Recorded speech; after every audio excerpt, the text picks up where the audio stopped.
Hi, welcome back guys. This is your sensei, back with another fanfiction.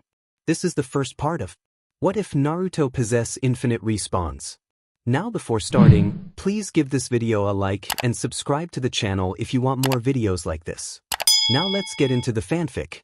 After waiting outside in the intense sunlight for over an hour, Uzumaki Naruto had to admit that his wardrobe was less than practical. It was at times like these he would envy Shino or even the accursed Uchiha boy. Shino was always well sheltered from the sun, and Sasuke's clothing was the best of the best. It was by far superior to whatever was available for Naruto to buy. It angered the blonde, right then? Of course, the feeling never lasted. Soon, he would be distracted by something, perhaps anything, if only to free his mind of such a burden. He was quite good at that.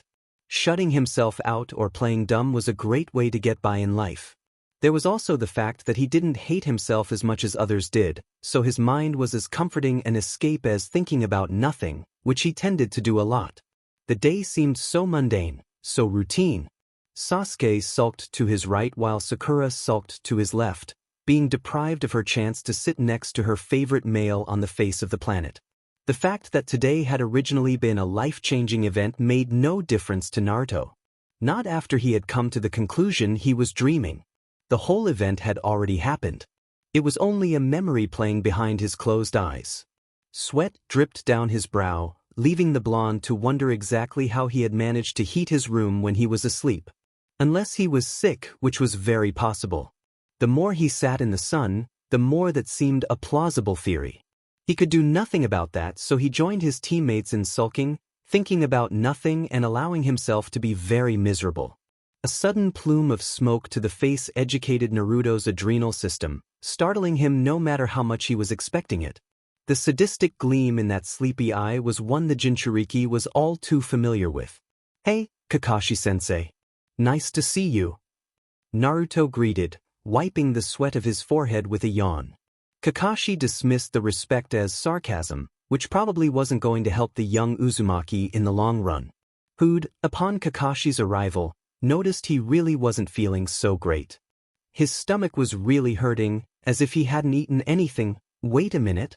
We've been here for hours."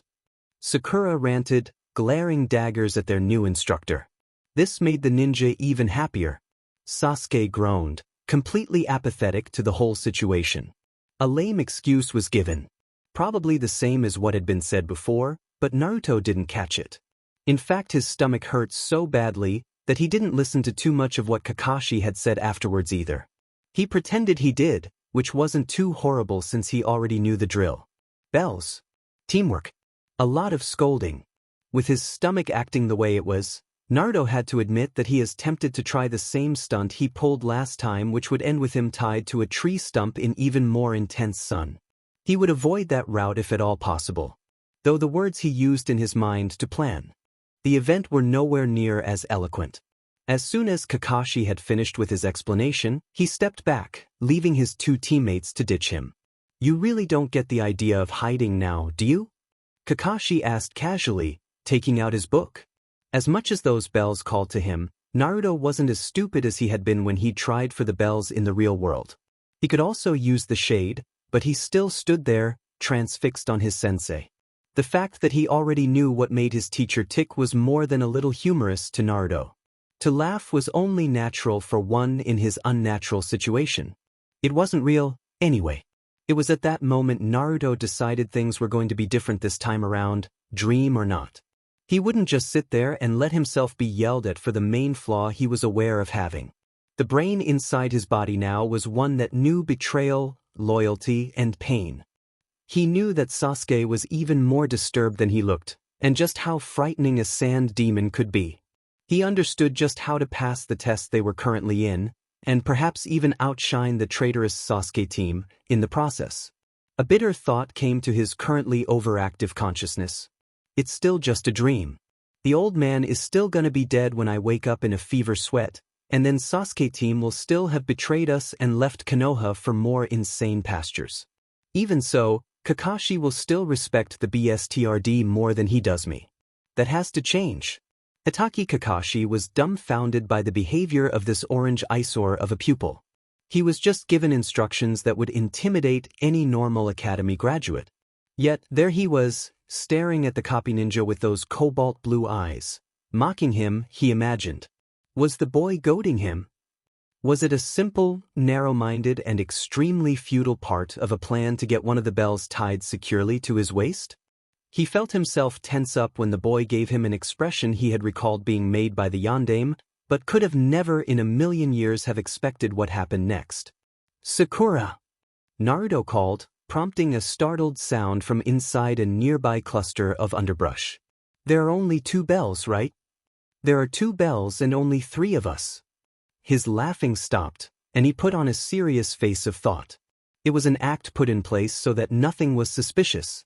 No one would be more than a little surprised from learning that he is willing to give up everything for Sakura. "Let's work together. All 3 of us," he said, smiling earnestly. The reply he got was another muffled sound from the bushes, sounding less than pleased. He pretended to get offended, causing Kakashi's features to soften just a little. Well, the visible ones, anyway. The Uzumaki boy was surprising his teacher at every turn. "Sakura, I am more than willing to let you have my bell. I thought that maybe, since I've already flunked twice, I could probably breeze through the coursework like it was nothing and I have to finish what I start." He trailed off, but was amused when even less desirable set of sounds erupted from his pink-haired comrade.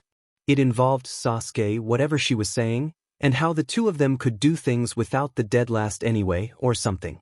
All in all, it managed to give away her position, making her look very foolish. Kakashi sighed, putting his finger on another page of the book. They had to come at him sometime. He had honestly expected to be assaulted by then, and for the blonde village idiot to have been the one to do it.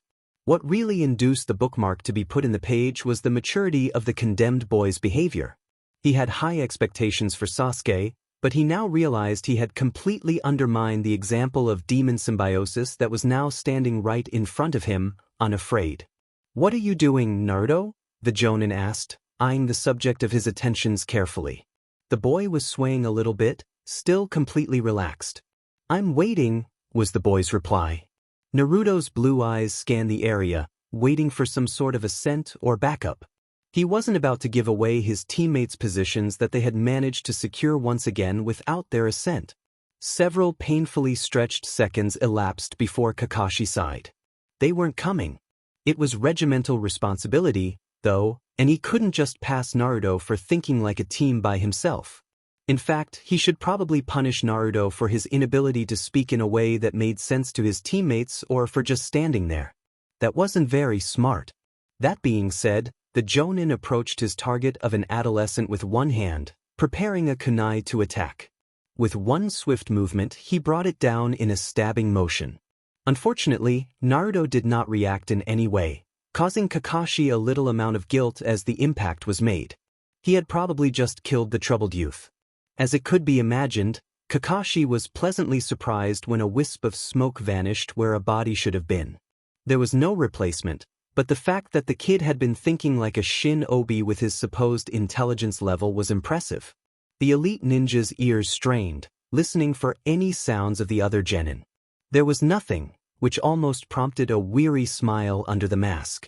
Could it be that they were actually going to go through with it? Attacking him together? It still wouldn't work, of course. Any effort of the children would be useless. Still, it was a nice change to think of. Of course, there was still the chance that he was mistaken, and that they were all going to attack on their own, and were biding time. With that on the brain, Kakashi opened his perverse book again and waited for the inevitable confrontation. Getting an Uchiha to accept you as someone of worth was hard. Thankfully, Naruto Uzumaki remembered this as he casually strolled behind the spoiled young man. Using stealth that his present self knew, but his past self hadn't, he actually managed to get behind Sasuke without being detected. It was considerably easy too. "Yo," came Naruto's voice, cracked with PBR2I. His reflexes prepared for the consequences. The effect was instantaneous. The would-be traitor in front of him turned around, startled, and unleashed a physical attack of desperation.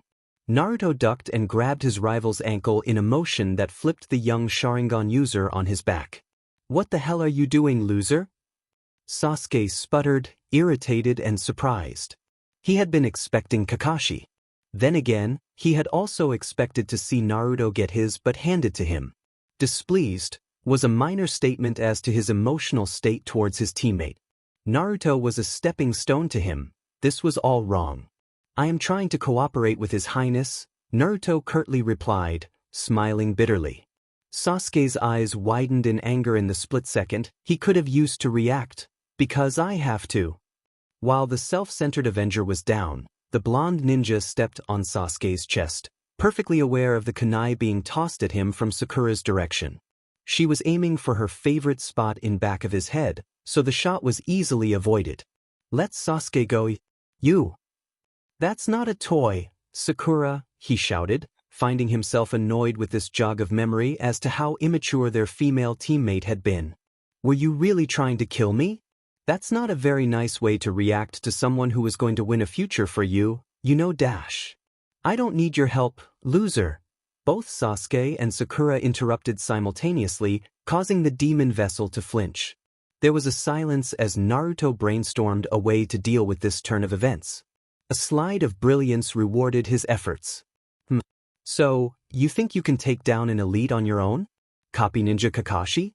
The man of 1,000 jutsu? He argued, feeling his face turn red with the frustration. Hunger made him irritable, but his intellect was a lot larger than most were aware. The two he had respectfully addressed felt their jaws drop. Was their teacher really that famous? Could it be that Naruto actually read up on someone? Finding he had finally captured the rest of Squad 7's attention, the trademark smirk appeared of the face of the Yandame's son. For the moment, they were at his mercy.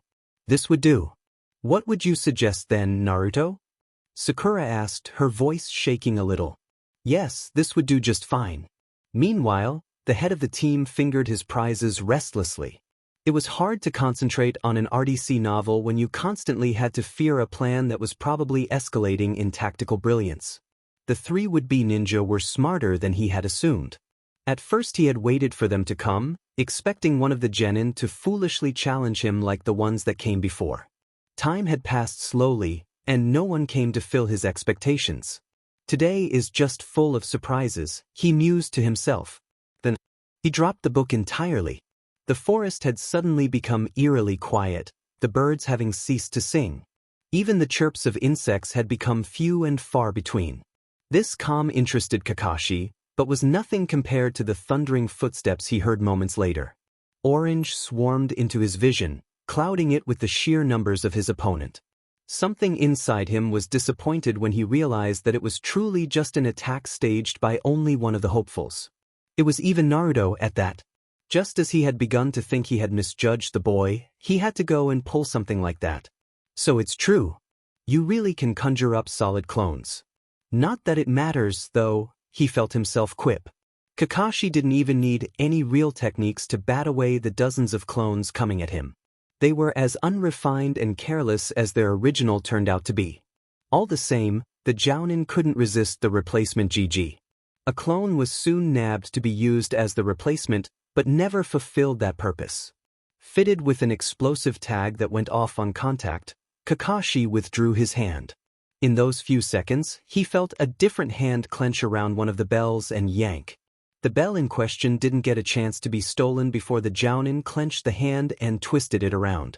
Naruto, he prepared to lecture, his eye lazily focusing on the miscreant that touched him. The hand belonged to Sakura Haruno, stunning him significantly. The next thing he knew, a set of flying weapons flew in from his right. The replacement jutsu worked for him that time around, but Sakura was set free as a result. Sasuke almost smiled to himself at that accomplishment. Kakashi didn't reappear, and the three teammates, along with a few dozen shadow clones, searched around for him. It would not do to let the enemy get behind them, sensei or no. Sasuke's favored target of an ankle was the first to find Hitaki's location. The rest of the Uchiha soon followed as he was pulled into the ground up to his head. Earth-style, headhunter jutsu, the gray-haired man stated, appearing behind his victim. He reached for the black hair of the Uchiha boy, only for it to turn yellow. A Naruto clone. Once again, A fast ball had been pulled on him. Chance, it yelled, wrenching a hand out of the soil with surprising force and grabbing something that had been next to him on the ground all along. Kakashi's visible eye widened. Another trap. He got out of the way of the new explosion just in time, but a blade was thrown in his blind spot by the real Sasuke, cutting the cords that attached the bells to his waist by a crosshair. The accuracy was amazing when the haze from the recent explosion was taken into consideration. Kakashi sensed the change in weight and reached out to catch the bells, but was tackled by the hyperactive blonde mastermind of the entire operation while Sasuke and Sakura took the demed things.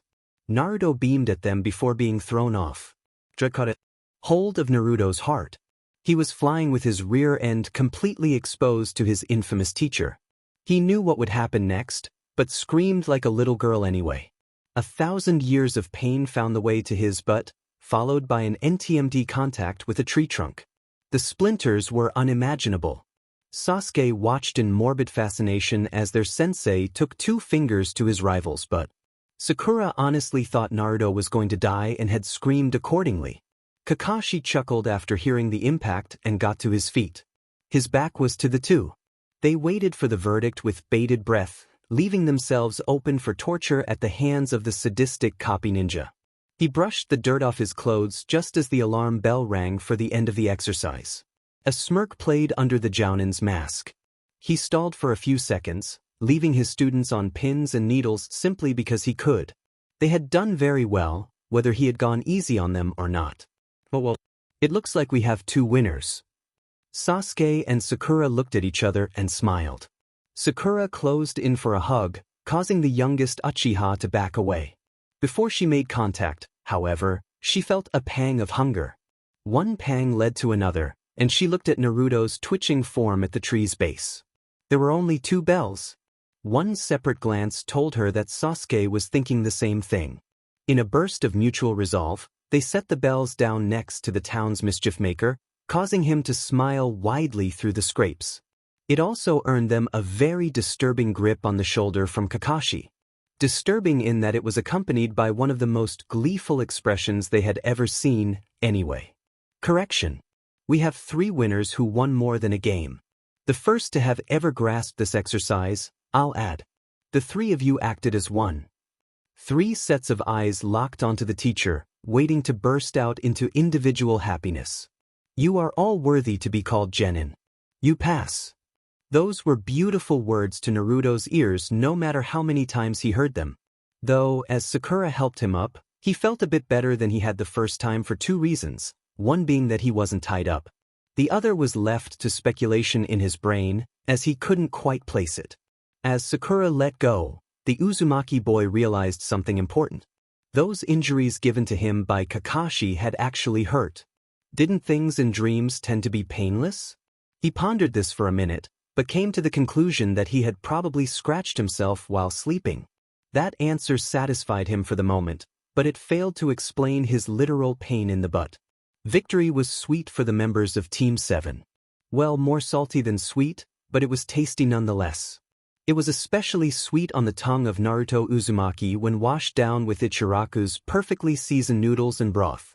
The nectar of the gods that was ramen poured down his throat like an infusion of new life. Sasuke edgily pecked and pulled away at his food like a carrion bird, content but slightly uncomfortable with the closeness of a mane of pink hair to his shoulder. She didn't have the right to touch him, he told himself, as he had many times. Who was she to think she was worth touching? He, who had witnessed so much, was entitled to his personal space. These thoughts showed on his face, but Sakura either didn't notice or ignored the nonverbal communication altogether. Sakura was grateful that they had passed the test, but she had taken very opportunity to praise her immediate crush's marksmanship over the ingenuity of the plan executed by the blonde guzzling his food like his life depended on it. Every now and then, she would casually ask something of Naruto, but found him eerily quiet. Where was the loudmouth she had become accustomed to? Certainly not across from her. Every cell in her female body screamed about the absurdity of it all. Then again, every cell also shouted that it was hungry and that dieting was a bad idea, so she made a habit of not listening to them, or eating for that matter. Naruto felt himself staring at Sasuke and Sakura, no matter how hard he tried to restrain himself. They were so young and vulnerable back then. Sasuke was still unmarked by anyone other than himself, if only it weren't just a dream.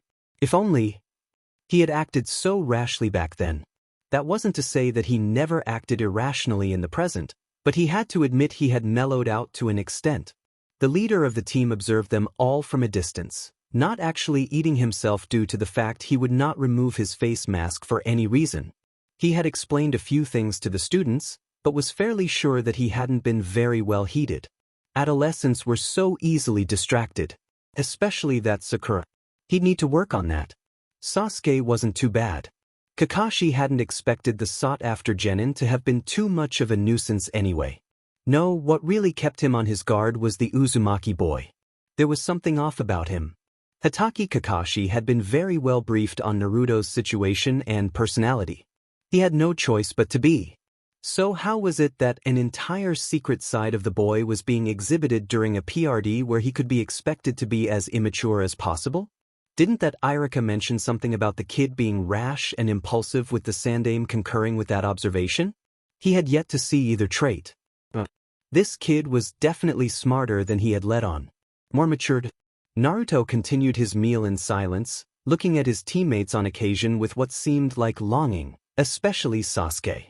It wasn't that kind of longing, but it was an intense emotion raging within his student regardless. That much made sense to the Jonin. The envy probably drove him mad.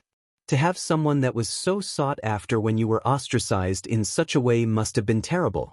Then again, Sasuke's existence wasn't exactly a happy one either. It's always greener on the other side of the hill? That's not healthy.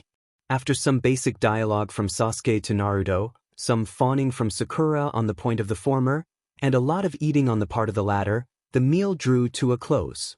The teacher put his finger in his pockets to reach for his wallet, but was cancelled out by an intense slam from the fist of the Kyuubi's boy.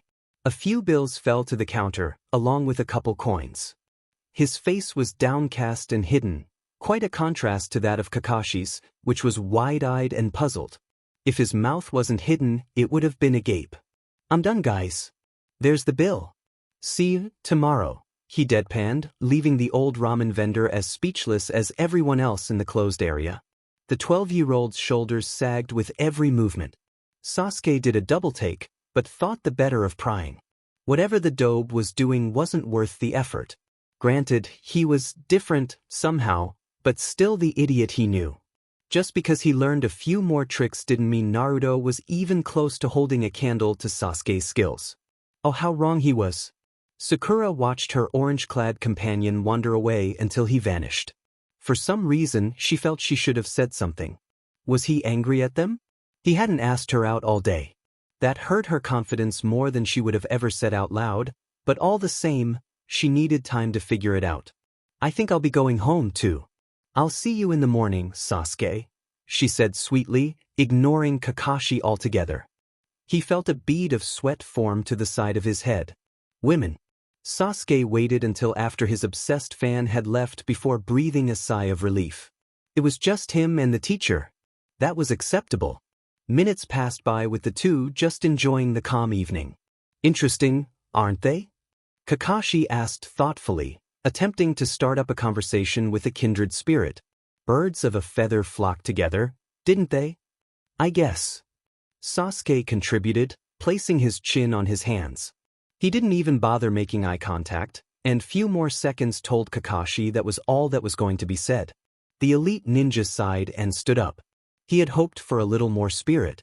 "Be at the training field by 8 tomorrow, he reminded his last student before vanishing entirely.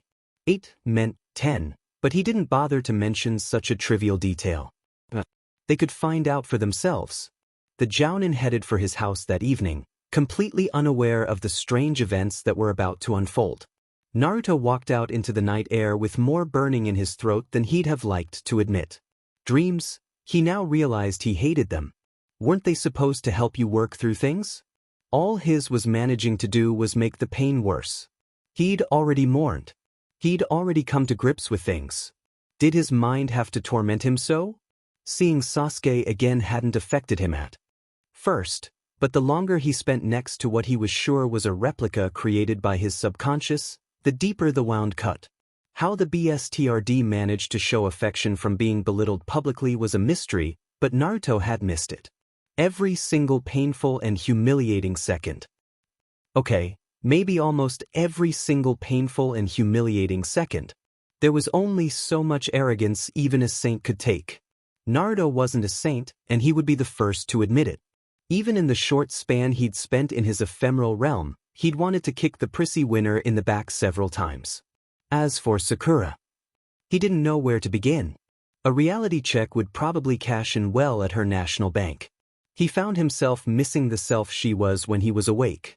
That Sakura knew herself, she wasn't a SLV to what she thought she was. She was confident. He was contending with was only a shadow of the woman she would become. It was like missing a friend.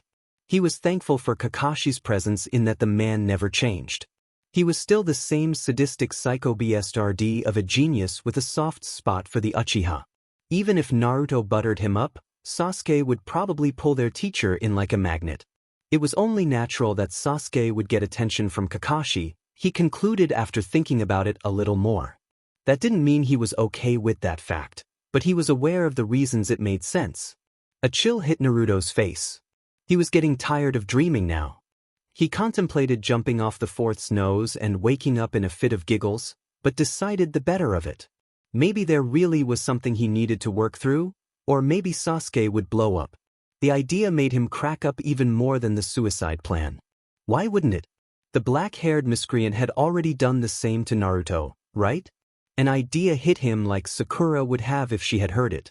A manic smile graced his features. Well, it's my dream after all. An unsuspecting Sasuke Uchiha rolled over in his sheets. Sleep graced him, but not without causing some rather annoying habits to surface.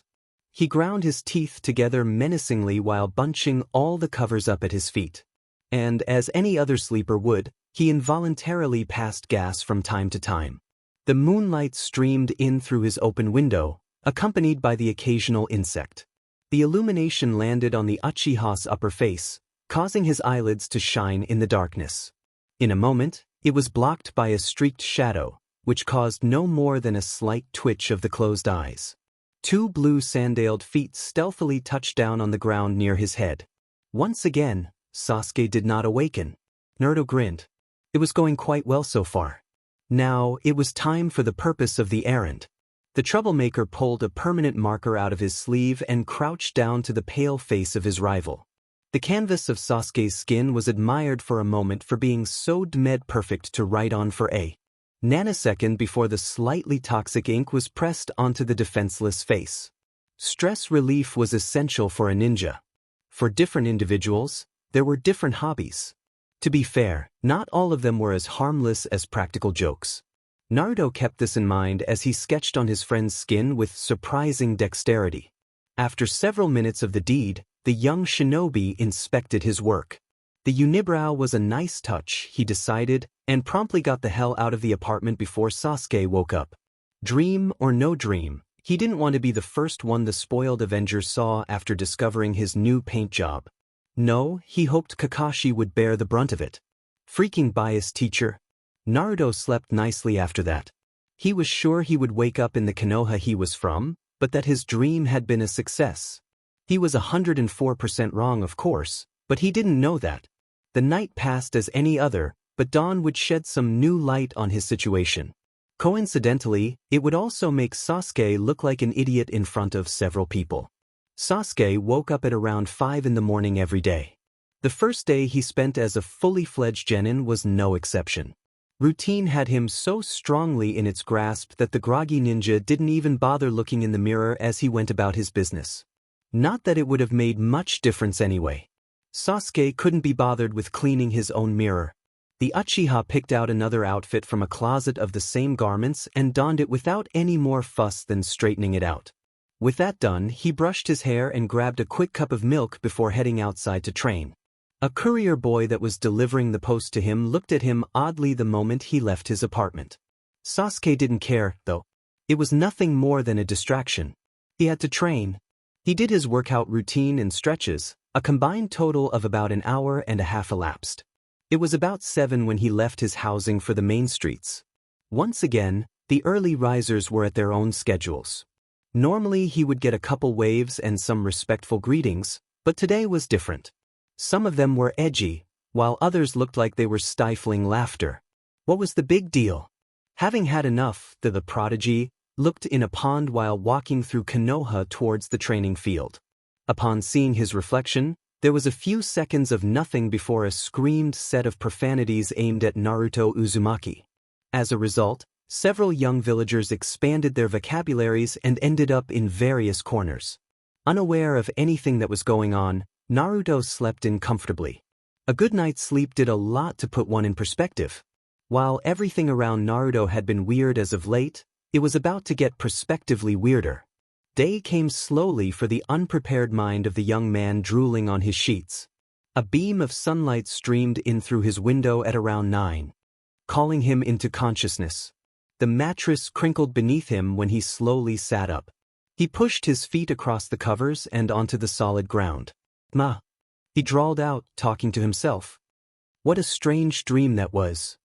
The Jinchuriki pulled a cup of ramen out of his cupboard and heated the water like a ritual before sitting down in his usual position. Was it just him, or did he feel shorter than he usually was? He ate without returning to that question because the answer could have frightened him. He ate quickly, contemplating whether or not he would tell Sakura about his dream. He knew it would piss her off, but that was half the fun, wasn't it? Besides, she was mature enough now that she wasn't going to go at him with a hacksaw, right? She hadn't done that in quite some time. Instinct drove the Yandame's son to avoid any mirrors that morning, but he still had to get dressed. His closet would tell him what his bathroom would not. Naruto had already planned his outfit for the day. He was going to wear a black jumpsuit with one of his orange vests that he bought last week. It was going to look awesome. Lee would probably worship it. Naruto just couldn't wait. His hand reached for the drawer handle, then grasped and pulled. Unadulterated horror plastered Naruto Uzumaki's face upon seeing its contents. His breath hitched. That first orange jacket. He had torn it up, hadn't he? He remembered the sad day he had thrown it away. Why had it returned from beyond the clothing grave? Jackets didn't haunt. It didn't make sense. Is it possible that? He looked down at his hands. They were surprisingly smooth. Weren't they calloused the last time he looked? No way. No way in hell. Unable to put it off any longer, Naruto shot into his washroom and looked at his reflection carefully. He stared back at himself, eyes wide with wonder. Was this a prank? How the hell, how? The face of his reflection wasn't that of the genin he knew. This was a child. Is this really me? He shouted, even though he had no reply. He didn't know whether he was supposed to be overjoyed or disturbed. Had he finally cracked? This was physically impossible. There was no such thing as time travel, and his own experiences had not been a dream in any respect. Then, yesterday actually happened. Naruto felt himself foam at the mouth as he discovered that yesterday had indeed been real, and that Sasuke Uchiha really was walking around with the word arrogance plastered on his face with a goatee and a unibrow. The Sandame was still alive. Orochimaru was still in hiding. Was it a miracle? Was it a curse? Reasoning told him it was more than likely a sign of schizophrenia, which also seemed unlikely. Determined to prove to himself that he was correct and not just crazy, Naruto yanked his clothing on at the speed of light and trounced out his front door with one sleeve of his jacket undone. Konoha bustled around him as it always did, thinking nothing of the hyperactive boy. He was always like that. At that time, villagers would usually go out of their way to make sure Naruto Uzumaki knew that he wasn't welcome in Konoha. That day, however, no icy glare reached him.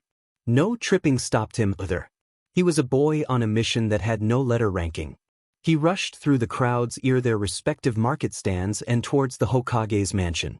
If Sarutobi was alive, then Naruto had to see him with his own eyes.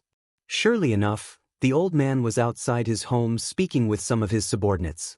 Naruto's lips curved into a quivering smile from behind the gate. Tears fell from his eyes at a steady rate. The old man hadn't noticed his observer, But Naruto was happy enough just knowing he was there. Everything that had happened in his future life might as well have been a nightmare. It hadn't occurred yet, and he would be dead if he allowed it to. The day he was informed of the third's death was one of the most tragic he would ever experience. Regardless of the emotions he had shown T the time, the whole thing had left him feeling empty for so long. He couldn't handle that grief again. "I'll protect you," Naruto promised in a whisper, just watching the old man speak and laugh for a few more seconds. "I'll protect you even if it kills me."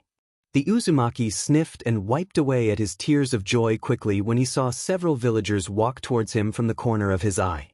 They all were on some sort of errand. That reminded him. Wasn't he supposed to be somewhere? What was today? There was something he was supposed to remember. It hit him like a shovel flung from a ballista, a revelation so terrible that it almost made him GG with the irony of it all. "I'm going to be late. Even by Kakashi's standards." Any remaining teardrops still adorning the genin's face were air-dried during his sprint to the training field. He bowled over a couple garbage cans on the way, he was fairly certain, but some sacrifices had to be made for old time's sake. Sasuke was irate when he arrived at the training field at 8. His skin was red and puffy from desperately scrubbing at the marks that hadn't come off. The word arrogance seemed to stand out even more, if anything. Sakura had been the second to arrive, a little late because she had been doing her hair. As a woman, she had explained, she always took pride in her appearance. The explanation had continued for about 1 minute before Sasuke cut her off with the fact he just didn't care. Looking at him reproachfully, Sakura felt a blush come to her cheeks. She didn't know how she was supposed to go about mentioning the marker adorning her love's face. "Sasuke, you're FA dash." "I know. That infernal Naruto dash," he growled, searching the horizon for the absent third member of Team 7. He was late. Was the moron afraid? Served him right. The two waited together while the sun continued its ascent into the sky. After an hour and 40 minutes, they were more than slightly irritated. Of course, it was right then that Naruto had to fly over the fence and into a tree directly behind Sakura. It wasn't a quiet entrance by any means. As soon as the two punctual shinobi realized that their target of displeasure had arrived, they cracked their knuckles and stared at him like a cat would a mouse. "Good morning," the demon container choked out in between blows. Sasuke continued to beat him mercilessly for what seemed like an eternity before Kakashi showed up in his shadow. The copy ninja's visible eye twitched. The day had started out so well too. "I would stop that if I were you," he said warningly, bending down until his breath tickled the back of the Uchiha's neck. The so-called dobe was forgotten and Sasuke twisted around to defend himself.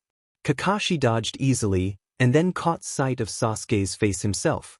The teacher ped his head to the left, studying the markings for a short time before bursting into laughter himself. The vengeful adolescent Sasuke couldn't be any more embarrassed. Luckily for Sasuke, relishing in the Uchiha's personal shame was the last thing on the instructor's mind.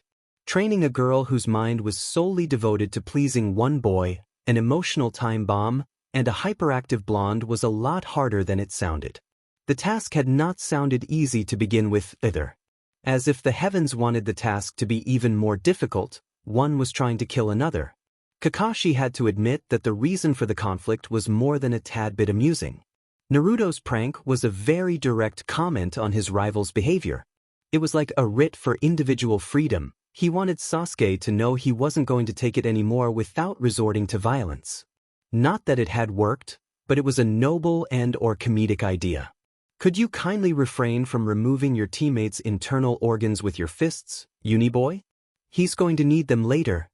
Kakashi ordered his pupil in between intakes of breath for his next chuckling fit. Sasuke just twitched. Naruto laughed alongside his sensei from the tree to which he had retreated. He felt the killing intent flowing from Sakura, but pretended it wasn't there. He could take her in a heartbeat if she tried anything. "But Kakashi-sensei," he interrupted at last, a promise that he'd made less than an hour ago burning in his mind. "What are we going to do today? Missions? Training? Training about missions?" The perverted Jonin walked past Sasuke so that he was in the center of the genin ranks and cleared his throat. Actually, I was going to have you run as many laps as possible for the next 20 minutes, he said casually, and then I was going to have us take the most humiliating D rank on the roster.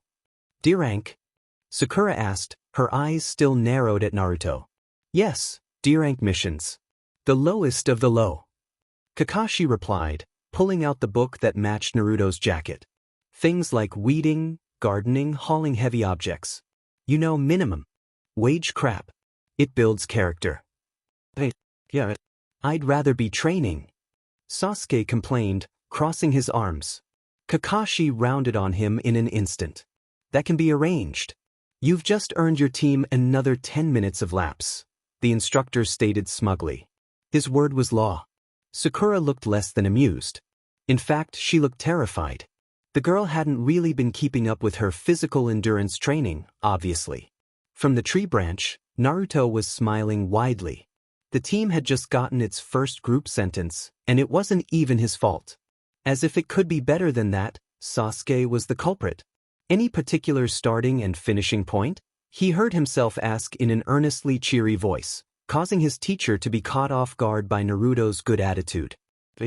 You start at this rock and end at this rock, he replied, pointing to a boulder next to them. But before you come back you need to reach the river. Sakura looked like she was going to die. All the way to the river? From their position? That was an entire mile. Oh, and you can't stop for any reason, or you'll have to start over. Get it? He asked, looking from one young face to another. Sasuke leered at him. Sakura nodded mid-tremble. Naruto was already running. Seeing the negative response he got from 2/3 of his students, he couldn't help but inform them that was just a warm-up compared to tomorrow's physical conditioning. The D-ranked missions were a lot less difficult than Naruto remembered them being. Complaining had probably robbed him of a lot of time and energy he could have just used to complete the tasks. After some self-observation, Naruto had discovered he had a few talents in manual labor. He could weed non-stop for 2 hours before he needed a drink and change a feces-filled diaper without complaining. He could run a message to an elderly woman in less time than it took for most to use the bathroom. For the first time in a while, Naruto felt content to be a genin. These were his fellow villagers, after all. If someone wanted to be a leader of something, they had to love it from all levels, didn't they? Still, that didn't mean he never got fed up. Sometimes the Uzumaki would get bored or hostile towards his teammates for not leaving him alone for a second. Seriously. He didn't point out everything they did wrong. Well, not this time around, at least. Finding Tora the cat was the worst. That feline was a demon. He was sure of it. Somehow, that request came in at least 3 times a week. Every time, Kakashi took it without fail. Because, he had explained, it was the only mission that gave Naruto any trouble.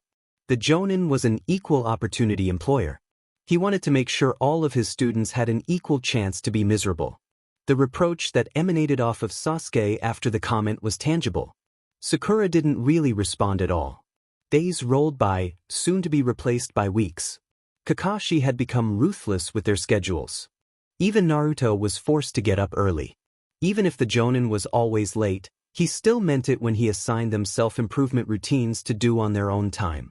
He knew when they didn't do it, and some teammates, Sakura, were punished severely. The truth was that Naruto really, truly, and sincerely wanted to be stronger, so it worked out perfectly for him in the end. The missions gained him a few new friends, but usually evening found the blue-eyed wonder playing with Konohamaru and his posse.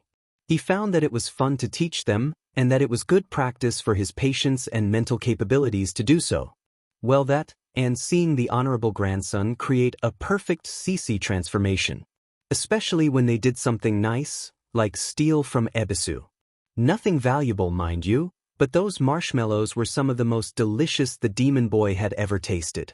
Naruto still did his trivial work without complaining, but felt he should probably push the issue of more important tasks soon. In the original timeline, he remembered having thrown a tantrum around that tie that ended in them leading Tazuna and his country to freedom. The event was kind of important to Naruto. He didn't like the thought of Inari being murdered, among other things. Maybe the outcome of the whole mission could be teased into a less tragic position. The Jinchuriki spent several nights attempting to plan that out before actually deciding to go through with Operation Throw a Tantrum. He slept well the night before, knowing that being well-rested would help in the long run. Naruto Uzumaki was up bright and early the following morning, propelled by an absolute sense of excitement. However, instead of distracting him, this giddiness made him extremely productive. He ate an enormous breakfast before going through his morning exercise regimen like a madman injected with adrenaline.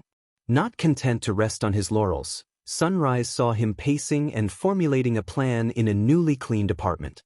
If he hadn't been so busy with looking forward to the future, he might have gloated about the fact he could, for the first time in years, eat off of the hardwood if he'd been so inclined. The morning air smelled magnificent to the fox boy's nostrils when he left his apartment at long last. It was still a tad bit chilly, but he couldn't ask for more on an early spring day. He could manage. His jacket was warm enough to compensate for his open-toed shoes, and no cold breeze could affect the wide smile plastered on his face. His companions didn't react to any hurry in the Jinchuriki's stride when he met up with his team for the day, but Kakashi picked up on its manic energy. With all the maturity of adulthood, he didn't need to mention it. He knew the excitement of youth, and that it would die easily enough with the introduction of another cat hunt. To Naruto's chagrin, Sakura busied herself with a one-sided conversation with Sasuke as they walked, leaving very little room for bonding before the mission. He really did miss being on the receiving end of her attention. With the advent of maturity, she'd made a great friend. Still, he wouldn't let her childish obsession reign on his parade too heavily. There was so much to do. Team 7 entered the mission assignment area casually. To Naruto's glee, he saw Iruka was near the Sandaime. Since that wasn't a common occurrence, it meant his timing had been correct. The operation could commence as planned. Sarutobi finished speaking to a group of attendants, his office as bustling as any other village elder on a weekday, and then addressed the group before him. His voice carried the usual amount of gravitas. For today, there are several missions available for Team 7. At the top of the list is babysitting the 3-year-old granddaughter of Dash. No. Naruto interrupted, prompting incredulous expressions from everyone in the room.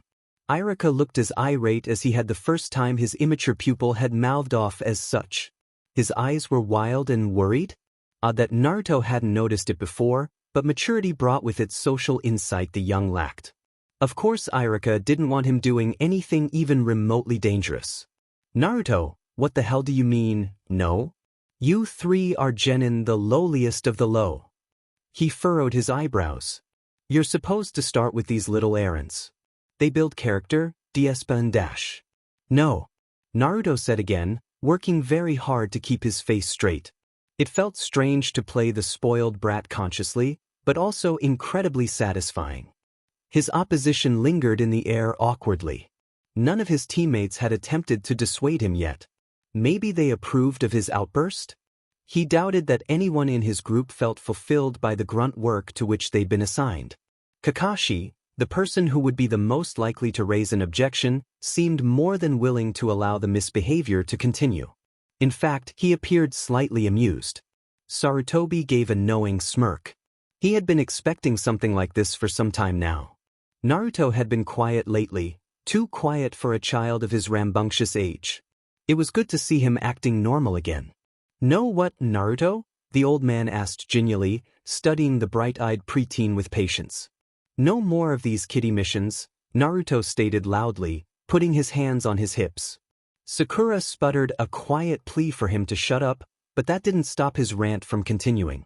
I hardly see how moving trash from one place to another hones our abilities as ninja.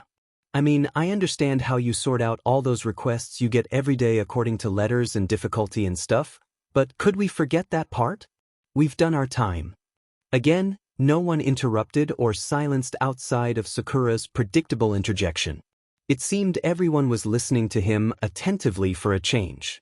Naruto knew the attention was scrutinizing, and that the fate of the Land of Waves depended on how he phrased his question. No pressure, right? His fingers fidgeted before he finally set up his portion of the argument. He decided to go with his original strategy. It was time to act like the insecure boy he was supposed to be. He puffed up his body language. He had to really sell his self-doubt and desperation here, and it was far less than he had suffered from before. The body he inherited was weak, but he knew how to project confidence. What he had to do now was overdo it. I want to prove I'm not a kid anymore. I can handle more than this. Come on, give me a real mission, he begged, making sure to exaggerate his body language in true Uzumaki form. The following glare Naruto got from Iruka was both short and quickly rerouted to his teacher. Kakashi felt a sinking feeling in his stomach. Naruto had no doubt his teacher would be hearing about this later. The blanching the Hatake was busy demonstrated indicated it would not be a pleasant experience. Despite the tense atmosphere, a short but hearty laugh flew through the room. The Hokage puffed on his pipe happily. He could work with this. So, the brat wants to test his mettle? But I've got just the thing. Kakashi's eye widened considerably, and Naruto couldn't help but think that Sasuke looked like he was going to give birth from his gullet. Really? The copy ninja deadpanned, disbelief obvious in his tone. Yes, Sarutobi replied, pulling a scroll out of one of his many massive, leaning piles of parchment. A C rank, in fact. He hummed and parsed through the text. You will be escorting someone. Who? Sakura asked immediately, her eyes on the door. You'll see, the old man said calmly, motioning to a shinobi near the arch. Send him in, he instructed. Naruto was not disappointed in the least when he saw an elderly builder enter the room in a slightly drunken stupor. Well, aside from with the smell wafting off the old man. He really tried not to wrinkle his nose in disgust until he remembered that he was supposed to be acting like a stupid adolescent. Kakashi nonchalantly scratched the back of his head. Sakura and Sasuke just stared. All in all, impressions were made pretty quickly. What? A bunch of snot-nosed kids? The client asked, dripping with slurred outrage. The Hokage didn't react one way or another, but the builder continued. I bet they couldn't even protect a rock, he accused, only taking enough time to point an especially wrinkled finger at Naruto. Especially that short one with the idiotic look on his face. Naruto's eyes narrowed. The last time Tazuna had used that line, he had taken the bait and looked exactly like he was described as a result. He could just ignore it, but damn it if he didn't take acting juvenile seriously. Sorry, he said, but I always look like this when I'm being yelled at by a smelly old hobo. Naruto, the Sandame chided softly. Someone else choked on their own spit. While Naruto didn't care to imagine what Iruka was thinking as he was emanating some sort of dark aura in response to Naruto's insolence. Sasuke snorted. Uzumaki got the distinct impression that his old comrade was enjoying himself. Tazuna shut up as a result of Naruto's rebuttal, allowing Kakashi to use the opening in the conversation for introductions. They were kept brief, but the mission was the same as he had remembered. Tazuna redoubled his commitment to being a total butt.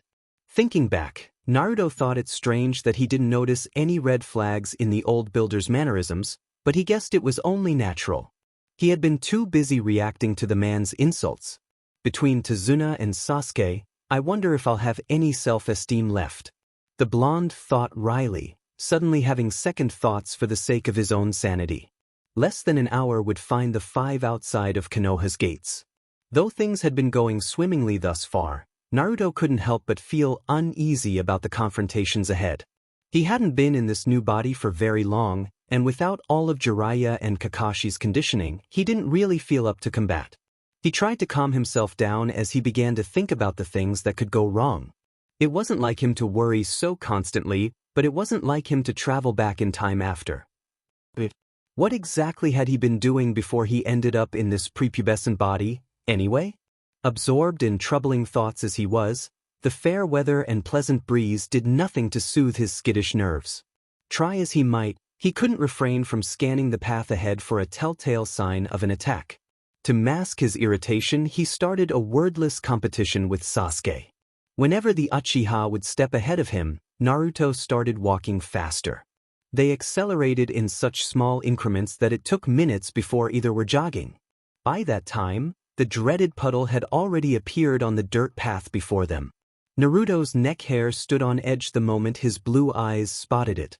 Despite weeks of careful planning, he couldn't be entirely calm.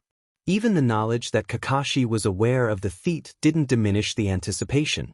He was playing a game of deadly hide-and-seek, where the anticipation got to you more than actually being found.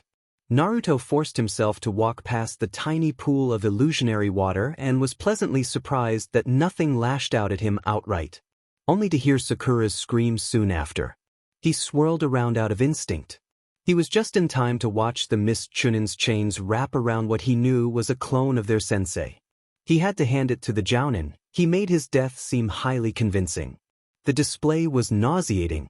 Another scream from Sakura yanked his senses into even higher gear. This one was prompted by a situation that alarmed the blonde beyond belief. It was unplanned. He had failed to take Sakura's current weaknesses into mind when he had formulated the plan and internally kicked himself. The enemies were supposed to attack him, so why were they targeting Sakura? He saw the claw head for her. He could tell she was making a dash to evade, but it wouldn't be fast enough. He began to focus chakra. Surely he could augment his speed. No, it wouldn't be enough in this inferior body. The attack would hit her head-on, and then be followed by a relentless string of potentially fatal finishers. He had only fractions of a second before his future best friend would be slaughtered. He heard Sasuke barking orders to Tazuna, but the voice was coming from too far away. As for Kakashi, that enigmatic man could be anywhere. There was no time. No time. Before he realized he had moved, Naruto felt himself pushing Sakura out of harm's way. The poisoned claw sunk deeply into his back in her stead, rending fabric and flesh. It was a mind-numbing agony punctuated by the snapping of bone. He couldn't contain the screams, despite his best efforts. He was moving, but not of his own volition. He'd been snagged like a fish on a line, and the enemy ninja would be fools not to take advantage of it. Even if the attack was psychological. Gods, it hurt to be dragged. He vaguely heard his teammates shout his name desperately through the fog that was rapidly replacing his faculties. Before any new wounds could be inflicted on him, he felt the claw ripped away by a familiar pair of gloved hands. His eyes worked very hard to focus on his savior. Kakashi-sensei? To say that the Kakashi swimming in his vision was livid would be an understatement. Naruto rarely ever saw the man this angry, even in that future that slipped further and further away from his grasp. The man's forehead protector had been ripped away, leaving both eyes fully open and menacing. Naruto knew that the Sharingan was likely rotating, and the enemy ninja knew to react with fear at the senior ninja's presence. Naruto could feel his rage. His body was unbelievably tense while ripping his student out of the enemy assassin's clutches. As soon as Naruto's failing body was removed from the claw, Kakashi turned the weapon back on its masters, but the damage that followed wasn't enough. The Uzumaki Saiyan could smell the burst of ozone that signaled the use of the Chidori. And of course, there was Sakura. She hadn't stopped making noise since the whole thing began. Tears were already gathering in the corners of her eyes. "Naruto," she had shrieked, reaching out for his hands before they were cruelly dragged away by the weapon's hold. Only once her instructor had intervened could she frantically gather him up in her arms. It was odd that her voice hadn't been alone. Naruto could have sworn. Was Sasuke calling out too? The bridge builder had petrified by the entire display. The kid he had insulted had sacrificed himself. He was just a child. During the heartless slaughter of the two enemy shinobi, Tazuna could swear that some of Kakashi's rage was directed at him. The killing intent washed over him in waves. Against a vengeful Kakashi. Hatake, the demon brothers didn't stand a chance. The Chidori rammed through them before they even had time to retract their weapon entirely. The attack drilled through the two without giving them a chance of survival. Their last moments were filled with blue light and the sight of Kakashi's tears. Naruto hadn't seen anything his instructor had done, but he could feel the intense emotion that followed like a stifling envelope. Well, it was either that or the blood in his lungs. In a normal situation, being as close as he was sure he was to Sakura's budding BRSTS would probably have gotten him killed. Then again, if he hadn't interfered, she'd be the one bleeding on his chest. This was definitely preferred if Naruto could be selfish. It was a little stupid though. After everything Naruto Uzumaki had accomplished, after the heights of strength he'd previously reached, after all of his now-forgotten victories, here he was, dying ignobly like a dog. Sakura's hands brushed over his face in comforting motions. It felt nice, but it didn't change the primary problem that Naruto was fading away. No amount of the Kyuubi's chakra could reverse the poison by that time, he knew. If it could have, it would have already done so. Either that or warm drops of salty water fell on his skin. Was this really it? He was going to die on his first C-rank mission? Tazuna would be sent back without an escort for sure, and Inari? He couldn't allow it. He wouldn't allow it. Still, he felt death's approach. It was getting cold, and Sakura held him even more tightly. She was calling his name. The sounds grew quieter and quieter. Then, there was nothing but darkness. Whispers flew in Naruto's ears when he felt himself become aware once more. The sensation of falling enveloped him. He opened his eyes to a darkness deeper than he had ever imagined, dotted with unpredictable flashes of colored light. His spirit was overwhelmed, but fought itself desperately. The temperature fluctuated constantly while he tried to move, only to realize that there was nothing to move in. He was flying through a substance with thinner than air with the fluency of water. Sounds traveled through it, caressing his ears. The whispers flew with music, something so beautiful that he couldn't move. It frightened him. Fear rendered him helpless, and he felt he might die again in the incomprehensible abyss. Try as he would, he could make no sound himself. For a moment, he thought he saw a face, but it vanished as quickly as it appeared. He felt a set of hands gently grasp him in the darkness. He was still falling, he knew, but he was no longer afraid. The arms held him with such intense love that he was enveloped in it.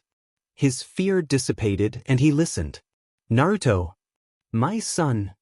Naruto felt the words from the entity cradling him and so wished to see her. Tears stung his face. "Mama?" he choked out, aware of the ethereal sound his own voice carried. The arms were now accompanied by the feeling of lips too. His forehead. He was crying freely now. His arms returned her embrace. No sooner had he done so, the darkness fell away to reveal a great cage door. Naruto struggled to keep hold of his invisible mother, but found she evaporated in his grasp long before he hit the ground of his mind's chamber with a thud. He called for her, but she couldn't return. Two blindingly red eyes bore into his naked form from behind bars. He heard paws pace behind the sealed doorway, and saw the occasional flash of teeth.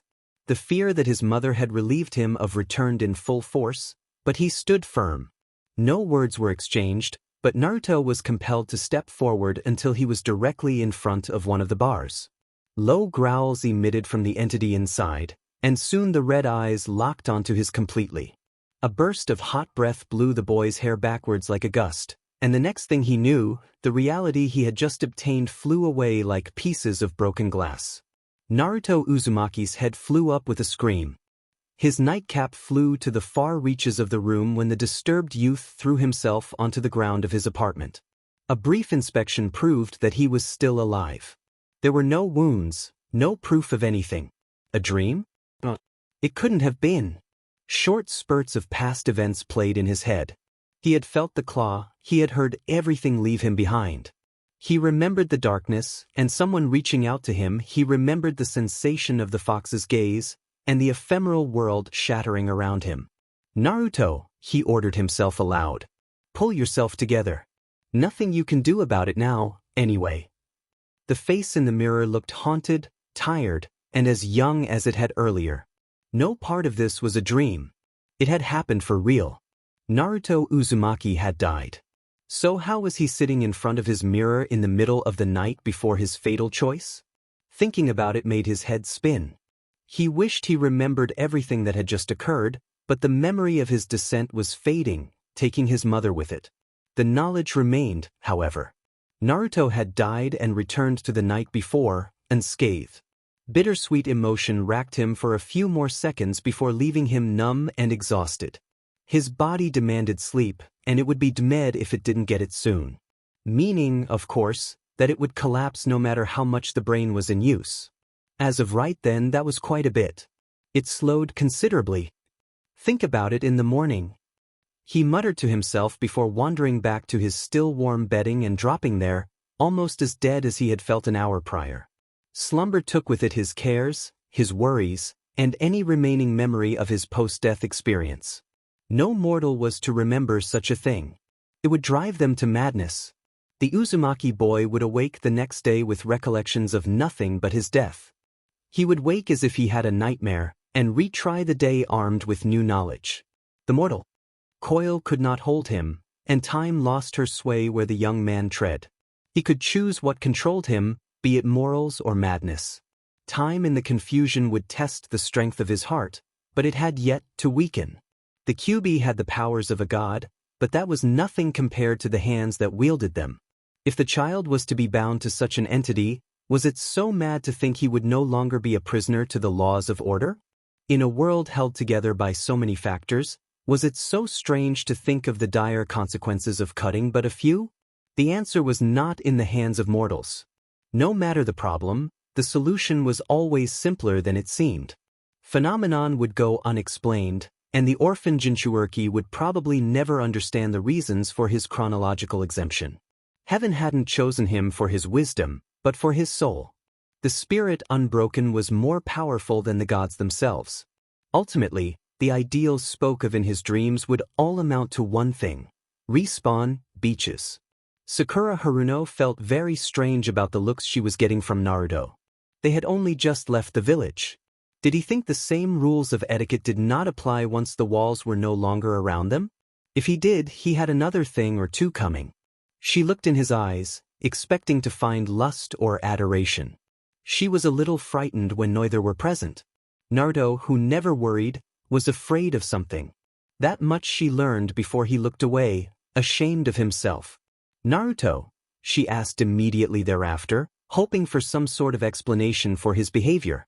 "Yeah, Sakura-chan?" he asked, his voice tired. The sun bounced off his tousled hair that looked ragged with tossing and turning. It almost reminded her of a dead bush in contrast to the vibrant countryside. Why the hell did he ask for a more difficult mission in his state? He looks like he didn't sleep at all. The inner Sakura ranted, but the outer mask smiled sweetly. "Are you feeling okay?" The addressed ninja blinked wearily, then nodded slowly. Sasuke made a sound of disbelief from the other side of him, but the orange-clad Uzumaki promptly ignored it. "Then don't stare." Sakura scolded, landing a blow on the sensitive spot of her teammate's head. Naruto's eyes briefly flashed with resentment, but he refrained from looking at her for the next 8 miles or so. In fact, he seemed absorbed with the dirt ahead of him. On a day as nice as the one that graced them, the girl couldn't help but feel that was a waste. Naruto, meanwhile, was very busy thinking of a way not to die in the next 10 minutes. Somehow, he had to find a way to prepare himself for any variation of attack that could possibly happen. The Chunin were very likely to target Sakura again, but some evil part of the blonde boy's brain hoped they'd choose Sasuke this time around. Guilt followed that wish, though, so Naruto made short work of it. The infamous puddle showed up. Far too soon for the Uzumaki's liking. Truth be told, it marred an otherwise perfect landscape, and could be resented for that alone. At that exact moment, an idea struck the boy like a ton of bricks. "I need a walking stick," Naruto announced, gesturing wildly at the forest. Kakashi did a double-take at the sudden outburst while Sakura flinched. "Excuse me?" he asked, eyebrows furrowed. "The hell, dobe?"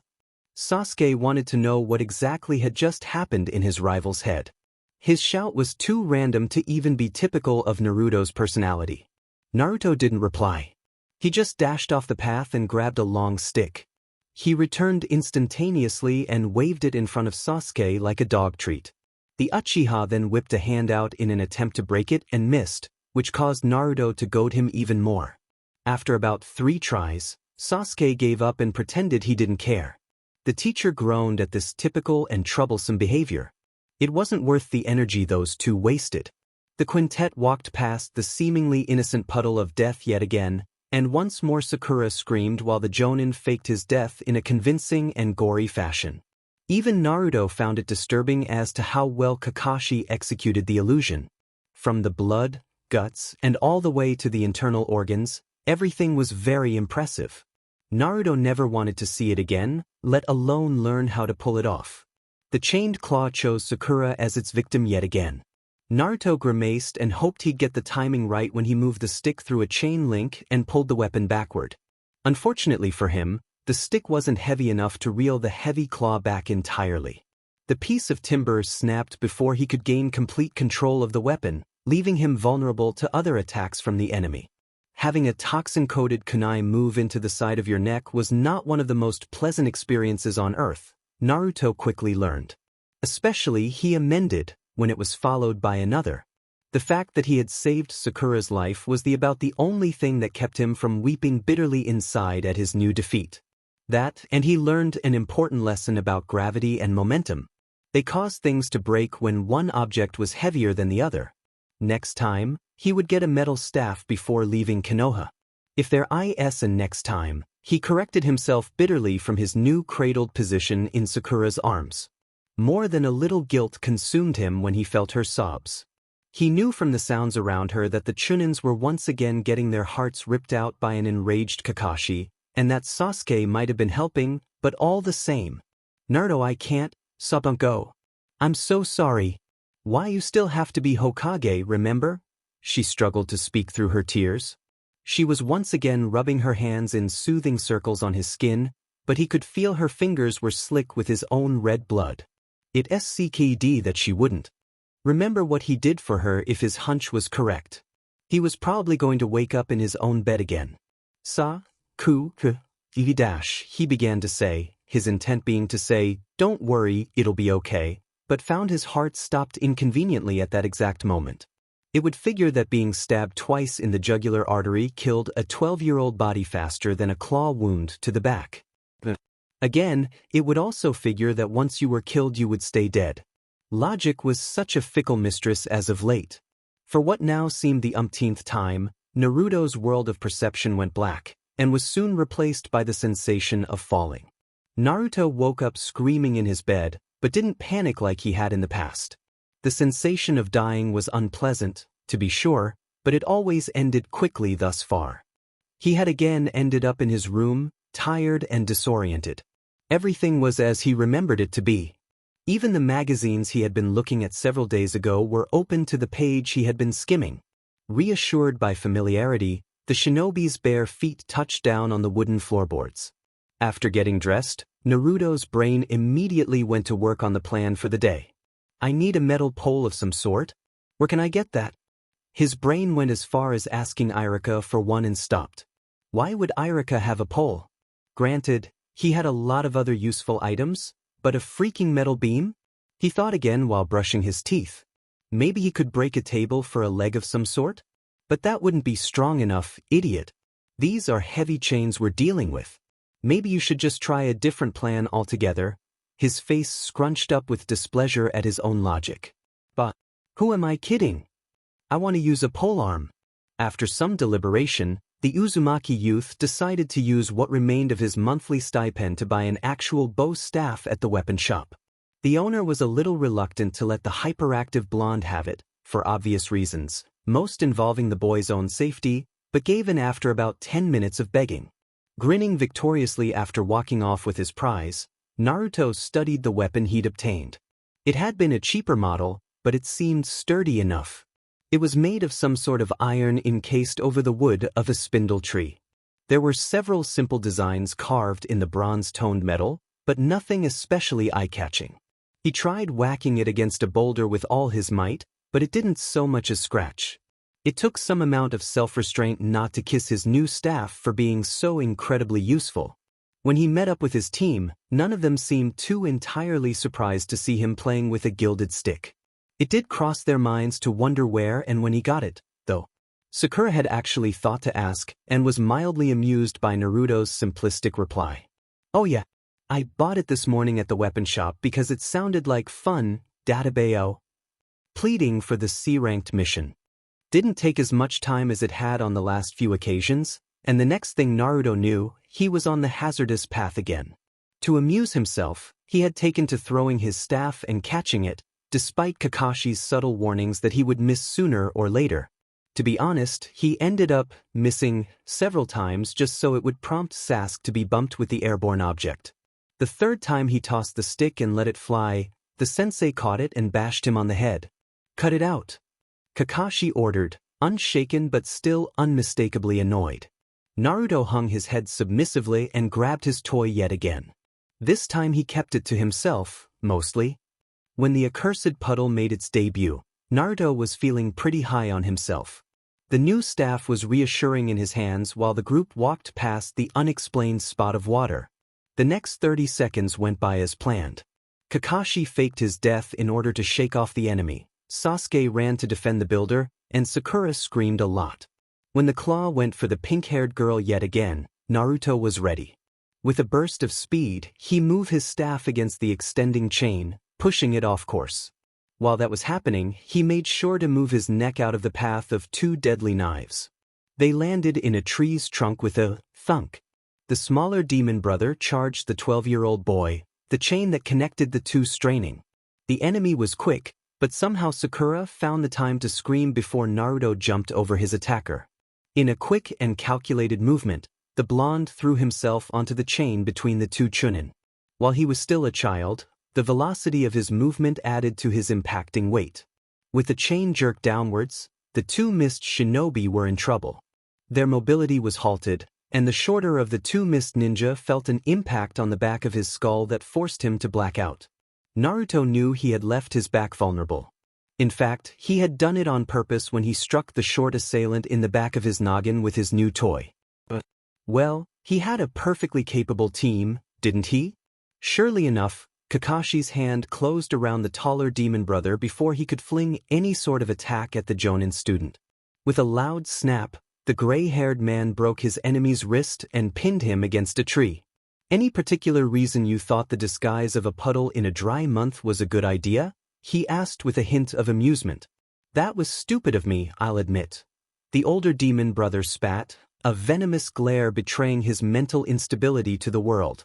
With that, he bit down on his lips under the scrutinizing gaze belonging to one of Konoha's finest.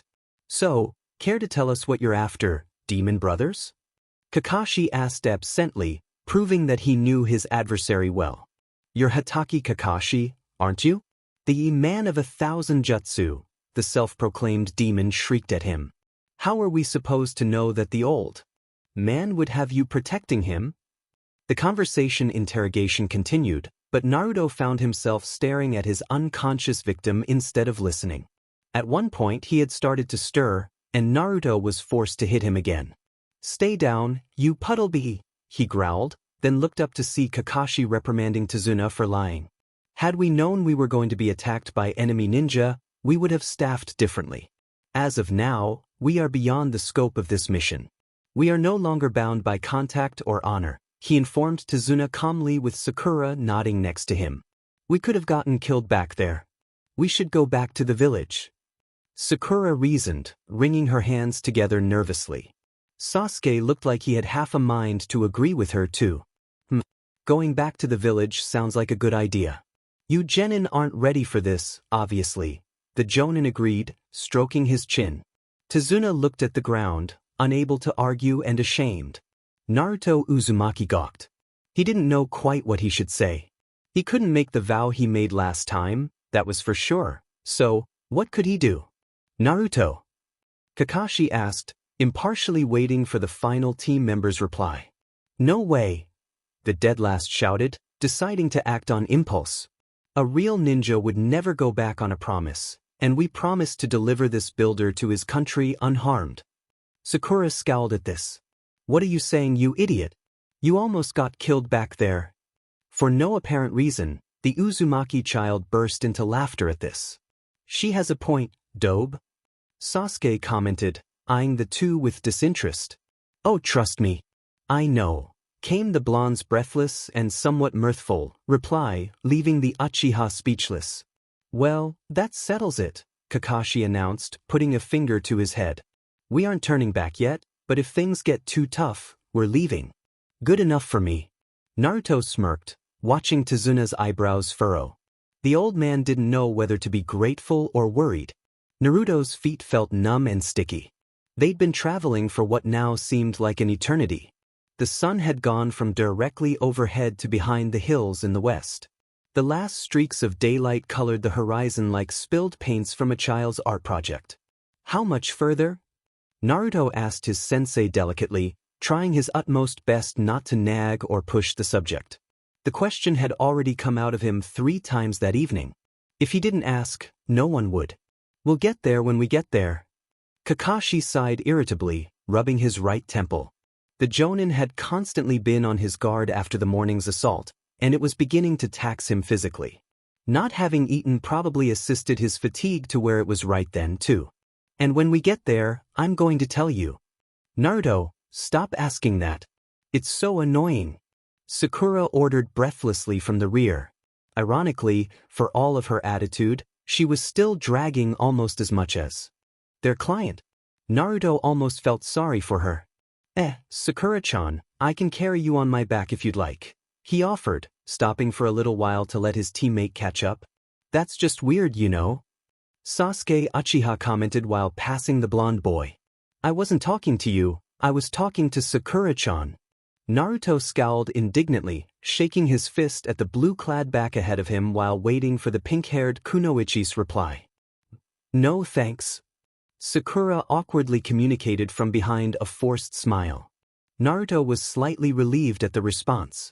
As kind as his offer had been, he was probably too tired to keep it up for long. To prove he understood, he gave a quick nod and started walking again. The trek lasted well into the night.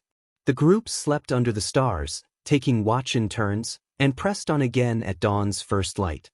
The Genin's bodies weren't used to the strenuous traveling, so Kakashi pulled off a rare act of mercy and allowed them a few breaks early on. As the second day moved on, however, he began to push them to move even faster. Naruto noted that the environment was changing by that afternoon. It seemed colder, for one thing. For another, the plants took on a deeper hue of green. Fog settled in, making everything look strangely bewitched. We must be getting close. Still, I'd better ask for good measure. Sensei, how f-dash? Naidu, don't you dare dash. Sakura interjected, her voice menacing. After a quick glance, the Uzumaki found that her body language matched. His legs subconsciously sped up to avoid the female's wrath, and consequently found themselves underwater with the rest of his body. Kakashi put his palm to his face and waited for his student to surface. A shinobi watches where he's going, Naruto. Come to think of it, nearly every rational human being does. Naruto emerged from the waters, humiliated. Yeah. He mumbled, taking off his jacket and shaking it off as close to Sasuke as possible.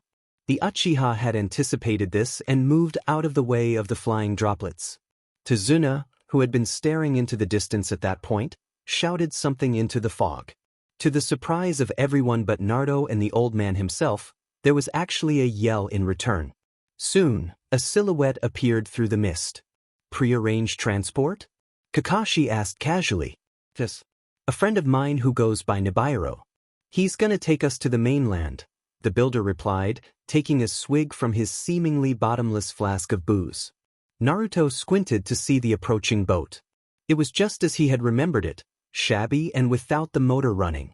Fun. The next thing the boy knew, he was in the vessel with his team, staring into the dreary nothingness for over an hour.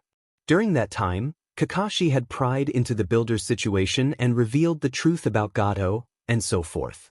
The conversation really didn't interest Naruto the second time around, but he had acted like he was listening.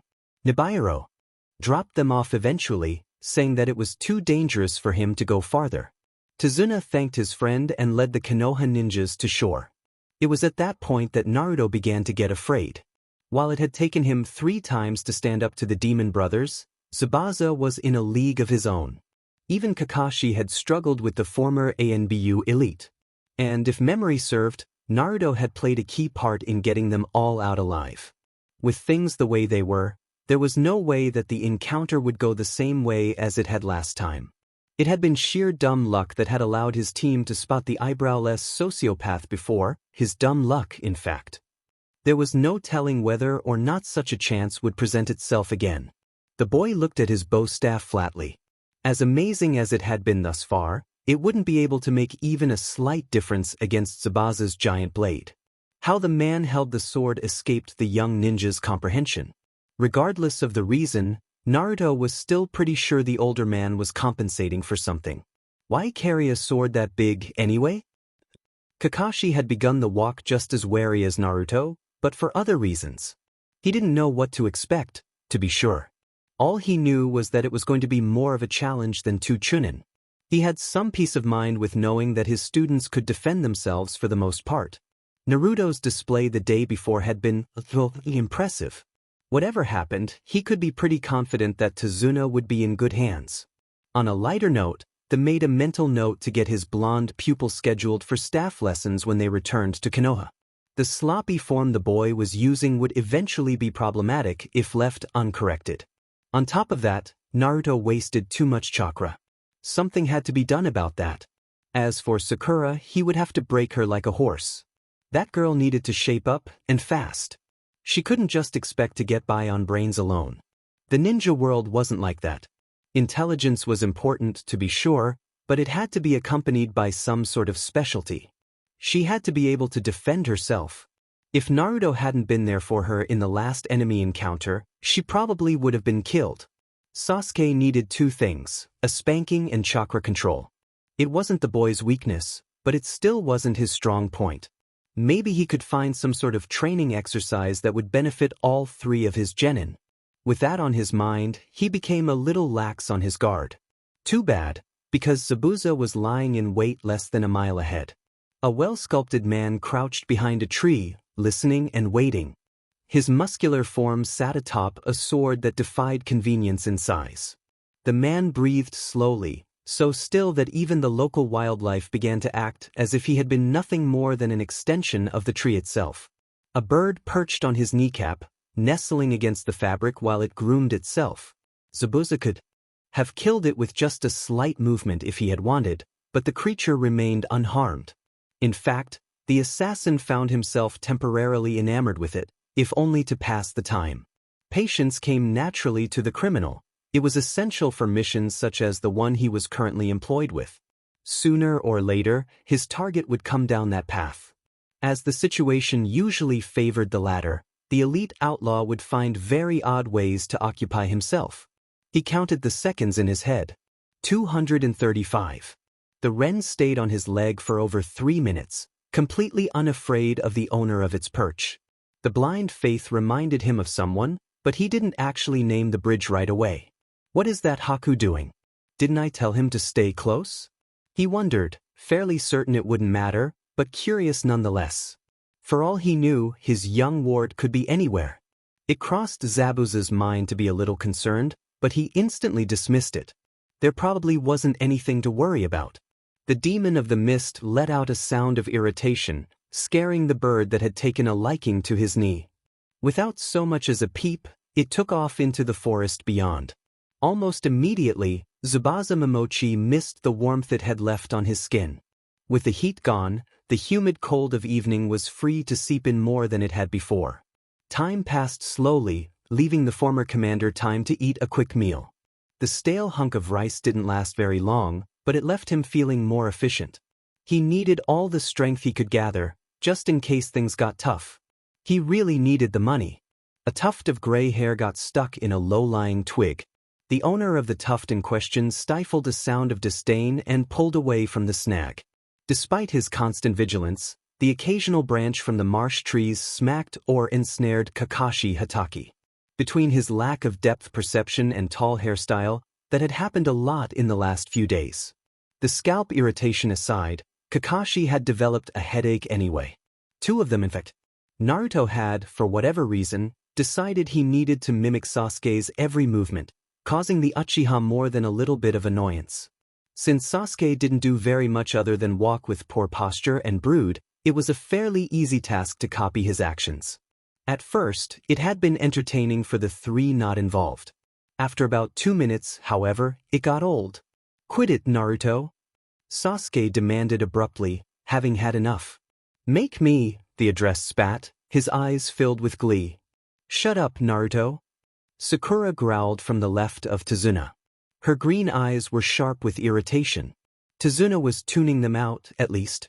Naruto snorted and made to begin again before stopping suddenly, forcing Kakashi to bump into him. His blue eyes began searching the area frantically. "Did you guys hear that?" he asked dramatically, his eyes wide with fear. Sakura and Sasuke looked at their teammate skeptically. Tazuna was split between being worried and being furious. Even Kakashi looked ready to groan at what he thought was a joke on Naruto's part before he heard it, too. Canvas brushing against bark. The sound in itself was so minute that not even an elite could be blamed for not pinpointing it. For Naruto to have noticed such a small detail was impressive. "You three," he shouted to his students, his visible eye calculating, defense formation around the builder. Naruto Uzumaki did not know what else to do, so he immediately obeyed. He stood to Tazuna's left while Sasuke stood to the right. Sakura protected the rear so that together the trio formed a triangular defense around the elderly man. With that, they waited for their hidden opponent to reveal himself and make a move. Zabuza was frustrated when he was discovered. It had been an obnoxious child who had hurt him, no less. He began to wonder if he was losing his touch when he recognized the leader of the ragtag team. The assassin's breath hitched with anticipation. He had to plan quickly if his speculation was correct. So, no wonder the Demon Brothers failed to take the old man down. Zabuza's voice spoke in a low rumble. Kakashi's head whipped around to locate the source. "Copy Ninja Kakashi." Surely enough, the man standing on the branch with a broadsword haphazardly balanced on his shoulder was no small threat. The Konoha Jonin immediately exposed his Sharingan to the shirtless predator, causing Sasuke to flinch and shiver. "Everyone be careful. This man is way out of your league," the instructor warned, never taking his eyes off Tsubasa, who was now executing a jutsu. The Sharingan watched every movement carefully, but was effectively rendered useless soon enough. A mist thicker than any they had experienced on their journey quickly surrounded them. Naruto instinctively stepped closer to the builder and accidentally bumped into Sasuke, who was still trembling with mortal terror. Under any normal circumstance, the blue-eyed troublemaker would have mocked his rival's weakness. Right then, however, he understood the importance of having Sasuke as a fully functional warrior. With that in mind, the Uzumaki's elbow gently nudged the petrified Uchiha's ribs. Two terrified dark eyes bored into Naruto's blue ones. Swallowing his own fear, Naruto forced a reassuring smirk. The nonverbal communication took less than 10 seconds, but the impact on Sasuke's panic was obvious. The black-haired genin inhaled and exhaled deeply, letting some of his fear vanish. There was still a significant amount left, though. Naruto could sense this and was about to slap his arrogant teammate before Kakashi intervened with a few choice words. "Sasuke, don't worry. I'll protect you, all of you. I won't let my comrades die." His words traveled through the fog, sounding at once both close and far away. There was a collective sigh of relief that Naruto did not share in. Try as the Jounin might, he was only human. "Don't be so sure of that, Kakashi," Zabuza chuckled, his voice coming from all directions at once. Naruto could hear his heart throbbing like thunder. How long was this man going to toy with them? Zabuza's mutterings soon filled his ears. He remembered the chant of a human body's weak points, but it still chilled him to the bones to hear it. The main reason, other than the fact it was incredibly creepy and instilled fear in the hearts of men, lay in fact he knew what would happen directly after. True to form, Tsubasa appeared inside the defense formation, weapon at the ready. Naruto felt the man's breath on his neck. His hair stood even further on end. Slowly, the blonde head arched around to fact the half-covered face of his enemy. The next few moments elapsed at a nightmarish crawl. Before Sasuke or Sakura had any time to even flinch, the missing ninja's elbow drove into Naruto's belly with incredible speed and force. He didn't even cry out. The taste of coppery blood covered his tongue, but the Yandame's son managed to muster enough strength to shove his bow staff into the ground to break his fall. Tsubasa's powerful hand reached for Naruto's headguard, prompting the blonde to swerve to the left, then the right. His movements were labored, but they were just enough to cause the man to fail in taking his prize. "You won't touch it," the Uzumaki shouted, blood flying out of his mouth before he fell to his knees. The assassin growled and readied another blow, but was rudely interrupted by several shuriken to the face, which then melted into a puddle of water with the rest of the body. Kakashi grimaced, having only hit a doppelganger. A clone! Sakura whimpered, staring in horror at the damage that the copy alone had caused. Then where dash? Her spine erupted in tingles so intense it almost hurt. Every muscle in her body tensed when she spotted the sword heading for her teacher's neck. "Kakashi-sensei," she called out, trying to warn him of the impending death. Nevertheless, the blow still hit. There was a sickening moment when the blade appeared to rend flesh, but it was soon apparent that the teacher was safe and sound when water replaced his form. Zabuza startled. The sight of his own jutsu copied left him awed. The moment didn't last, though. It soon came to Zabuza's attention that the Jonin's true position had played right into his hands when the kids looked into the water with relief. Water, his element. Kakashi had been careless. "What's wrong with this water?" the Hatake stammered, suddenly tense. "It's heavy." It crossed Naruto's mind to be mildly concerned. With a smirk, Zabuza's body melted into a pool of water and reappeared next to the waterlogged sensei. "Water prison jutsu," he hissed behind gauze, executing the hand signs in a flash and encasing the elite Konoha shinobi in an impenetrable sphere of the solution he had been hiding in. "This might just be water," he announced with a mirthless chuckle, "but it's stronger than." "It's over, Kakashi." "No, it isn't." Naruto shouted immediately, causing both of the elite in the water to look in his direction with incredulity. The boy painfully staggered to his feet and held his staff upwards, prompting a small laugh from Zabuza. "Don't, Naruto. You can't beat him." Sakura cried out before even thinking. She ran to steady him, but he pushed her away gently. Sasuke looked on with morbid fascination, unsure of how to react. "All of you. This man can't follow you so long as he keeps me immobile," Kakashi ordered, his face taut with lines of worry and anger. The urgency of the command lingered. Sasuke didn't move, obviously in deep thought. Sakura took a few steps back, but couldn't bring herself to obey. Naruto shook his head and made eye contact with his teacher. Even as Zabuza created a clone to go forward to their position, the blue eyes bore into Kakashi's senses. "I am Naruto Uzumaki, the one who will be Hokage. I will protect those who are important to me," the 12-year-old announced loudly, smiling at his imprisoned sensei with those bright eyes. "You won't hurt Kakashi-sensei." There was so much warmth backing those words that Kakashi could feel his little-used tear glands attempt to work. The boy was so genuine, but what good would that do? "Don't," the teacher repeated, almost pleading. Zabuza scoffed, his clone readying an attack. Naruto pulled the staff into a defense position and shifted his weight onto his hind leg. Sasuke and Sakura took out their respective knives and stood in front of the horrified Tazuna. He wasn't going to stop them from saving Kakashi. The guilt would drive him mad if anything happened. Kakashi felt as if his heart would stop. His students were going to be brutally murdered in front of him because they wouldn't abandon him to his fate. With unadulterated horror, the Jounin watched the game begin. Zabuza took the first move, swinging the giant blade with deadly accuracy and force. Naruto jumped out of the way on the first and second attempt. The third was halted by a distraction on Sasuke's part, a ball of fire aimed at the clone's exposed chest. Sakura threw several knives shortly after the doppelganger dodged, one of them just grazing his arm. With the time that had granted, Naruto had duplicated himself with Shadow Clone Jutsu. All 7 of them jumped at the enemy with their weapons at the ready. Zabuza's clone swatted the onslaught off effortlessly, leaving the real Zabuza chuckling in the distance before he felt a presence behind him. Naruto Uzumaki slammed the pole into Zabuza's muscular neck, a blow too clumsy to actually hurt him. Like a red cape in front of a bull, the orange streak was instantly targeted by Zabuza's outstretched arm.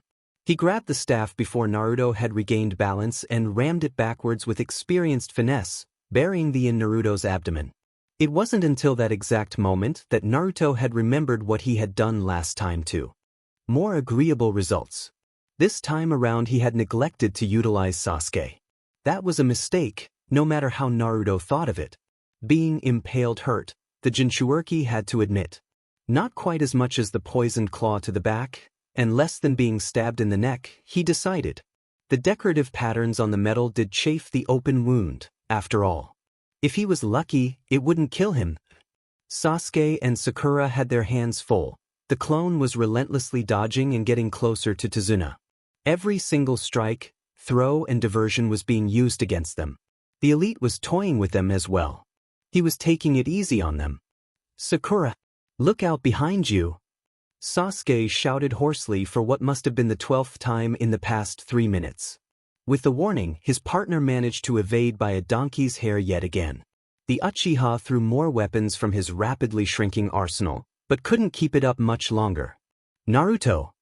Kakashi called out desperately from his prison. The bow's staff had not left Zabuza's hand, and the addressed boy was rigid behind it. The preteen hadn't even so much as blinked at the mention of his name. Blood seeped from the wood and fell on the surface of the marsh like raindrops. "Naruto!" the teacher urged again, this time to be rewarded with a weak smile from the Uzumaki. One last clone appeared under the water's surface and pulled down on Zabuza's feet, causing the assassin to lose his concentration and release the cage and staff. Zabuza's eyes widened. Oh shit. Kakashi Hatake was not a man to be trifled with. His fuse may have been long, but once lit, it became a dangerous wick indeed. The deadly combination of a cunning mind and the use of a Kekai Genkai made for a vicious killing machine. Now, the list of things that set him off was almost as long as anyone else's, subject to change and grow with his experiences. Though he had never been in that particular situation before, Kakashi Hatake became sure of one thing. Watching your student get impaled with his own weapon while attempting to save you wasn't pleasant. The sight felt like having a summon pulled off inside your body. That feeling in itself was not new to the man. It tingled, burned, and generally caused him great discomfort. There was a moment of absurd clarity within those writhing moments, however. All questions about the blonde-haired boy that had plagued his mind until that very moment faded away with one conclusion: Naruto was no fool. Despite what anyone else may have thought of him, the boy was by no means stupid, cruel, or useless. If Naruto, who was gravely injured, could keep fighting for his teacher's life while impaled on a stick, who was Kakashi to think him rash? Naruto knew the stakes. He always did, regardless of how he had acted. The act of not thinking before an action in his case was merely one of time-saving. For someone who knew their priorities, morals, strengths, and weaknesses as well as the young Uzumaki, discretion would only point to the same course of action that would have been taken in the first place. Kakashi thought of these things from under the water with his injured student floating beside him. As unpleasant as the impact on firm ground was going to be, the teacher knew he had to get his pupil out of the waters before he drowned. The Jounin's hands firmly grasped Zabuza's ankles, pulling the assassin under the waters of the marsh. From there, Kakashi sent a chakra-backed blow into the man's face to stun him. With the few seconds that bought, Naruto was tossed out of the water. From the boy's heightened trajectory, he spotted Zabuza's sword-wielding replica attacking his teammates. Sakura was barely keeping up, he could tell with his dimming eyes. Sasuke kept the clone on his toes, but was still unable to break the advance on the bridge builder. Tazuna had dropped his belongings, and was preparing to fight himself if he had to. Naruto, being Naruto, felt he had to help them in spite of his injuries. In a burst of strength, the young airborne ninja yanked the weapon out of his torso to hold it in front of him. His eyesight went white with the searing fresh agony the action brought. He could practically feel his insides falling apart. Despite his best efforts, he let out a scream in his pain, alerting the water clone to his presence. Tsubasa's face shot around to face the noise. In a movement almost too fast to be seen, he jumped out of the attack's range, not even bothering to debilitate the boy that was no longer a threat to him. True to his assumption, Naruto barely was able to stand upon touching the ground. Sakura gasped at the grisly sight of all the blood welling from the wound in his middle. Zabuza's clone pulled his sword back to the ready, commencing the onslaught once again. The bridge builder was pressed even further back, and Sakura had to peel her eyes away from her friend to defend him. In the course of 5 seconds, she blocked 3 potentially fatal attacks targeting Tazuna. The Uchiha boy could not bring himself to look away from Naruto's struggle to remain standing with his face to the enemy. Something inside him wished the knucklehead would just fall over instead of tormenting himself. Naruto! You can't do anything like that. Get down! Sasuke finally raged, unable to keep his irritation with that unwavering spirit in check. Knowing he had all the time in the world if he was, in fact, dying, Naruto studied Sasuke's face. The whole though he might have been, the black-haired egotist was worried about him. The Kyuubi's mortal vessel attempted to say something in return to the would-be traitor, something rude but funny of course, but failed utterly through his labored breathing. There would be no comeback this time. Guess you'll have to take over from here, team, if I want to live, he reasoned, reasonably sure he heard laughter in the furthest recesses of his mind, causing him to blink. Naruto Uzumaki truly and honestly did not want to die right then. After all he had done, and after all the work, he didn't want to have to face Zabuza once again when he awoke. It was hard to know that when you failed, you weren't remembered by anyone for all the hard work. In a way, though, he was used to it. Uphill battles came with the territory of his life, and metaphoric climbing gear tended to be at the ready. With a grin, Naruto nodded to his rival and collapsed forward, motionless. Sasuke felt his face darken. He hadn't really been expecting Naruto to listen. He hadn't, either. The nod that had just been sent was not one of agreement. It was a passing of the baton, a silent declaration of trust. Sasuke wasn't used to it, and he understood then that he had been avoiding it on purpose.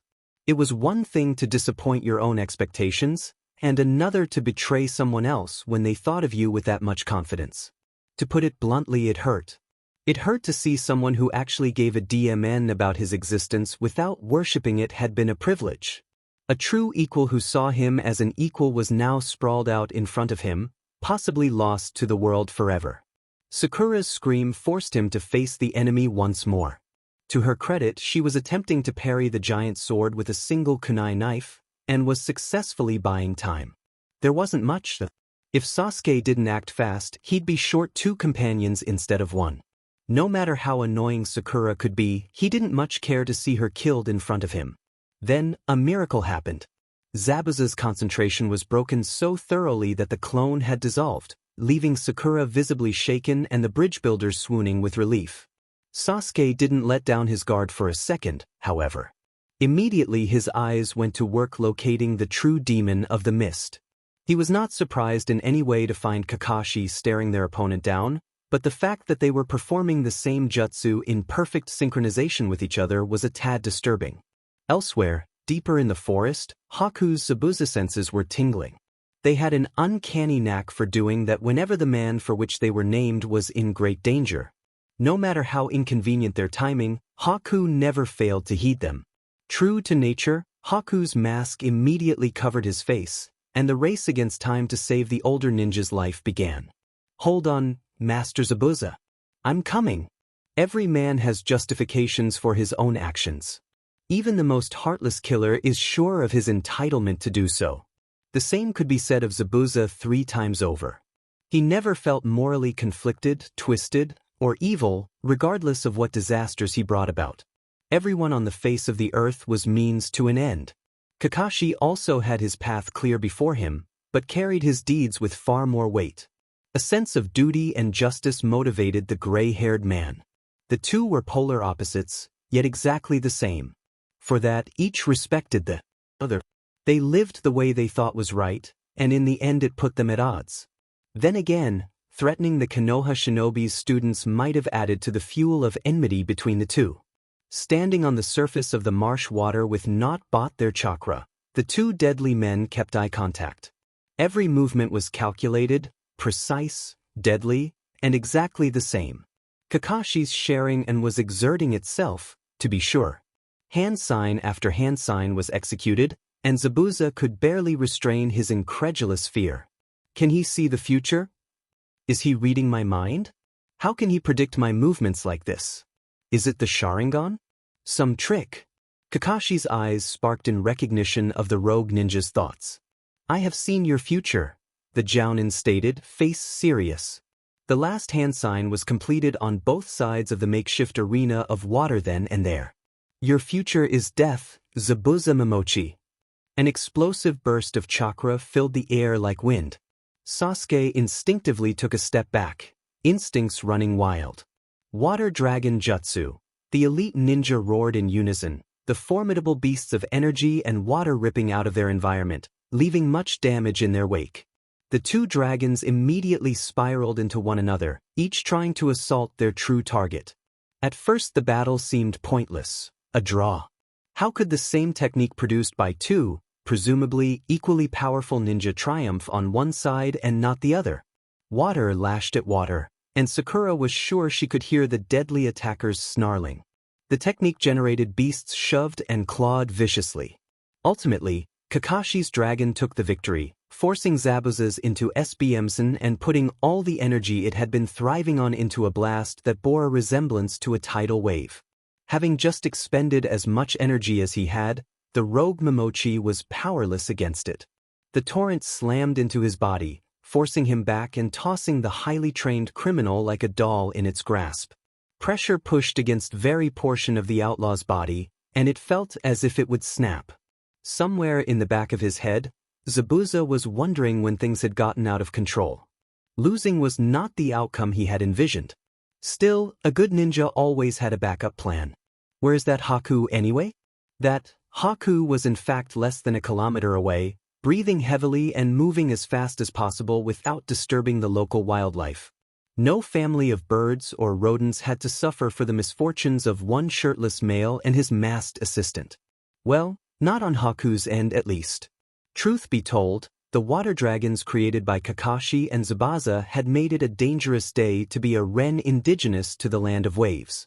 Over 70 eggs were destroyed in the crossfire. The thunderous sound of rushing water hit Haku's ears and he hastened, dreading to think himself too late. Zabuza was his life, his fuel, his one and only goal. It was a subservient existence, but one that had never failed to satisfy the boy. Zabuza's smile, however rare, was the only reward he needed to risk life and limb. Naruto Uzumaki wanted very much to know exactly he had gone from heroically falling to the earth to sitting in front of a set of wretched bars in naught but his birthday suit. The whole affair smelled like yet another strange dream, and sweat coated his feverish face. It was warm and cold at the same time, and without any covering he felt vulnerable. The glowing eyeballs leering at him from their prison weren't helping a bit, either. Try as he might, Naruto couldn't seem to peel his eyes away from those of the demon. Something deep inside him, repressed and voiceless, warned him not to. It was as if that gaze alone tethered the boy to his own essence. If he were to look away, he would die. This feeling in itself was somewhat exciting to Naruto since it led to the conclusion that he was still alive on the physical plane. His deeds were still remembered, his friends still fighting. On the other hand, Naruto Uzumaki was truly and deeply disturbed by the closeness of his demonic tenant. The terror flowed and ebbed like tides through what seemed like hours. The blonde didn't dare speak, but doubted he could even if he wanted to. The feverish sensation left him feeling drained and tormented. The seal on his belly regulated it all, causing him to feel numb around the solar plexus. In the silent room of his psyche, the QB sustained the young soul as it always did, though the boy did not remember.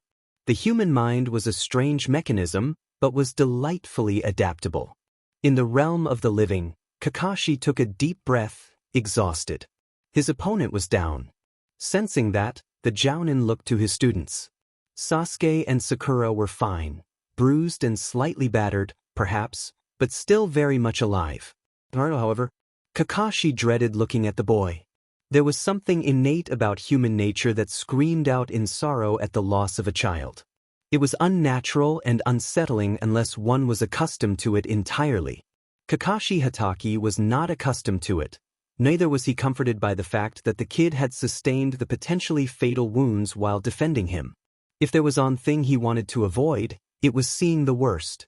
Thankfully, the adult had an excuse to delegate the task to someone else. Zabuza would have no problem surviving that wave, even if he was injured. Tazuna had to be protected. With that in mind, Kakashi started toward the subdued criminal. Sakura, Naruto. The teacher motioned on his way, not even having to finish the request before the kunoichi sprinted in the direction her fallen teammate. Sasuke looked after her from his position in front of a downcast Tazuna, breath halted with dread. The wound Naruto had sustained was probably mortal. It had been deep. The Uchiha had seen it briefly, but had still hoped for the best. Team 7's world stopped for the young female's conclusion.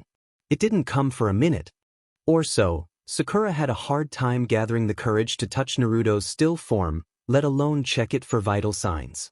It seemed so wrong to her that Naruto, the most obnoxious person she knew, was so pallid and unmoving. Sakura was frightened by the very concept. Shaking, she pushed 2 fingers into his pale neck, feeling for pressure. His skin was cold and clammy. She hated the feeling. Her face stiffened, and Sasuke along with it. After a little while, she opened her mouth to speak, letting several choked gasps escape her. Kakashi stopped in his tracks upon hearing that sound. His throat clenched, ready for the verdict he was sure of. Yet again he had lost someone important. Once more, the great Kakashi had failed where it truly mattered. No amount of victory could compensate for that kind of loss. Naruto was. Sasuke didn't want to hear what the sobbing girl was about to say. He wasn't ready to hear that Naruto was alive. Sakura smiled through her tears. He's still alive. Love, by textbook definition, is described as a deep, tender, ineffable feeling of affection and solicitude toward a person, such as that arising from kinship, recognition of attractive qualities, or a sense of underlying oneness. The term alone was one that Sakura had heard used many times. She, herself, had used it in the past without any forethought to the profoundness of the word in itself. Love was not what she had thought it to be. In moments of desperation, it changed. Sakura Haruno's heart felt like it would burst into oblivion. Her emotions, until that point, had been nothing more than imitations caused by impatience or disappointment. In the long run, most of the things she had stressed over didn't matter. Life was precious, everyone had their worth. The Kunoichi had always believed that, but never fully realized that she did. There was infatuation, of course, but that was different. Love was wanting someone or something else to be honestly and truly happy. It was only in that particular trying moment that her world expanded, colors becoming more intense to a perception no longer condemned to wander in immaturity. The Kunoichi wasn't strong, she knew that. Oh gods, how she knew that. In the end, she always depended on others. In the end, she couldn't bear the thought of losing them. Not out of self-preservation, but it would be a lie to say she didn't feel that she owed them something. She loved Sasuke. She loved Naruto. She honestly and truly loved quite a few people, and until that point she had ignored it. Love was not a simple adoration, it wasn't even romantic in nature. No, that was a different aspect of love. One could feel a deep attachment for someone without that lust. Love was a state of being, an ideal, and a force of nature flowing through every creature. It coursed from her hands into Naruto the moment she touched him. On a microscopic level, the effects were immediate, though no one could prove it. Just a little more activity, a little more motivation. The Uzumaki's body stirred slightly, though not enough to gain awareness. It was enough for her, though. Sakura held her teammate close, fighting back the feeling that this wasn't the first time they had been in that position, his head in her arms. Less than 10 meters away, the ambience was very different. Kakashi had given a short sigh of relief, but was by no means unburdened. Zabuza was right in front of him now, and the copy ninja grasped a kunai tightly, knowing that the job had to be finished. The Jounin had no choice, but even if he had, the man laying out before him had struck a child down without remorse. A genin, perhaps, but a child nonetheless. One he could have subdued without causing any lasting damage, in fact. Killing was a messy business. Kakashi Hatake hated it, unlike some of the reports about him would suggest. It was never satisfying, and it never filled in the holes of the past. It was just a necessity. A dirty, guilt-ridden, unavoidable necessity. The least he could do and still feel humane was make it quick. With that in mind, the Konoha elite aimed for the criminal's jugular artery. He would avoid any nerve endings, if at all possible. He lifted his knife, and was immediately startled by several acupuncture needles flying past his face to hit the target he had been eyeing. Zabuza's throat made a strangled gasp, and the rogue shinobi fell to the ground like a broken doll, eyes still open. "Wah," the teacher stammered, turning around to find a masked face studying him from a leaf-covered branch. The newcomer still held several more sunban in his right hand, prepared for use should anything have gone wrong. Instinctively, the Hataki checked his enemy's vital signs to find nothing, dead as a doornail. Hunter Nin, Sasuke commented from his new position behind their instructor, viewing the lithe frame presented before them. The boy addressed gave a quick and courteous nod. His thick clothes ruffled in the breeze, hiding nearly all skin in a layer of bluish-green. His headband was hard to discern in the fog, but Kakashi could read the insignia without difficulty. It made sense that the Momochi would be tailed by an ANBU of his own village. Having been the same kind of predator in the past, Kakashi understood the boy's timing as well. "Thank you for immobilizing him for me," the hunter's voice called out, soft and gentle. It flitted on the breeze, then left like imagination. "The wanted criminal, rogue ninja Zabuza Momochi." Kakashi gave a curt nod in reply, then looked at the body. Behind the mask, Haku tensed. Thankfully, the exhausted teacher had been too preoccupied with many things to have noticed the change. Before the gray-haired veteran was given the chance to get any closer to the corpse, Haku leapt down from the branches to toss Zabuza over his shoulder in a protective gesture. Kakashi was led to believe this was for secrecy reasons between the two villages, as the next part of Zabuza's eradication was for the ANBU's eyes only. "I will go dispose of the body. Good day to you, Leaf Ninja," Haku whispered, looking at the scattered group and phasing off into obscurity. Kakashi was left standing there alongside Sasuke at a complete loss for words. That boy was a skilled ninja, he could tell. Probably even stronger than he was. Before he had time to ponder that, however, his knees gave beneath him. The Sharingan had its downfalls. Chakra exhaustion, he mused mirthlessly. It couldn't have come at a more inconvenient time. There was still the mission, and Naruto had to be taken care of immediately. There was no question about it, he needed to stay conscious, and Sasuke caught his sensei before he hit the ground, feeling every muscle in the adult's body tensing and straining. There wasn't any need for an explanation. If anyone understood the Sharingan's pitfalls, it was the one of the last Uchiha. "Sasuke, I leave you in charge for now," Kakashi muttered, looking to the area where Sakura and Naruto were located before passing out entirely. Sasuke stared at him for a moment, then turned to each of his teammates in turn before meeting the gaze of Tazuna. The old man stared at him expectantly, and the Uchiha felt his face sour. "Great. Naruto's barely alive, the old man's still the worst client ever, and now I'm in charge? This is going to be a long day." Haku didn't dare stop running with Zabuza's dead weight on his back until there was several kilometers and a river between the two and the group of foreign shinobi. They had nearly succeeded in killing Zabuza, and the young outcast would be dead if they did it again. He had been lucky to arrive when he had. If his entrance had been even 10 seconds later. Haku shuddered. Hands shaking, the boy laid his only companion down on the damp grass below them, assessing the damage caused by both himself and the enemy. There wasn't as much as he had feared, but his shame built all the same. Every bruise on his master spoke to him of personal failure. With much affection, Haku stroked Zabuza's face. He would attend to his master's wounds soon enough, but for that moment, he could do nothing but thank the heavens he had been able to be there for his hero in time. Kakashi had slept through the whole of the night, not remembering much of it. He had opened his eyes in the early morning hours to be greeted by the sight of a drooling and shirtless Sasuke Uchiha propped against the wall, a drunk Tazuna passed out on the table, and a disheveled Sakura who appeared to have fallen asleep on the stairs only to be covered with the shirt Sasuke had lacked. If not for the given circumstances, the Jonin would have assumed she had taken it herself. It came to Kakashi's mind to worry about Naruto, but he didn't have the energy to stand unsupported, let alone walk up a flight of stairs. With a sloth's stamina, the Hataki's left arm touched the inert Uchiha boy, jerking him into awareness almost instantly. "Sensei?" he asked. Hawk-like eyes focusing. "Check on Naruto," Kakashi ordered, voice quiet and drowsy. Sasuke's eyebrow quirked upwards, but he obeyed his teacher's command without question.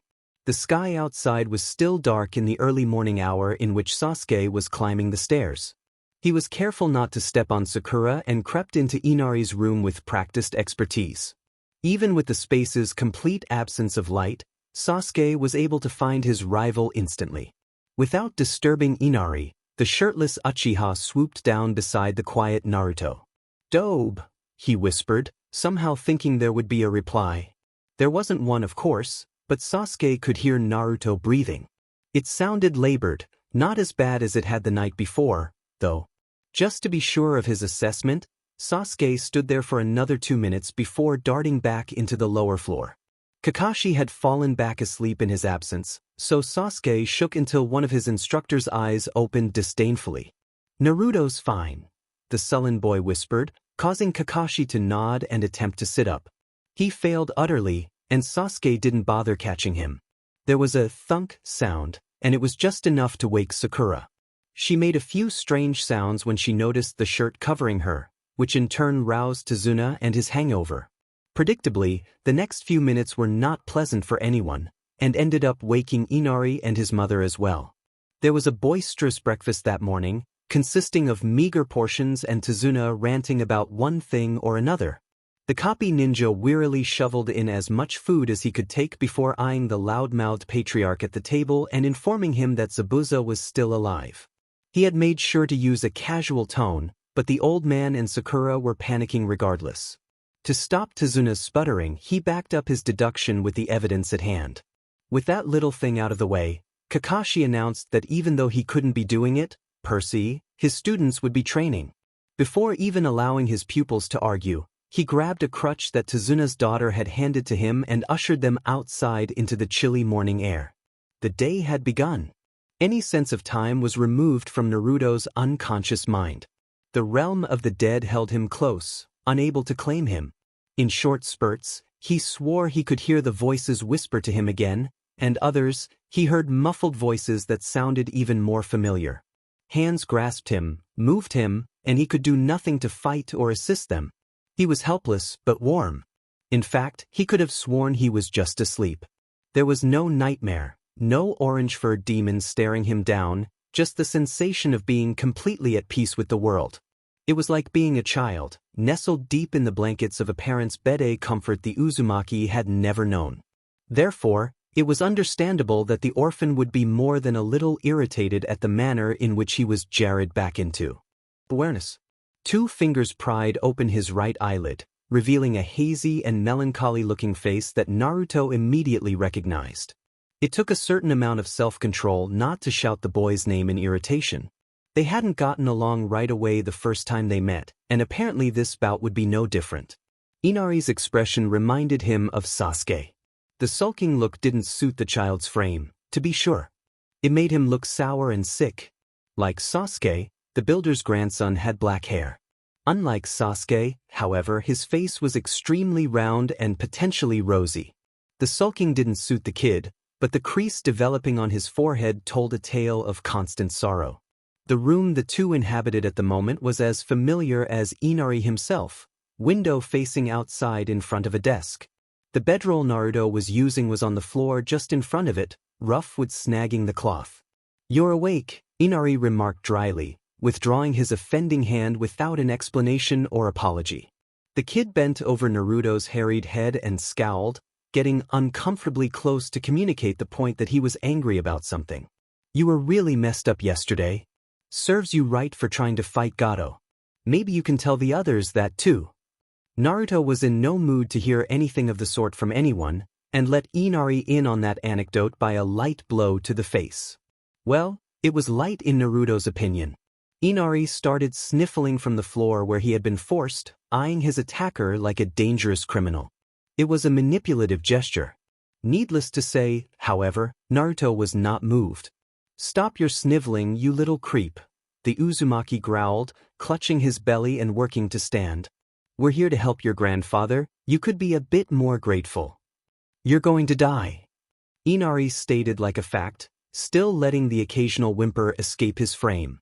He spoke the phrase with such conviction it made Naruto sick. "Heroes don't die," Naruto retorted with forced calm, putting the bedclothes in order. "There aren't heroes in this world," the black-haired child wailed, very loudly in the hopes that the orange-loving ninja would glance at him. Blue eyes fell upon him, looking alternately sad and compassionate. The two emotions warred with one another for a second before deciding on sad. The blonde rounded on his pessimistic companion with a snarl. "You'd better believe there are heroes. I'm gonna be one of the best." Naruto's voice echoed all the way downstairs, causing Inari's mother to startle over the stove. The gruel she was preparing for lunch was no worse off, but her first thoughts involving fear of a break-in. How else could the arrival of a new voice be explained? Inari didn't make friends easily. He never had, and the auburn-haired woman was not going to believe he had just turned over a new leaf.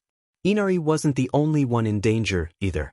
The shortest, youngest ninja in the group had been on the verge of death when they had arrived, the little girl known as Sakura supporting him and huffing like she'd run a marathon, accompanied by Tazuna and Sasuke carrying a drunkenly exhausted Kakashi. They had looked at his wounds and set him up in Inari's room over the span of a very hectic night, forcing her son to watch their would-be protector at all times. Together, the two would be helpless, and maternal instincts pushed her into action. Pot in hand, Inari's mother ran up the stairs and opened Theodoratus find a sight that ultimately spelt the death of lunch. The gruel fell onto the rough wood flooring, accompanied by her jaw.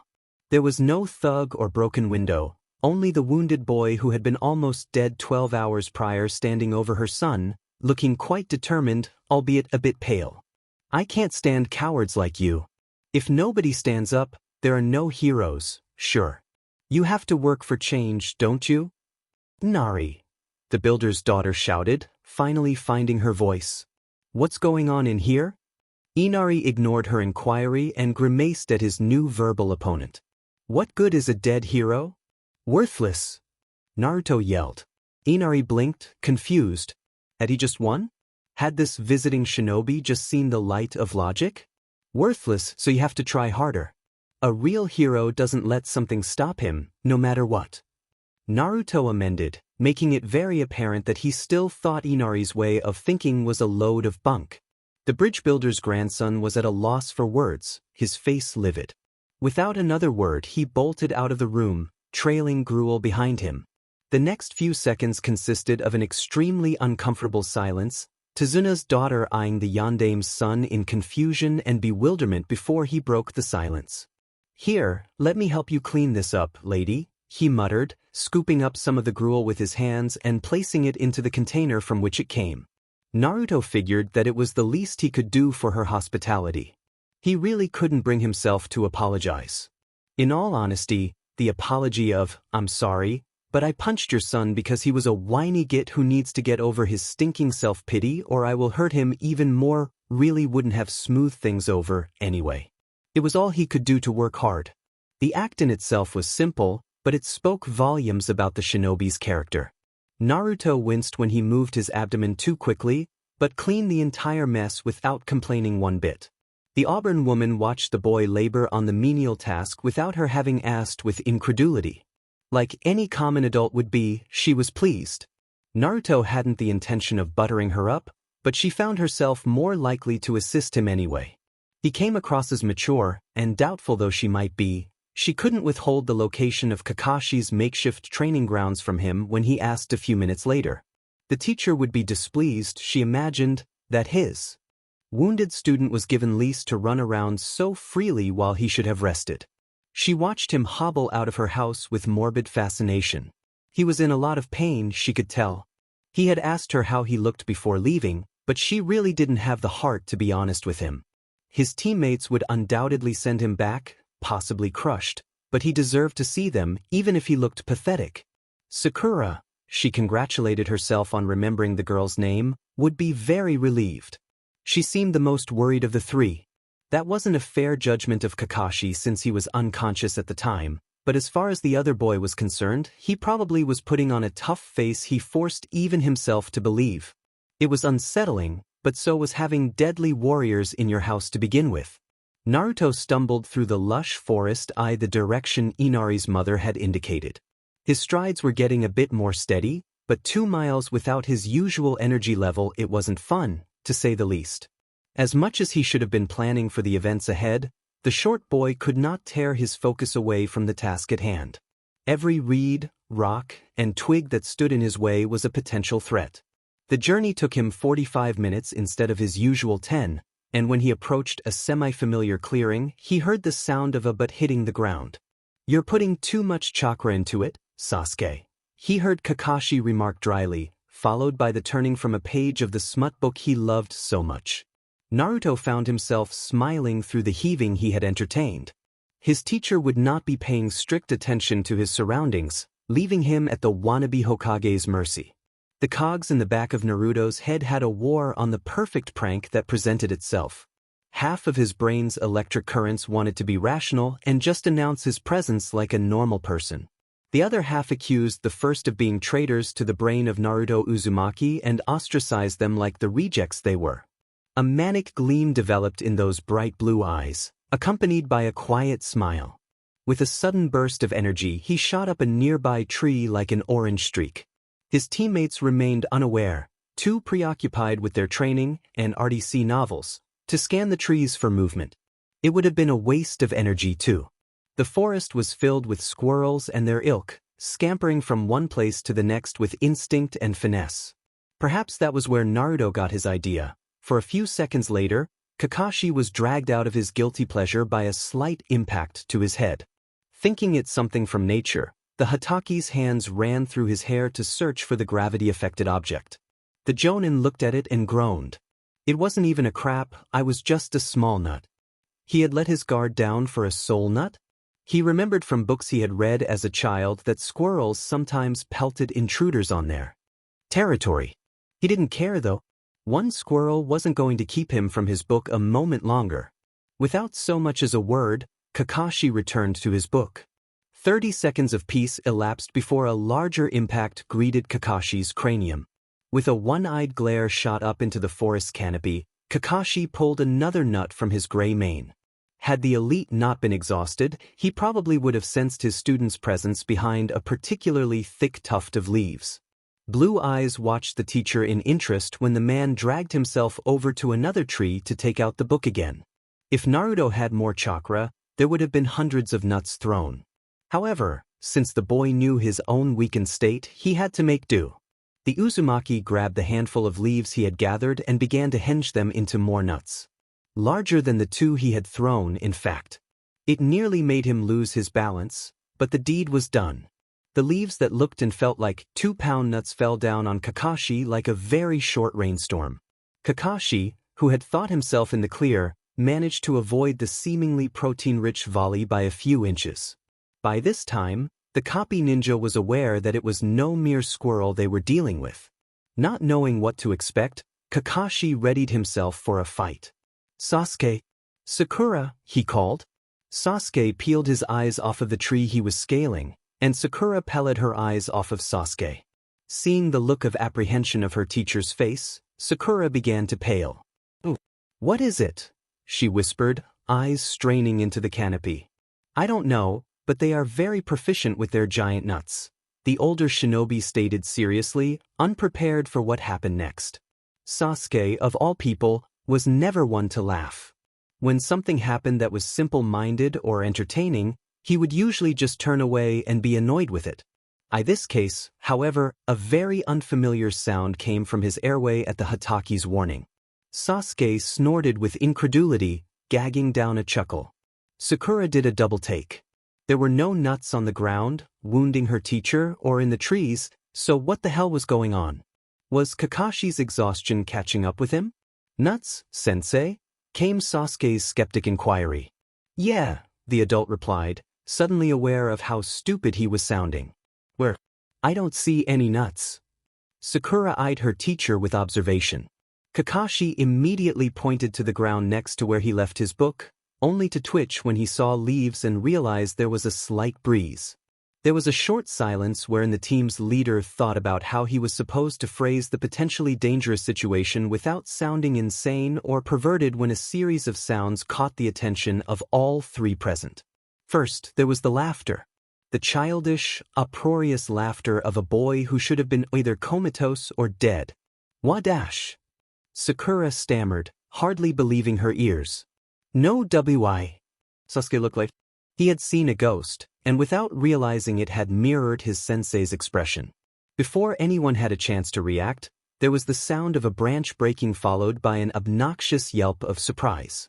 Naruto was not exactly overjoyed with the sudden break in his plans. Nor was he entirely comfortable with the 43-foot drop to the ground that he was approaching at breakneck speed. He had continued screaming and flailing in fear after his fall had been halted by a grip that was a bit tighter than it should have been around his ankle. Kakashi eyed his catch with every emotion he could think of, but his appearance settled on apathy. Well, he drawled, it seems you're feeling better, Naruto. Coming to the conclusion he wasn't dead, Naruto opened his eyes to observe the people around him and give his most charming, please don't stab me face.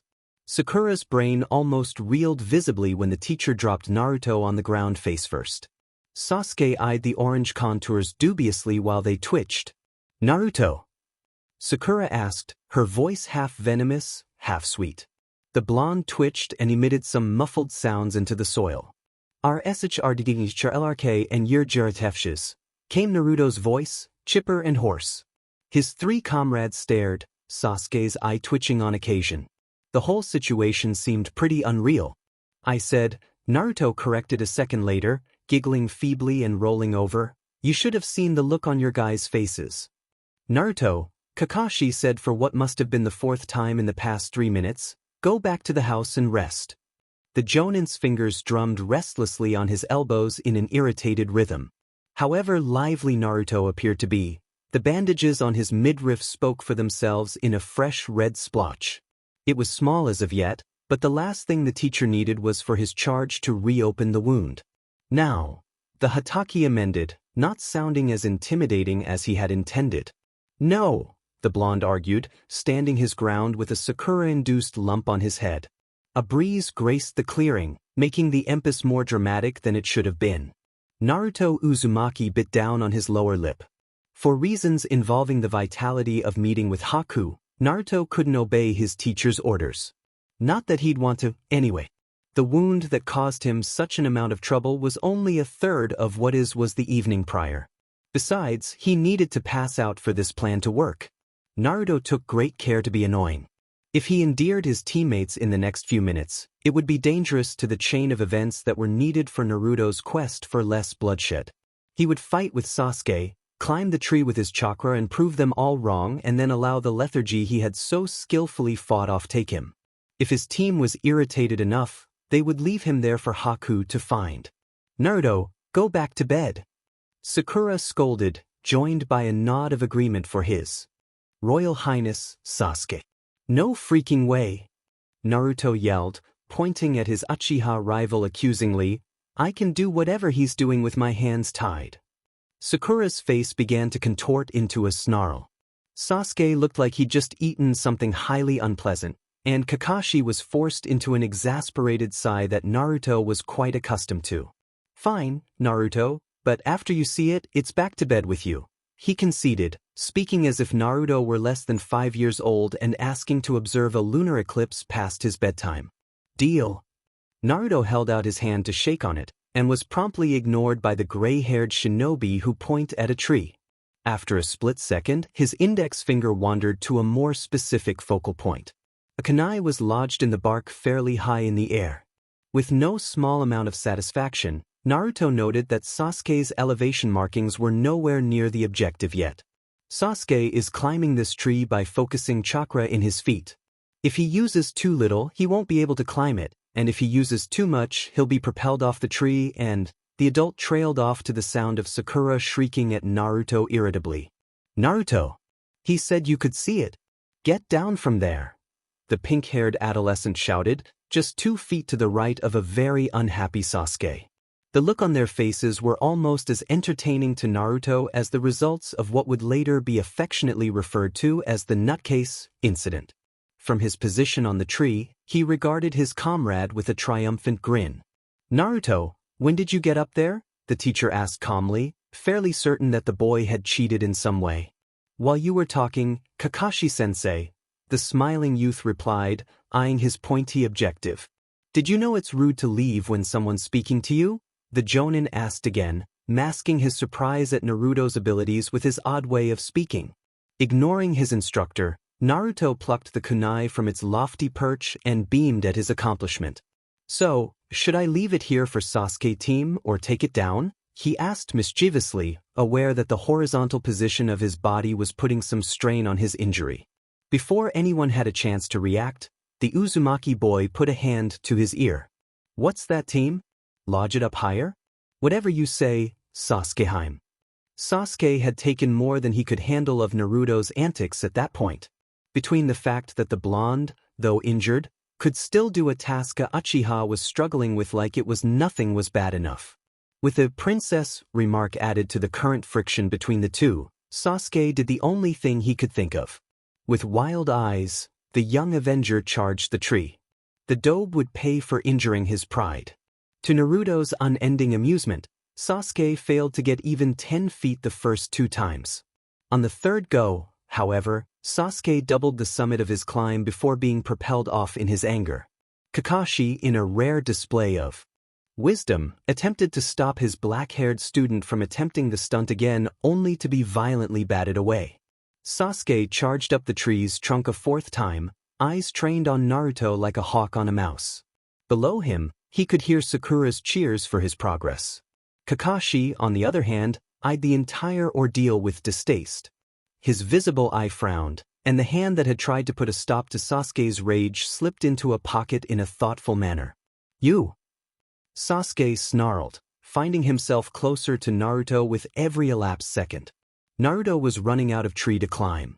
He had anticipated Sasuke's outburst, but he hadn't expected the sour-faced Uchiha to actually succeed in pursuing him. Perhaps the three had been training longer than he thought. With Sasuke less than a meter below him, Naruto had to act quickly. In a calculated and very taxing move, the Jinchuriki leapt from his verdant perch to a neighboring tree, where he grappled the branches like his life depended on it.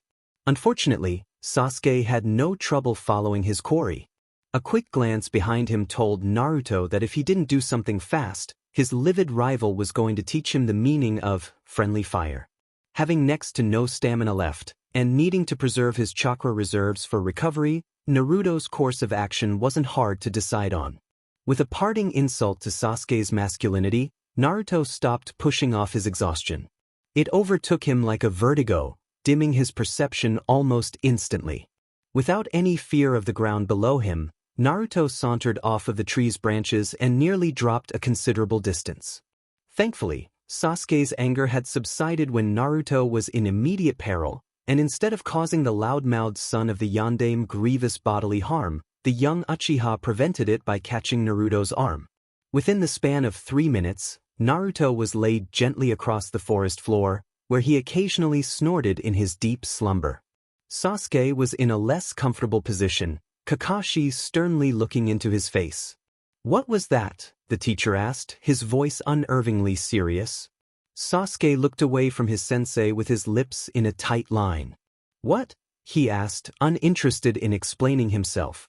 "You tried to assault a teammate for a simple comment, Sasuke." Kakashi reminded, noting that Sakura was looking more uncomfortable by the second. "So? I didn't hurt him." Sasuke muttered darkly, earning an even more intense stare from the former NBU operative. "You stopped me from restraining you. You disobeyed me in a way that could have been potentially fatal in the field of duty. That is not the way a true shinobi acts." "So, you're comparing me to Naruto now? Are you saying a true shinobi baits everyone else and generally making butt of themselves?" Sasuke's face twisted again, but Kakashi was unshaken. "I never compared you to Naruto, Sasuke," the Jonin replied, still standing with as much authority as he could. "Muster." Sasuke's face remained spiteful, but nothing more was said. "Should we take Naruto back with us?" Sakura broke into the tense atmosphere, causing Kakashi to shrug, exposing a Sasuke who was suddenly enamored by the dirt. "I think this is the only way to get him to rest, anyway." "You're a bad person, sensei." Kakashi had a very interesting night without Naruto to contend with. No matter where he went, however, he couldn't escape that boy's influence, it seemed. The bridge builder's grandson had a nice little bruise on the side of his face, Kakashi knew full well where it had come from. Judging from the boy's mannerisms throughout that evening, the Jonin came to understand why Naruto had used the kid's face for target practice. The pessimism streaming off of Inari was almost nauseating. Halfway through the evening meal, Inari tore from the room in a miniature tantrum, yelling at the trio of Konoha ninja to just leave, and that there was no chance, yada yada. Kakashi would have been perfectly content to continue eating as if it had never happened, but unfortunately, there was a female present. He'd never quite understand the feminine need to fix things. Sometimes life was better when left alone. Why is he like that? Sakura had asked Tazuna, referring to his moody grandson. The slightly drunken man had regarded her blearily and began a story of heroism and loss. Inari's adoptive father's death had broken him, and the child had gone as far as to cut the man's face out of the family photograph and hide it in his room. Sasuke listened impassively, but Sakura was disturbed, to say the least. She didn't understand why her teammate would hit someone who had been through so much. How could Naruto be cruel to Inari? She went as far as asking aloud. Naruto knows suffering, Sakura. He was like Inari once, I believe. For him, however, there was no father, no mother, no family. Kakashi answered her, evoking thought and an incredulous expression from the girl. But she interjected, most likely condemning the act of violence that her comrade had committed. It's his way, Sakura. You've no right to judge it.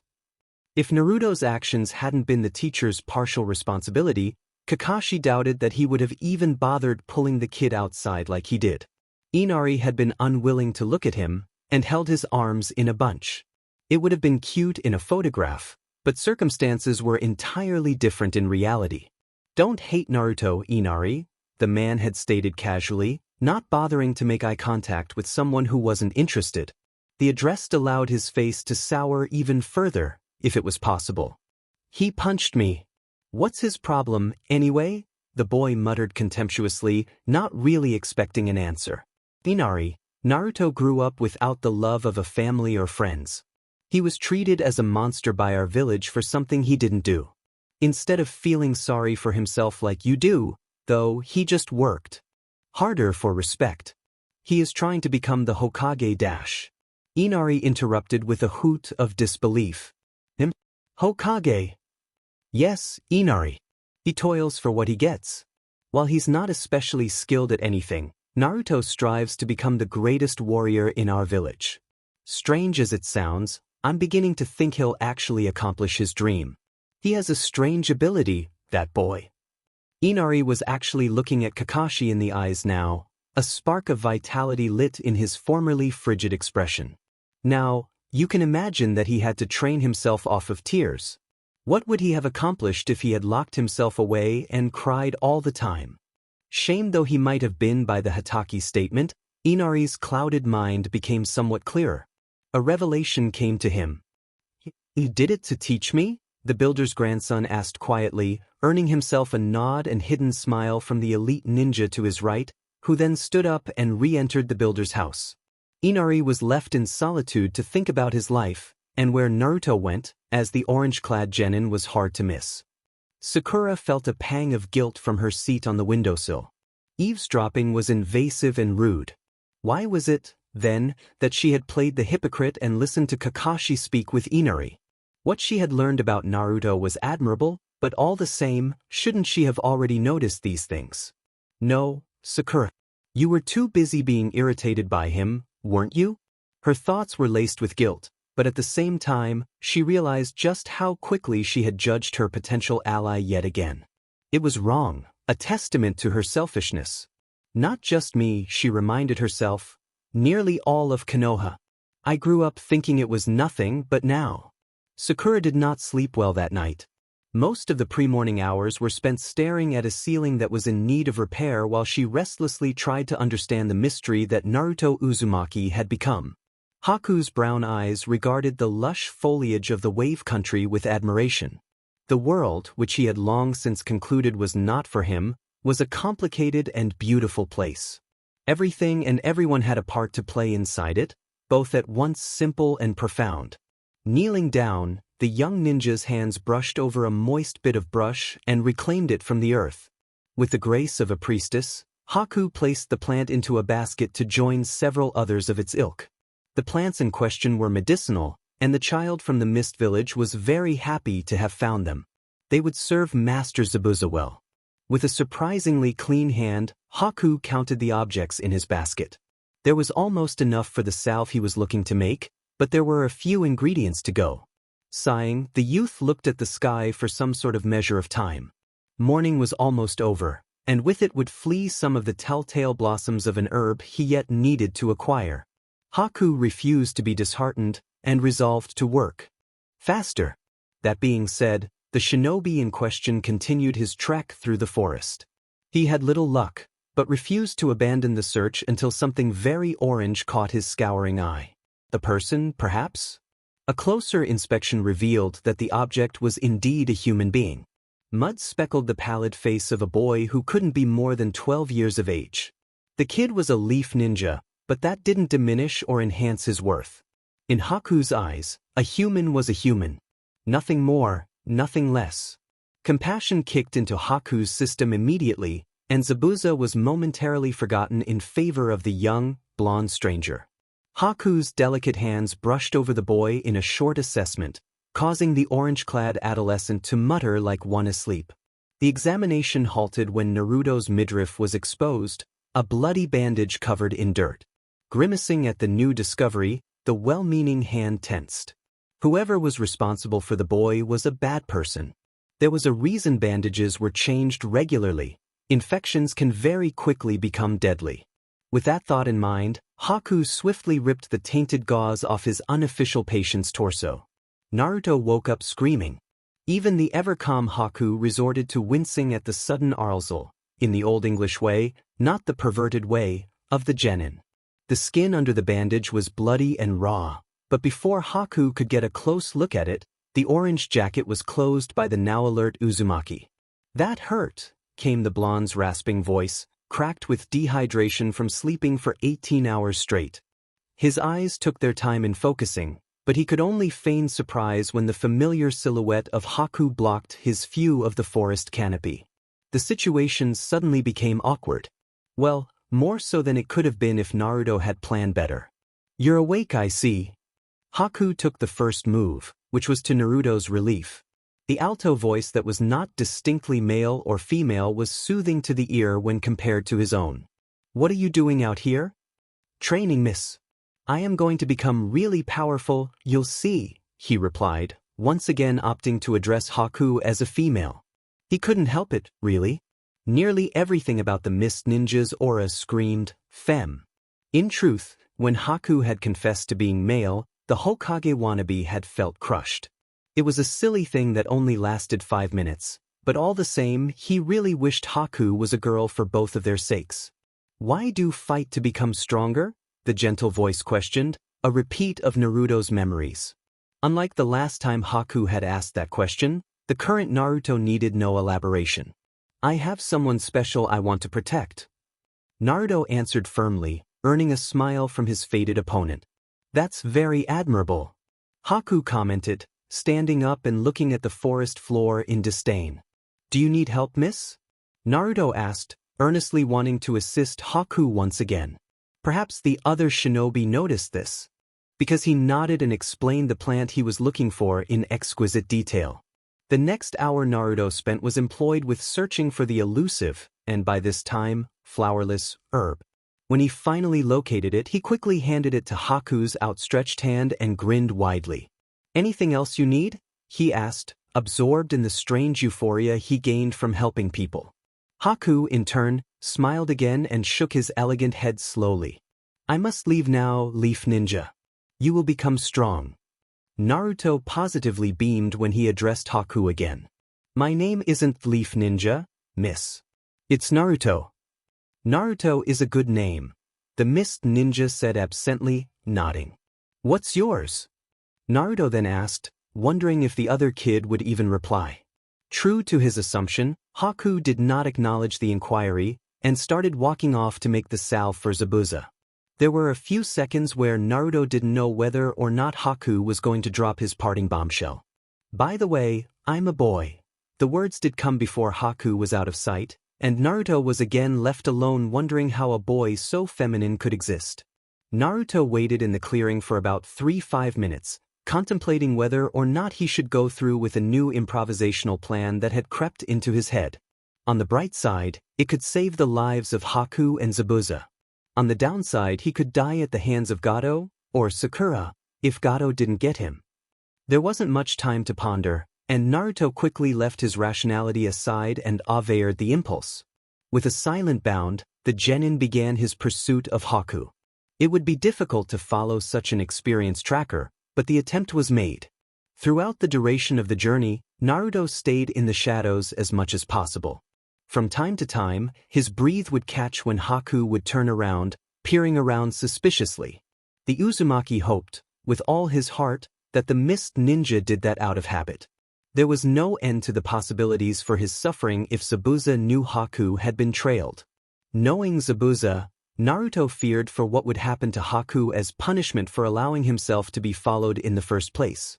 The walk was a long one, as Haku never changed his speed. At times, Naruto felt he was going in circles, and that his quarry had, in fact, noticed Naruto's presence. After the evening arrival at the marsh, however, the young ninja of Konoha was relieved to find he was probably just paranoid. From behind a distant rock, he watched Haku enter a well-guarded bungalow. He was stopped at the door, but told something to a sentry and was allowed inside. Naruto wished he could have heard what the boy had said. It might have been a password of some kind. Of course, there were other ways of entering a building, but the blonde didn't like lapsing into www.g.d. What would Gaara do? Night fell around the waiting shinobi, and the guards did things that could be expected. They changed shifts, talked to each other, and occasionally threw things at wildlife. Naruto wished he still had his summoning contract with the Toads. In a situation like he was in, they would have been invaluable scouts and messengers. Well, that and the humorous picture of how they would react if hit by one of those lowlives. Those guards would get what was coming to them. As it was, there was no safe way to send a message to his team to inform them of his whereabouts. A shadow clone would be detected if there were any skilled ninja in the rough group of guards, and Naruto wasn't willing to tap into his chakra reserves. Hell, he was almost scared to go to the bathroom if there was a chance of being found out. No, he had to stay absolutely still and learn more about the schedule of the hideout. Team 7 was becoming impatient. 29 hours had passed since the nutcase incident, and the loud-mouthed ninja behind it had yet to return. From a medical perspective, keeping the fox's chakra in mind, Kakashi knew that Naruto was probably healthy again. On a related note, there was no way that the hyperactive 12-year-old would have slept soundly for over a day if even one night of near-death didn't keep him off his feet. So, the question came to pass, what was that time employed by? For a while, Kakashi Hatake had convinced himself that Naruto had probably stayed out longer to train. After the second nightfall, though, the teacher found himself on edge with the missing presents at the dinner table. Sasuke and Sakura also stole a glance at it from time to time. He noticed something was wrong with the picture, and even Tazuna picked up on it. Inari intermittently looked out the window. Naruto, with all his interesting qualities, liked food. To be without it for an extended period of time would definitely send him running back to the nearest house where food could be found. Since Tazuna's house was the only place where he could be fed if he wanted anything that wasn't raw and filthy, he should have returned for the meal. "Where's the loud-mouthed brat?" the builder asked bluntly, interrupting any casual conversation with food still in his mouth. In a flash, all eyes were on Kakashi. He knew the question would come up, and he had an answer prepared. "Probably off in the forest, training," he said monotonously, scratching his nose. "Probably," Sasuke echoed, his ego still sore from the other day. He didn't care much, but the empty place at the table made him a little uncomfortable, like being in combat with only part of his arsenal. His pale face contrasted with Sakura, who seemed to be turning a little red. Oddly enough, it wasn't from the fact she was sitting next to Sasuke. "Probably, Sensei?" she asked conversationally, though her voice held an edge that only her family and teammates would know. "Maybe we should look for him, then?" "Maybe," Kakashi nodded, shifting his position to sternly look at Sasuke. Our Sasuke can use his amazing talents to retrieve him for us. But me? Sasuke worked very hard to master his unease, feeling his teacher's gaze on him like a beam. He was still in trouble for the other day, and he was wondering just how Kakashi had intended to punish him. Well, he explained, his eyes never leaving the Uchiha, I'm injured, and though I mean no offense, Sakura isn't skilled enough to wander about after dark alone. That's a red-butted lie. Sakura swore, surprising everyone at the table. Kakashi just looked at her. You think you could take on enemy ninja in complete darkness? The teacher asked casually, shifting in his seat. Sakura's face blushed even deeper. Who said anything about enemy ninja? You said the objective was to find Naruto, who is, probably, training. You're smart, aren't you, Sakura? Isn't the term, probably, indicative of me not being sure? Kakashi semi-snapped at her, slowly transitioning into seriousness. I think Naruto is training, but there is a possibility that something else has happened. If that is the case, I don't want to send someone who unprepared for a serious situation. I need someone with a level head on their shoulders. Then why don't you go? She asked, somewhere between fear and disgust with the Jonin's insensitivity. Kakashi stood up and rubbed his temple, another headache coming on. Why did they not figure these things out on their own? Zabuza is after Tazuna, right? Would you and Sasuke be able to handle him alone in the event Naruto really was missing? Is it more dangerous to be at the bullseye of a target or in the straw? The straw, Sakura admitted, her passion draining. Now, are you going to stay here and let Sasuke find Naruto on his own? Kakashi asked with surprising gentility. Sakura sat still for a minute or so, looking at the ground. Kakashi, despite all his insight, had no idea of what the girl was thinking. Sasuke didn't bother waiting for her to answer. After quickly downing his bowl of lightly seasoned rice, the Uchiha made to leave the house. It was only when he was just about to exit that he heard Sakura's voice. No, she said with atypical confidence. Kakashi's visible eye perked up in interest. What? Sakura got to her feet and tied back her hair, unaware that she was being gaped at by her beloved Sasuke. I said, no, Kakashi-sensei. If Naruto really is in danger, Sasuke couldn't handle an enemy like the Demon Brothers alone. You, on the other hand, are the only one capable of fighting Zabuza, she concluded, expecting to be berated again. Kakashi Hatake smiled beneath his mask. His only female pupil was stronger than she thought. Truth be told, he had intended to keep Sakura away from Sasuke only because of her obsessive crush.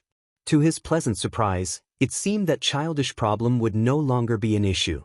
Then go now, or Sasuke will leave without you. Sakura gave a determined smile, nodded to Sasuke, and in a flash they departed. Once they were gone, the infamous Kakashi sighed with relief. In a simple gesture, he took off his mask and stole Sakura's half-eaten bowl. They finally left, he told the gawking family he shared the table with, and I'm hungry. Inari's mother fainted. Sasuke sprinted through the humid night with Sakura to his immediate left. The forest floor was solid enough beneath their feet, roots meaning nothing to someone alert. The Uchiha considered himself lucky. The person he was searching for would stick out like a sore thumb, and orange jacket in the darkness. As far as Sasuke was concerned, his blonde comrade was indefinitely in the training field, working hard to show off and belittle Sasuke yet again. Oddly enough, that was the best-case scenario in his mind. He didn't want Naruto in danger, and he definitely did not want Naruto back at the house if they returned empty-handed. If the last situation ended up being the case, the blue-eyed preteen would learn something very important about being in the wrong place at the wrong time. Something in the black-haired boy thirsted for drama, a drama he could find nowhere else among his many admirers that would spur him on. Among his peers, only Naruto had the nerve to pull that sort of stunt. Grudgingly, he had to admit that the Dobe had succeeded in helping him in that way. If his rival was more intelligent, Sasuke would suspect it was an intentional habit. The sprint to the training ground where Naruto was probably located was a quiet one. It was a refreshing change, to be honest. Their footsteps kept a rhythm only an insane dancer would attempt to match, and their movement caused a breeze to grace the forest. Upon their arrival in the clearing, Sasuke scoured the canopy instantly, his hands shielding his face. The last thing he wanted was a hinged leaf to the eye. Sakura, on the other hand, actually did her job without any fear for her dignity. If Naruto was going to pop out of nowhere and make her scream, then he was going to pop out of nowhere and make her scream even if she tried to avoid it. Naruto was gifted like that. To the pink-haired girl's disdain, there was no Naruto on the ground or in the bushes. To Sasuke's relief, there was no Naruto in the upper branches of the trees waiting to strike him. They exchanged these conclusions after about 3 minutes of searching the area, and Sasuke was just as ready to go back to the house and tell Kakashi that the idiot had just U-pan ditched them when Sakura flung something at his face. Whatever it was, it smelled bad. A mixture of sweat, blood, dirt, and crushed grass. Undeniably irritated, Sasuke peeled said object off his face to identify it, only to find himself queasy. In his hands he held Naruto Uzumaki's filthy bandage, which looked like it had been torn off. "This is Dash," Sasuke trailed off, confused as hell. "Where did you find this, Sakura?" "Over there," she replied, pointing to a spot of grass that was still slightly pressed from Naruto having laid there for nearly 24 hours straight. Her face was uneasy. But when Sasuke's face held a hint of fear when he absorbed this information, it took a great deal of self-control not to appear terrified. The amount of knowledge Sasuke and Sakura had on Naruto's personality was extensive, but they knew very little of his physical condition. Had they been informed that Naruto was, in fact, a container for a tailed beast, there would have been a lot of angst. Still, they would have at least been able to draw a conclusion that wasn't as flawed. Who would take him? Sakura asked quietly, suddenly suspicious of everything that moved. Gato must have patrols. If a man wants to take out a man so badly, it only makes sense that they would are the lands surrounding his house. Kakashi was an idiot to leave him there. Sasuke felt tainted with the change of internal chemicals that occurred with the thought of having losing Naruto on his conscience and Kakashi's reports. Where would they take him? Do you think he's all right?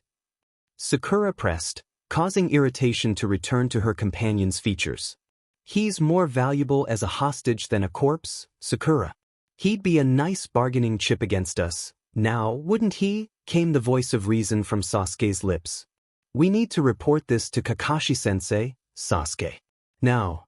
Sakura commanded, becoming determined once again. Sasuke thought little of her mood swing and shook his head.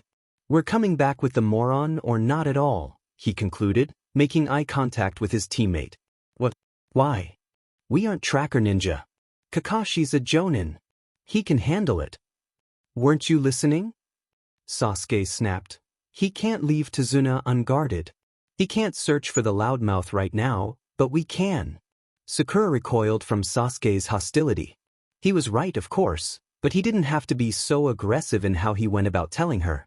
She was almost frightened of her adored one's outburst. Did he think she was that useless? How are we going to find his trail? This forest is giant, and he could be anywhere within 12 hours of here. Sasuke grew thoughtful, his frown retracting marginally. Were there any other objects left behind? Sakura shook her head, and Sasuke stepped past her to the area where Naruto had been less than a day prior. He skimmed his fingers off the grass and traced a line with amazing fineness to areas where the grass was slightly more indented than others. Following this pattern, the Uchiha's fingers found the sod underneath and felt for footprints. The ground was covered in loose dirt. He noticed when his fingers left the defined imprint. Sakura watched in awe as her crush strode over to a clump of soil that hardly seemed out of place and looked at it closely. Thick-soled sandals. It's not Naruto's, probably made in the past 12 hours. Sasuke scratched the back of his neck and peered even closer. The toes are facing southeast. So, Naruto was taken southeast? Sasuke, you're amazing. I never said that, Sasuke quipped, causing Sakura's spirit to be doused yet again. With the information he had just gathered, Sasuke Uchiha paced through the clearing again and found a matching footprint that would not have been able to find otherwise on the actual grass. In fact, if it weren't for the mud that had undoubtedly been from Haku's marsh-walking shoes, it wouldn't have been decedable at all.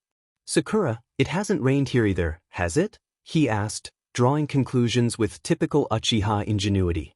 When Sakura answered that no, it had not rained, Sasuke stood up straight and faced her with his findings. We need to look in some sort of marshland. What? There's so much of that around here, how are we dash?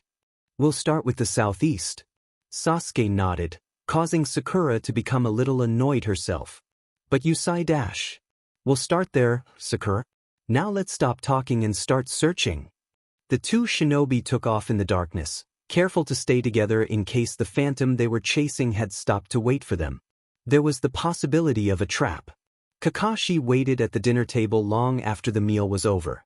He replaced his mask after eating a few bites, making it considerably easier for Inari's mother to maneuver about the house without having to worry about being dazzled by his exposed visage. It had taken about 7 minutes to resuscitate her after she beheld him. No matter how many times that happened, it embarrassed the elite ninja quite a bit. Minutes passed, and predictably turned into hours. At some point that night, the teacher must have fallen asleep on the table, because that's where he woke up at dawn's early light with a blanket draped over him carefully. He didn't know who to thank for the gesture of hospitality, but he assumed that it was a female's work. No male he knew actually tucked the corners in. Where are those 3? He croaked out to Tazuna, who had just made to get a glass of water with breakfast. They didn't come back last night, you know. I would have heard. The older man shrugged, looking almost as tired as Kakashi. The former ANBU didn't bother to ask the cause. You don't think anything bad happened, do you? Tazuna inquired tersely, surprising Kakashi with his concern. There was a companionable silence between the two men before Kakashi breathed deeply and replied, I don't know. Should we look for them? Inari's mother asked, surprising both of the males with her sudden entry. Kakashi shook his head. It could be playing right into Gado's hands. But they're children, the woman shouted at the masked houseguest, who looked at her with soft eyes. I am aware of their ages. They chose this path, madam, and all I can do is wait for them. The life of a ninja is expected to be dangerous. If they're strong enough, they'll survive. Kakashi droned, sounding as disheartened as any responsible adult should be. Tazuna tensed at these words. There was only one more day before construction at the bridge resumed. With a calculated movement, a hand swatted a mosquito in the middle of a swamp. The hand in question was then brushed off on a pair of pants that were at one point fluorescently orange. Now, the said trousers were covered in mud, and not too surprisingly, more dead mosquitoes. It had been a while since Naruto had begun his stakeout.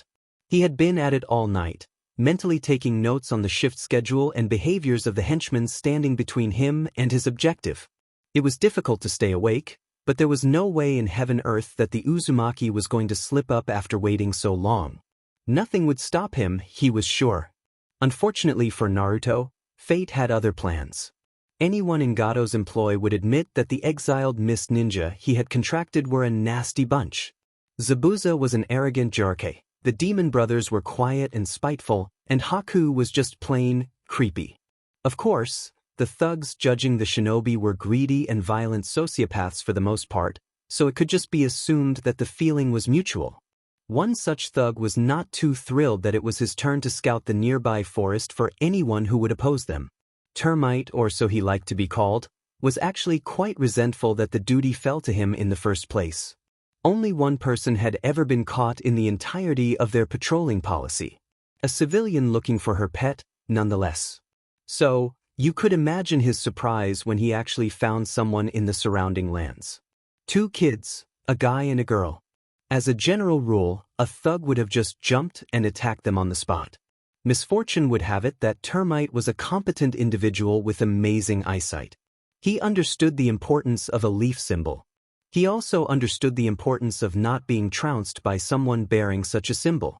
Armed with the knowledge that he did not want to be out of a job or beaten to a pulp, Termite did the only thing he could think of.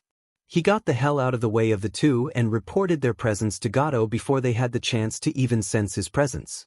Gado was in no way happy to be woke up in the middle of the night, much less to learn that there were intruders in his forest. The high roller didn't hesitate to send out a rather large team to apprehend the 2 trespassers. Therefore, about 23 armed men left the bungalow before the sun rose completely, instructed to bring them back alive but the worse for wear. Naruto was startled by the sudden number of guards sent out on patrol, and for an alarming hour or two, he feared he had been detected and took the necessary precautions against their attack. Time passed, and the onslaught never came, which confused the Uzumaki immensely. If they hadn't been leaving to catch him, then what had they left for?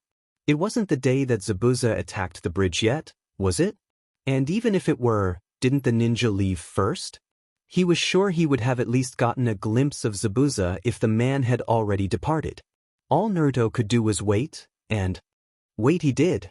It was nearly noon before the group emerged from the foliage. About 9 of them were injured to the point of unconsciousness, he noted with a grin, and 3 of them hadn't come. The smile quickly faded into disgust when he realized that the thugs were dragging 2 masses through the muck, one of which was writhing and obviously still conscious. Gato was twisted, taking civilians and just beating them like that. What had those 2 done? Who were they? Curious, Naruto closed in silently until his eyes could focus on the captives. It took only a few nanoseconds to identify them, but to actually process the information took about 5 seconds, and ended with him seeing in red. Sasuke was unconscious, and Sakura was bound and blindfolded. The 2 had been taken down by mere bandits, and they would now be at the non-existent mercy of a crime lord. Well, given the circumstances under which Naruto had left the safety of Kakashi's wing, Naruto could only assume that they were searching for him. Searching for the loud-mouthed, ever-troublesome Dobe. All Naruto's rational thought centers shut down with the guilt and rage, and without even realizing it, he had duplicated himself 5 times over and let out a battle cry that would have made infamously dramatic Guy proud. Without any thought of the consequences, Naruto plowed through the ranks of the henchmen, punching and hacking at them with kunai. Their screams of surprise and agony could be heard from the nearby bungalow, alerting even Haku and a newly awakened Zabuza to the 3rd intruder's presence. Sakura had been struggling very hard against her captors, vicious and shamed. If it hadn't been for her long hair, everything would have been fine. How did she not see the folly her locks could bring? Sasuke and she hadn't had any problem trouncing their attackers until one had grabbed those dead pink strands and pulled her into an armlock with a knife to the neck. With her as a hostage, Sasuke was rendered effectively ineffectual. He didn't dare take the captor out, because the moment he did, another with less patience would take the kunoichi and Sakura's thoughts were interrupted with the sudden cry from her missing teammate, a cry that sounded like a strange animal. One moment she was being dragged by her enemies, and the next they were struggling to get as far away from her as possible.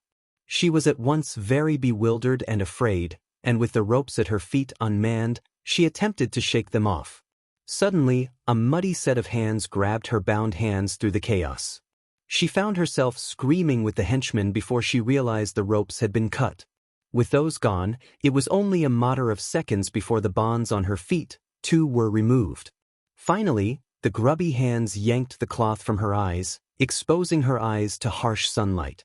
She winced at the sudden illumination before focusing on her mysterious savior. Sakura, he breathed, the battle behind him ending in victory. Can you stand? This voice she knew, and before she even said anything, her fist flew at his face. Naruto caught it with wide, concerned eyes. Sakura had never seen him look so scared. She opened her mouth to speak, but he put a finger to her lips and stared at her in a way that gave her chills from the intensity. Get Sasuke and run, he instructed, shooting a glance over his shoulder. She stared at him blankly, so he shook her. Now, he commanded, shoving her backwards and flying at the bungalow from which Haku was exiting in full gear. What about you? She finally gasped out, grabbing the unconscious Uchiha. I'll be fine.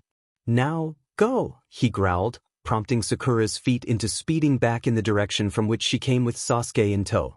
Haku made to block her escape, but Naruto bowled the masked boy over. She didn't look back. Haku's mind was racing.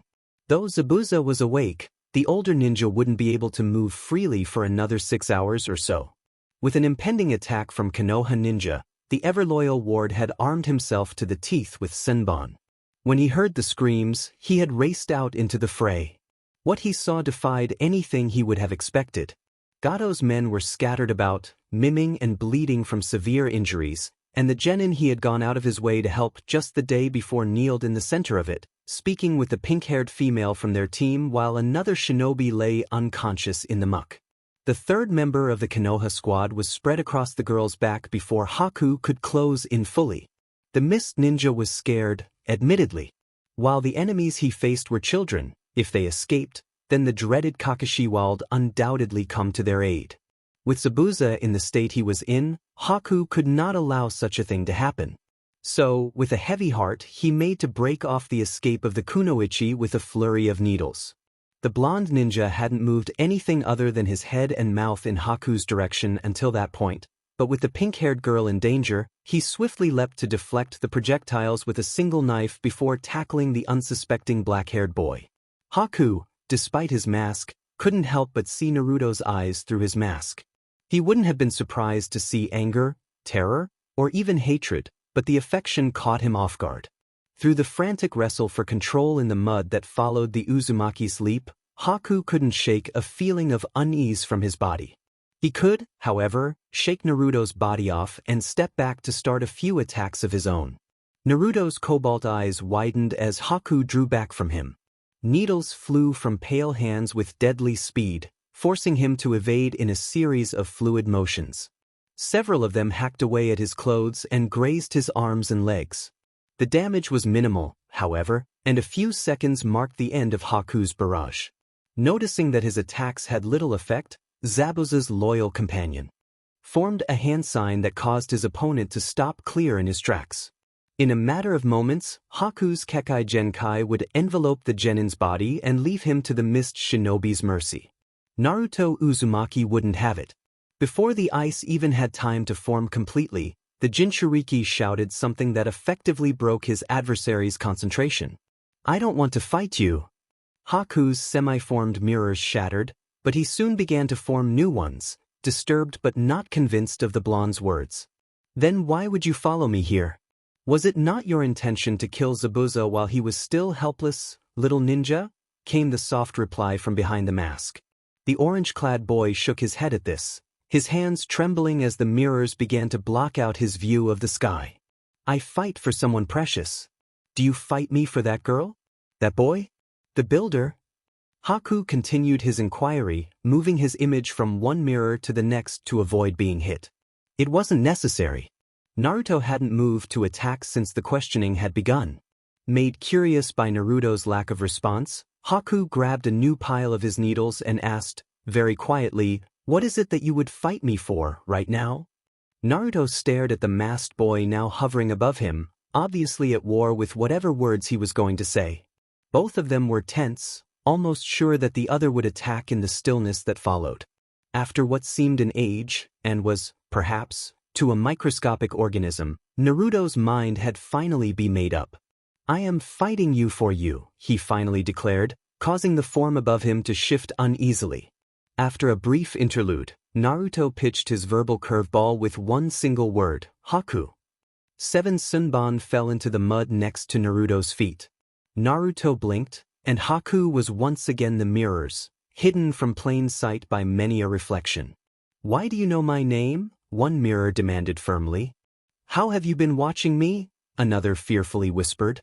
The reflections continued to ask things of a similar nature until there was a cacophony of voices, all the same. They started closing in on him from the mirrors, like a writhing green mass. Naruto backed up from the mass of Haku, only to hit another mirror that grabbed him painfully in the center. Hands soon clutched him all over, to the point that moving could kill. "You will tell me, little ninja." The voice was singular, now, coming from behind. Naruto kept as calm a face as possible, masking any terror that may have begun to rise inside of him. He would tell Haku the truth. "I know, because I dash." Naruto's mouth suddenly shut. The hands gripping him clenched painfully, but he couldn't seem to open the demed thing that was quite grateful to do so on other occasions. Inside the recesses of his mind, the venomous laughter that the Uzumaki now recognized as his demonic tenant echoed. Needless to say, the boy was outraged. Naruto's body writhed with the passionate effort to speak, causing the hands restraining him to break his skin, drawing blood. The more he tried to move his lips, the more intense his thrashing became. Soon, he could feel his bones breaking in the fingered restraints. Resisting the invisible force that kept him from talking soon caused a movement so drastic that he felt his neck snap. The agony shot through him like nail-encrusted bullets for a few seconds before going numb. Distantly, he felt the hands surrounding his face and head draw back, gently lowering him back into the muddy ground. Naruto was confused and, quite predictably, angry. These emotions wouldn't hold on after about 4 minutes of torture, however. The world grew dark around him, and the freefall began. If Naruto had the choice between standing naked before a demon and not standing naked before a demon, he would probably have been weirded out by the fact anyone had asked at all. It certainly wasn't something he aspired to, but for the moment, he needed answers. After all, he could only remember his emotion and identity right then through sheer strength of will. "QB!" he shouted at the eyes behind the bars, shoving his mortal terror of the beast aside. "What the hell is going on? How am I here? Why couldn't I say anything?" Behind the bars, the mass of demonic energy grinned at his boisterous host. The effect was instantaneous, and all color that may have been on Naruto's subconscious face flew away. A lesser god would know to find out for himself. The beast drawled before breathing out through the bars. Naruto woke up out of a daze behind a rock in front of Gado's bungalow, very agitated and confused. The respawn had left him without any closure, and though he soon forgot nearly everything, QB's words remained. A lesser god would know to find out for himself. For Naruto, going through a day he had already lived through was a pain. Once again, he had no choice but to watch events as they unfolded. He dared not leave to find Sasuke and Sakura, though there was no doubt in his mind that they were out there searching for him. There was always the option of charging into the bungalow, announcing his presence and getting ganged up on, but the blonde decided that was a bad idea very early on. Thankfully, the pariah was more resourceful than that. There was a way for him to communicate with his teammates without sounding an alarm. After some strict observations, the Uzumaki found it. Yoriiji was a bit of a character among the ranks of Gado's men. The black-goateed man was about 20 years of age, and had scars all over his hands. None of his co-workers ever really thought to ask about those, however. The real distinguishing characteristic of the young man was his small bladder. It was almost unthinkable that someone as capable and brutishly strong as Yoriiji would have such an issue, but anyone who shared a shift or duty with him would come to realize that the man would leave almost every other hour to drain the main vein. As a result, no one thought it odd when the vest-wearing thug in question wandered away from his post in front of the bungalow into the swamps to do away with his inner burden. In the pre-dawn darkness, Yoriiji spotted a suitable bush and headed for it. He hadn't expected the blow to the side of his head. He didn't even have time to realize he was hit before he was out for the count, and his attacker had to grin to himself, blue eyes sparkling. A hand sign was executed, and Naruto became Yoriiji down to every last visible scar. Then, "I'm good." Within a matter of seconds, the real Yoriiji was stashed behind a tree and restrained as a precaution against waking up ahead of schedule. After the cords were secure, Naruto wandered back to his victim's post. No one was the wiser.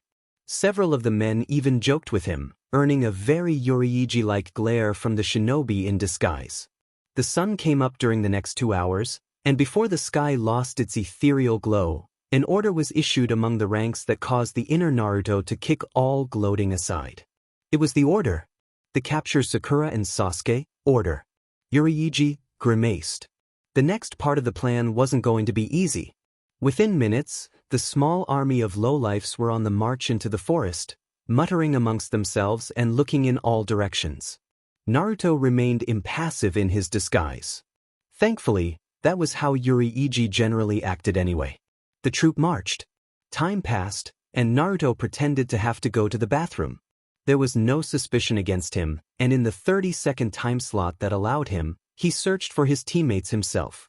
He was unsuccessful, though, and returned to the troop as a relieved-looking Yoriiji. Once again, jokes were made. Again, for the sake of staying in the character he was supposed to be, Naruto glared. The walk continued for another good 20 minutes before one of the thugs keeled over inexplicably. Naruto suppressed his excitement and realized the cause was a kunai he knew very well. His friends had arrived, and within fractions of a second, Gato's men were in an uproar. Sasuke chose his targets carefully from his perch in a nearby tree. He only had a few weapons left, but every projectile remaining went to good use. 5 men went down with little difficulty while the group ran about in confusion. With a smirk, Sasuke chose his last target and tossed the weapon at a goateed figure. The knife whizzed through the air, but there was no satisfying sound of it sinking into flesh. There was no scream of agony from the man. Sasuke nearly fell out of the tree when he realized the vested thug had actually caught it, and was examining the object carefully in the middle of the battlefield with an unsettling smirk. An iron chain thrown against the tree indicated that the Uchiha had been found out, and the prodigy had no choice but to drop down and fight in close quarters. It would have been tremendously easier if it weren't for what happened next. Sakura screamed and kicked against her captor. Truth be told, she had just landed a few punches before her pink mane had been grasped from behind. Smelly, burly arms quickly stifled her and locked around her neck, one hand pressing a sharp object to her neck. One more move, and I slit her pretty little throat. Sasuke's head turned around so fast it looked like it would swivel off. Upon seeing Sakura in danger, his eyes widened. His hands dropped to his sides.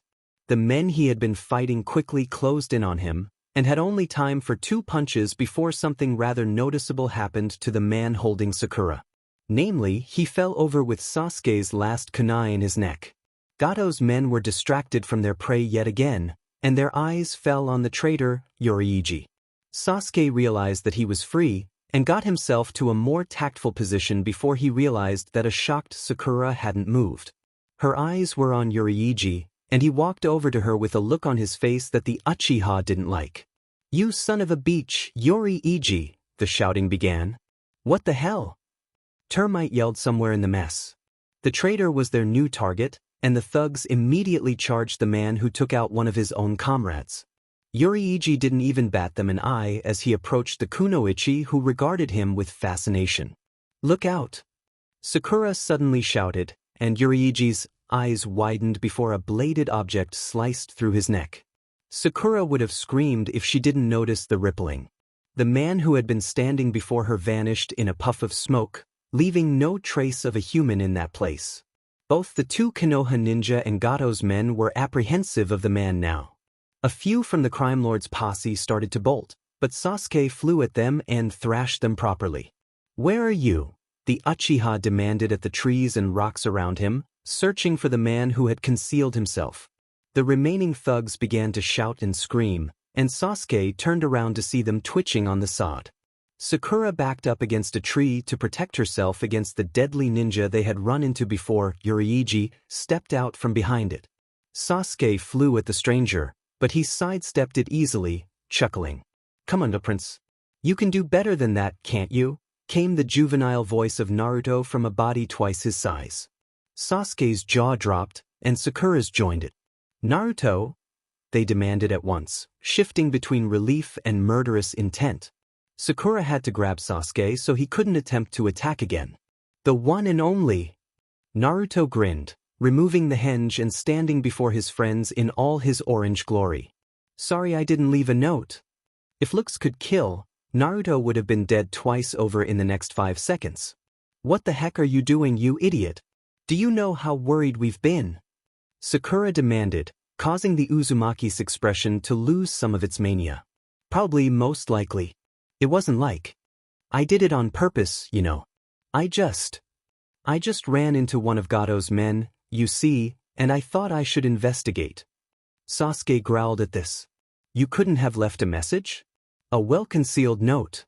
"Not really. What if someone else found it?" "Who would find it?" Sakura demanded, hands on her hips. "Any other ninja that might be in Gato's employ." Naruto retorted, crossing his arms. "Those chances were slim to none, Dobe, and you know it," Sasuke condescended, a dangerous aura emitting from his form. "Well, if I told you the person that I trailed was in fact the masked boy with Zabuza, would you change your mind about that?" Sasuke stopped emitting anger, and all negative emotions that were directed at the demon boy were dissolved. That got their attention. He liked to retrace his steps a lot, you know? Paranoia of being followed. Sakura lifted her hand to the forehead she hated so much and let it rest there. You mean, you put yourself in that much danger just to retrieve information? She asked, drained. Naruto regarded her seriously. Yes, and I've found out a lot. I just need a little longer at the hideout, and dash. Sasuke's hand locked on Naruto's arm like a vice, and Sakura regained some of her irritation. You're coming back with us, Dobe. Kakashi needs you at the bridge. Sasuke commanded, his voice steady and harsh. In the blink of an eye, Naruto grabbed his teammate's wrist and threw him into a bush. No, he insisted, looking from Sakura to Sasuke with determination. I need to do this. It might save more than a few lives. What is so important that you turn us away empty-handed? Sakura practically shrieked in his ears. Gato is going to betray Zabuza. I just have to prove it. Naruto explained, playing with the tassels on his jacket. And you're just going to show the proof to Zabuza and expect him to back down? Are you crazy? Sasuke inquired, his face contorting in confusion. That's pretty much the size of it. Whether that, or I whack Gato, Naruto nodded. Now, if you'll excuse me, I have some reconnaissance to D-dash. No way in hell, Dope. You've lost it. Sasuke stated seriously. Sakura gave a sound of agreement. Naruto's face darkened, and he grew quiet. 12 hours, guys. Give me 12 hours. I'll stop Gato's plot one way or the other. You have my word. Sakura stared her teammate down. In a flash, she moved to slug him, only to have Naruto shoot off into the distance with amazing agility. She made to chase him down, but Sasuke's arm shot out into her path. If we retrieve him as he is, he may be more dangerous than the enemy. We'll report back to Kakashi, and if he doesn't return in 12 hours, we'll know he's a lost cause. The apathy in his voice was astounding. Sakura bit her lips. She really hoped that Naruto knew what he was doing. If he died, she didn't know what she'd do. Once again, he had saved her life. Kakashi was standing by the door when the panting duo of Sasuke and Sakura arrived.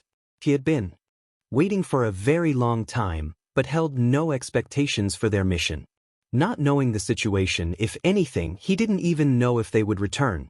Still, there they were. The Hatake put his hand to his chin while he took them in. The two students were a little roughed up and dirty, but not too much worse for the wear. The thing that disturbed the teacher wasn't what he saw, then. It what he didn't see.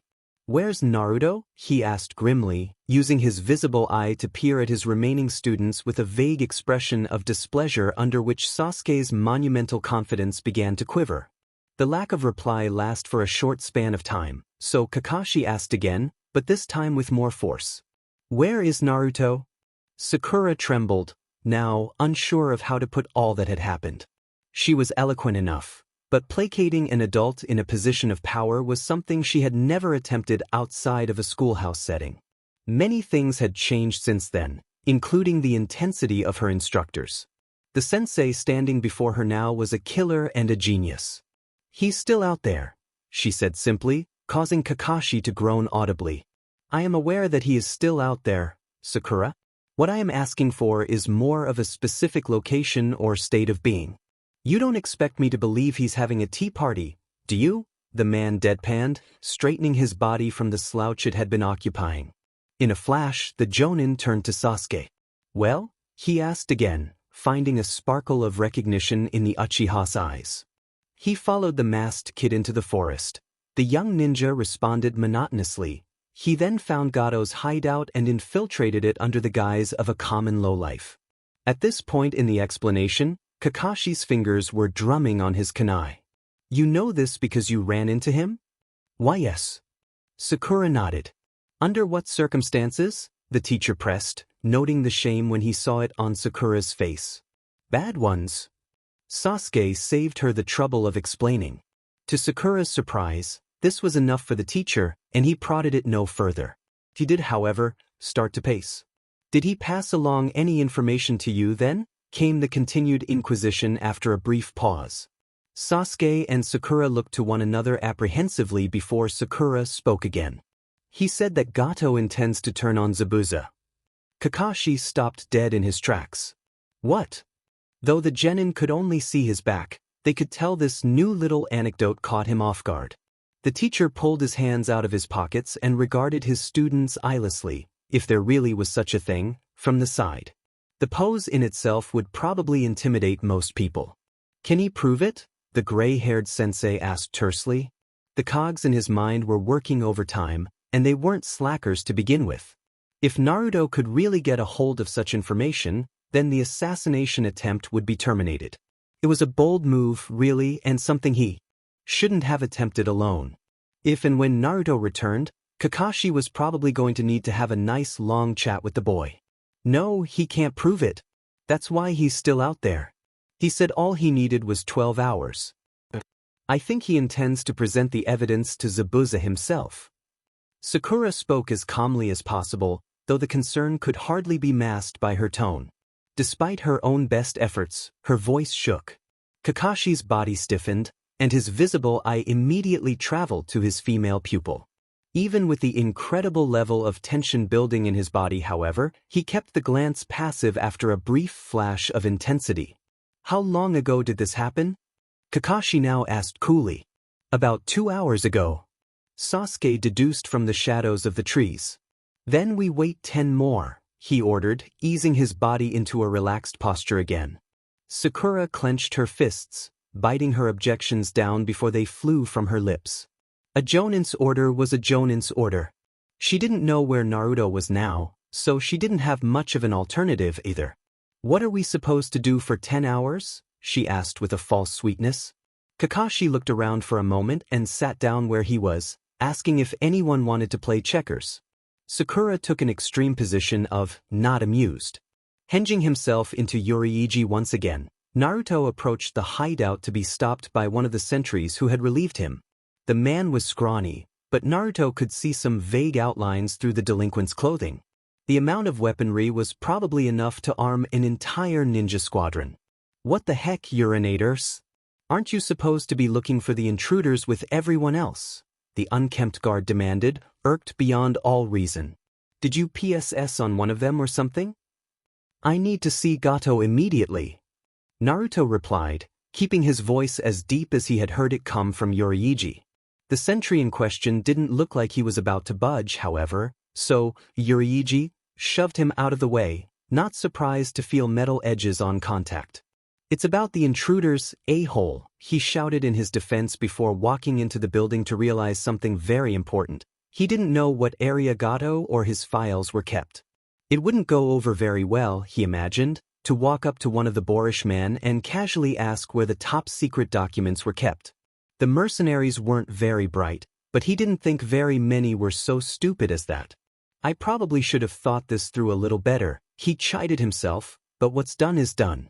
The building isn't too impossibly large anyway. Maybe if I just turn here. There we go. A pair of eyes regarded him from a sofa, the owner of said peepers grimacing behind his bandaged face. Zabuza Momochi was not to be disturbed. It had been a rule enforced over the last few days quite diligently. No one that wasn't Haku had dared wander into his quarters without Gato until now. Shouldn't be here, the Momochi growled, narrowing his eyes at the uninvited houseguest. Though the ANBU was bedridden, his killer gaze had no less effect. What do you want? The hinged Naruto gaped like a landed fish before the recuperating death dealer, fighting the urge to run like a hunted animal on crack. Before he could make up any sort of answer, however, a new figure entered the room. Master Zabuza, should I dispose of him? Oh shit. Wrong room. The atmosphere surrounding Naruto grew 20 degrees colder. Trembling ever so slightly, the disguised shinobi youth turned around to face the person who had undoubtedly entered behind him. Surely enough, Zabuza's loyal servant greeted his worried glance. Shall I dispose of him, Master Zabuza? Haku's liltingly gentile voice asked again, his mask covering his face entirely. There was a hint of suspicion that the question held, but Zabuza didn't seem at all perturbed beyond his normal level. The Momochi sat up slowly, watched by Haku for every centimeter of the movement. his powerful arms pushed up against the gray blanket he had been using as a pillow to look at Naruto's henge more fully. "Well?" he asked, leaving his sentence hanging gruffly. Naruto put a hand to his forehead, not entirely sure of what to say at this point. Yet again he fought the urge to bolt. For his defense, he did have the fact that Gato's men were idiots. On the other hand, the ninja occupying the room with him were anything but inept. Both sets of eyes bore into him. He could feel Haku's optical intensity despite the mask hiding them from view. Naruto stammered in the bandit's voice. "I'm sorry I disturbed you, sirs. I was just looking for Gato, and he doesn't seem to be in the normal places. Though he might be in here." Sweat trickled down Naruto's face as he waited for the verdict from Zabuza's covered lips. "Well, he's not," Zabuza pointed out hoarsely before glaring. "Get the hell out of my room, and tell your master to leave a note." Yes, sir," Yuriiji's voice replied with uncertainty. Before Haku had the chance to remove him by force, Naruto had left the room. The masked boy stared into the hallway before turning to Zabuza, who nodded. "Follow him." Naruto breathed in deeply. He was sure that he was going to die moments prior, and be condemned to relive the day yet again. He hoped that whatever force had just spared him would keep it up until his next sleep cycle, because he wasn't too keen on failing just yet. Failing wasn't something he was keen on as a general rule, anyway. Naruto's euphoria of relief didn't last very long. The truth was that he was no closer to finding Gato and his documents than he had been before the tense run-in with his enemies. Thankfully, a real messenger passed him an instant later, and Naruto, having run out of brilliant ideas, followed him. The messenger was a stout middle-aged guy with very little hair on his head. Beyond that, Naruto couldn't really make any observations. The next 2 minutes were spent with his eyes trained on the bad comb-over the mercenary sported. It didn't seem soon enough when the man ahead of him finally stopped to open a door. With a deliberate shove, Yuriiji muscled past the guy to enter a rather dark room. Granted, every room in the bungalow had been dark, this one seemed even less illuminated. Whether it was the lack of natural light or the presence of Gato himself, Naruto couldn't be sure. He just knew that he really wished he were someone else the moment he stepped foot into the closed space. "I thought I sent you with the interception force," came a greasy voice from the very back of the chamber, sitting in a chair that vaguely reminded Naruto of a throne. That was, of course, if there hadn't been a desk in front of it. No king in his right mind would put a desk in front of his symbol of power. Gato was no monarch, he was a lewd businessman. Gato was not alone. Several forbidding men flanked him on either side. They ranged in height, but all of them had a combined odor that wafted throughout the room. Perhaps that was where the darkness came from, Naruto thought wryly. "Why did you come back? Are you just going to stand there?" Gato pressed from behind his sunglasses, which were hardly necessary in a room so shadowed. It crossed Naruto's mind to wonder how the villainous man could see it all. Instead of pondering the vexing question, Naruto cleared his throat to do exactly as he had planned. "Sir, we have found the intruders," he barked, causing Gato's eyebrows to lift. "Good. Why are you alone? Who are they?" "Sir, there's a problem."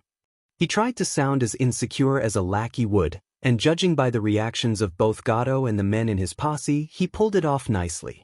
In a flash, the minor smile formed on Gato's face was replaced by an expression of frustration.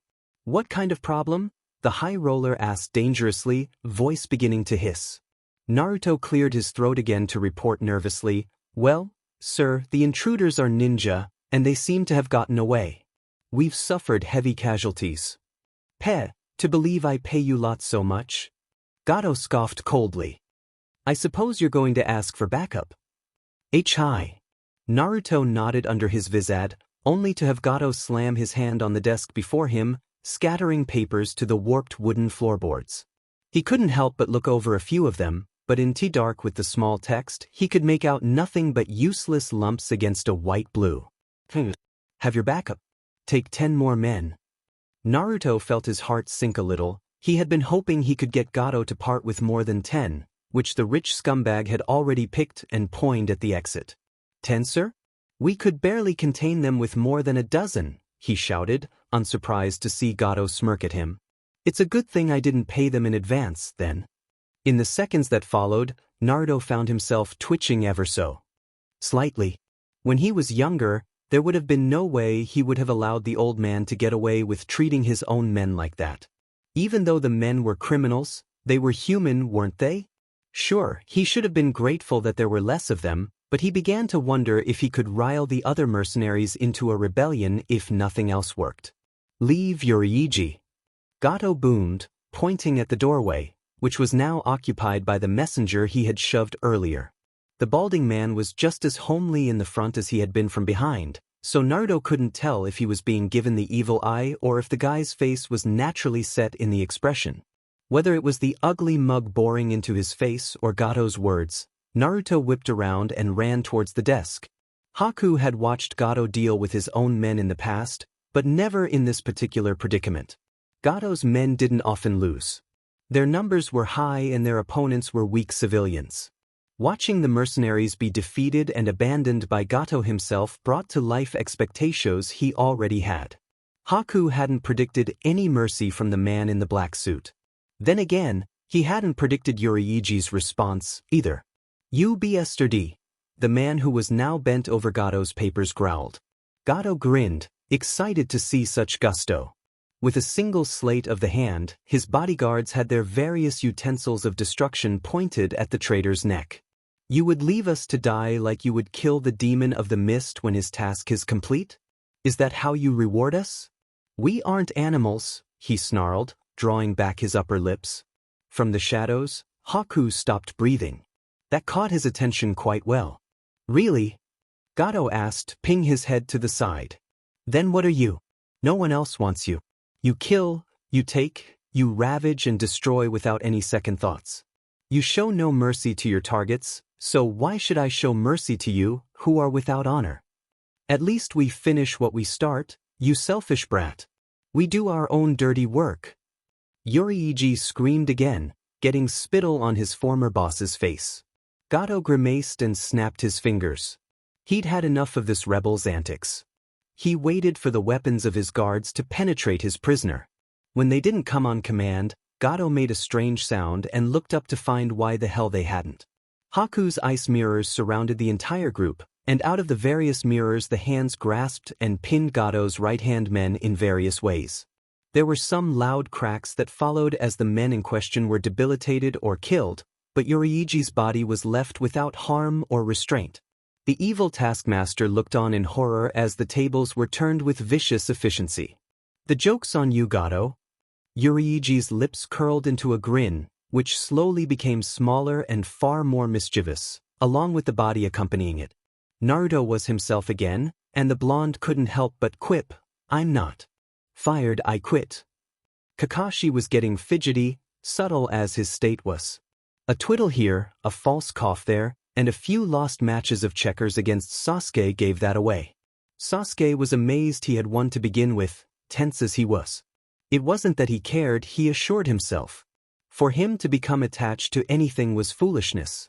Still, thoughts of 1,000 horrible fates for his rival flashed through his head. They had been amusing at first, tripping and dropping a henge, being crushed by stacks of paper in Gato's offices, etc.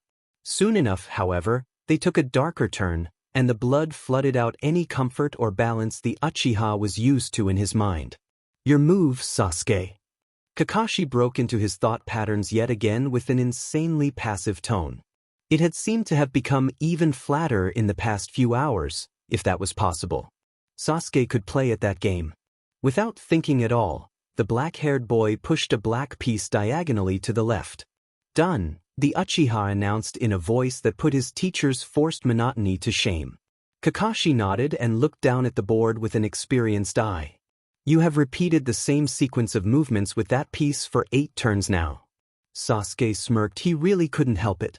The irony was at hand. "Yeah, I'm copying your strategy, sensei." "Touché." Back in Konoha, Irika was filled with an inexplicable irritation at the absent Hatake. Sakura watched her comrades play their board game for the first 5 minutes before leaving. On inquiry as to where she was going, she had replied with a very fake smile and excuse. They probably figured that out the moment she said it. If they hadn't, they'd had plenty of time. Girls generally didn't take 2-hour baths in cold water. Truth be told, she had bathed for about 3 minutes before backing out with the sheer frigidity of the water at hand. The day was beautiful, she had reminded herself when she looked out of the window. The day was beautiful and it couldn't last forever. Eventually things would reach a resolution. It was all she could do, she forced herself to realize, to wait. Sakura was not a patient girl. She wasn't completely rash, of course, but she didn't have the gentle ability to let things come to her. Like her crush on Sasuke, she often had an inherent need to fight for what she wanted. Despite her frustration at Naruto's disappearance and the situation they were all in, the thing that made her the angriest was the fact she didn't know what she wanted at all. For all the past years, it had always been Sasuke, but now, all things considered, the slipping she did on the bathroom floor at that point was well-deserved. Karma found it fascinating. Naruto was very quickly united with Haku's senbon to his neck after revealing his true form. His face fell faster than a suicidal woman off a cliff face, but he wasn't afraid anymore. The Jinchuriki was reasonably certain that his life hadn't been severed. Haku's wrath was much gentler than Zabuza's. It wasn't too incredibly incomprehensible that the mist ninja didn't trust him. Had they been in opposite positions, Naruto wouldn't have trusted himself either. It wasn't easy to put faith in a stranger smiling wickedly. The demon container's hands whipped around to yank the needles out of his throat, Kyuubi's chakra filling them in at a steady rate. Haku didn't understand the deal with his new opponent, but while keeping Gato in place, he aimed at the boy yet again. When the needles flew, Naruto did a spin, allowing them to fall into the desk, where they split or embedded themselves into the polished wood. Any papers remaining on the man's desk were impaled, leaving the man owning them fearing the same fate. Naruto looked into Haku's mask and threw up his hands in a surrender. Unconvinced, Haku nailed him in the neck again, this time keeping the boy down. Now, boy, let's be reasonable," Gato stammered. Whether the words were directed to Haku or Naruto was up in the air, but the Uzumaki figured Haku was the more likely recipient, as he held the position of power. That, and Naruto was blacking out. He fought the dulling of his senses despite this. "Reasonable?" Haku echoed from mirrors in all directions, bemused. "You didn't deny the claim." "I never acknowledged it either," the corrupt businessman retorted, protecting his still-functioning arm. Gato's entire form was trembling, but Zabuza's underling shook his head and tightened his grip on the old man, who resorted to whimpering. His empire would soon fall into ruin. "There's always been something I didn't like about you, sir." Haku seethed from behind his mask. His dulcet tones were still intoxicatingly gentle as he made a motion. "I'm just happy to know it wasn't unfounded. I will protect Master Zabuza with my life." Naruto found just enough energy to allow his eyes to widen from his uncomfortable position of the desk. The gentle Haku dispatched Gato ruthlessly before him. Gato's scream resounded throughout the bungalow like an alarm, causing the remaining men in the building to either investigate the source or to run like a bat out of hell, which bats apparently dislike. Those who had chosen the path of running into Gato's meeting chamber were swiftly rendered unconscious by blows to the back of the head or needles to pressure points. Though Haku may have killed Gato in cold blood, he did not want theirs on his hands. He did not know why the miserly old man's employees fought, and didn't wish to chance killing an innocent. With the exception of Gato, all of the men strewn about the ground were either unconscious or simply debilitated. On a similar note, Haku couldn't help but feel conflicted once the area quieted down. Naruto's bright blue eyes had long since rolled into the back of his head, and the boy's blood dripped ever so quietly against the wood the shinobi's catatonic form rested on. Haku strode over to the Leaf Village's pariah, footsteps gentle and careful to avoid stepping on anyone. White mask still covering his countenance, Haku watched as the boy struggled to breathe. "I'm sorry," Haku whispered gently in the blonde boy's ears as he painfully gasped for the next breath until he could no longer. Within a half a minute, a last rasping exhale exited Naruto's parted lips, and no new air was ushered into his lungs. Upon seeing this, Haku removed his mask. There was no one to hide from anymore. Explaining things to Zabuza would be a difficult task, but he had faith the former Anbu would understand his actions. That being said, Haku picked up Naruto's lifeless body bridal style and moved through the now quiet hideout. The sky outside was colorful with evening, but the beauty of twilight failed to reach Sakura as she waited outside the door of Tazuna's abode. Time was almost up, and she wanted nothing more than to see a familiar streak of orange in the distance. At several points during the sunset, something moved in the distance, lifting her spirits only to crush them when they were revealed to belong to a squirrel or something similar. Time passed, and Sakura passed on dinner for reasons that didn't revolve around her vanity, for once. The sky slowly lost its brilliant pinks and purples, exchanging it for shades of deeper blue until there was nothing but an inky dark that penetrated deeply into more than the atmosphere. She began to get drowsy, but refused to go inside as the stars came out. She would have given anything not to notice the slider door open behind her.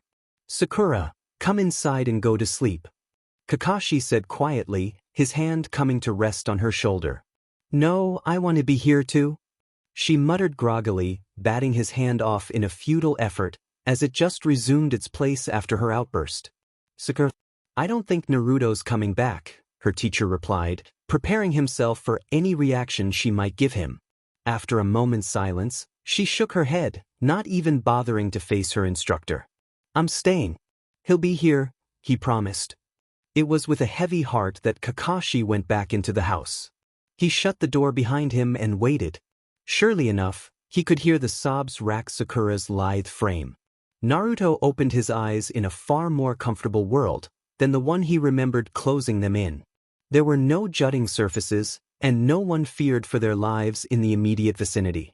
The sun streaming down on his face indicating that there were no walls surrounding him, and a cool breeze caressed his face.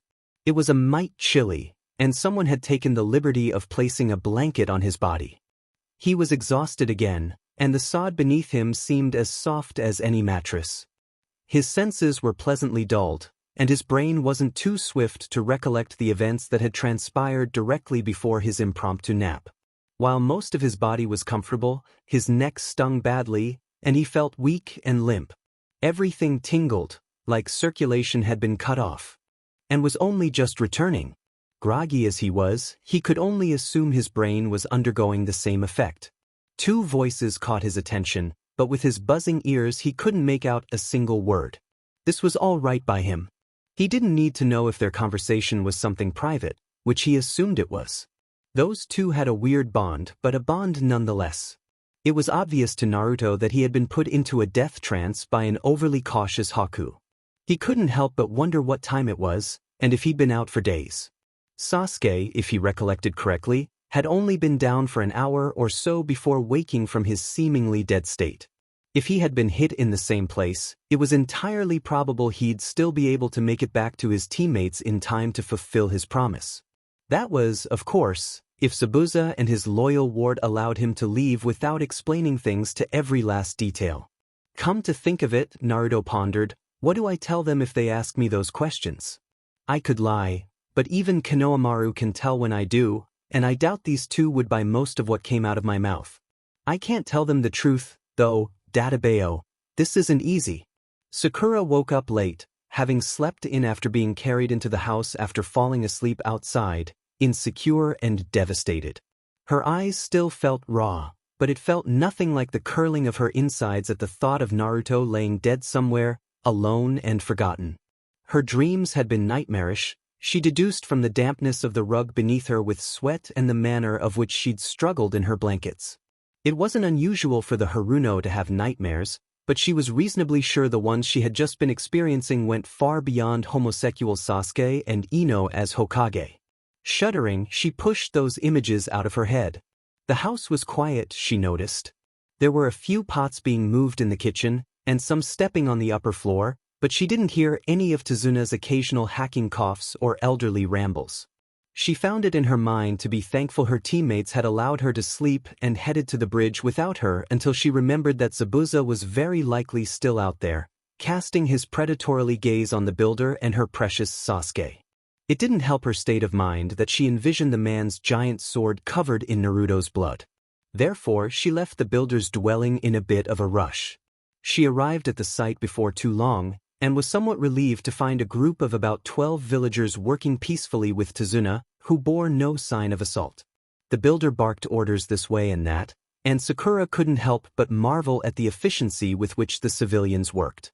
When the builder caught sight of her gawking, he jerked a thumb behind him, indicating the position where Sasuke sat in a thoughtful position, Kakashi peering everywhere like a watchdog.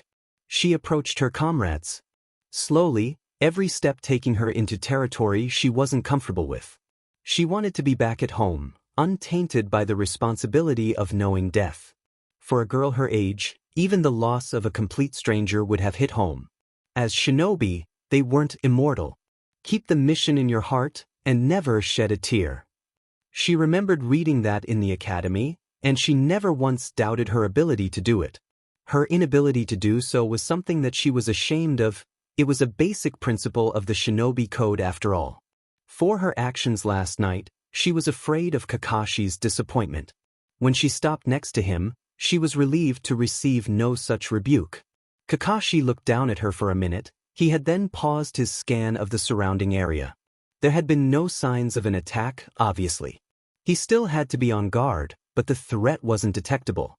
That being the case, Kakashi had been granted plenty of time to spend with his remaining male pupil, whose mood had darkened considerably since the night before. Despite any efforts Kakashi had made to reach Sasuke, the boy had just leered, not a word from his lips. The teacher was not too incredibly alarmed by this, but he made a mental note to check up on the Uchiha more often.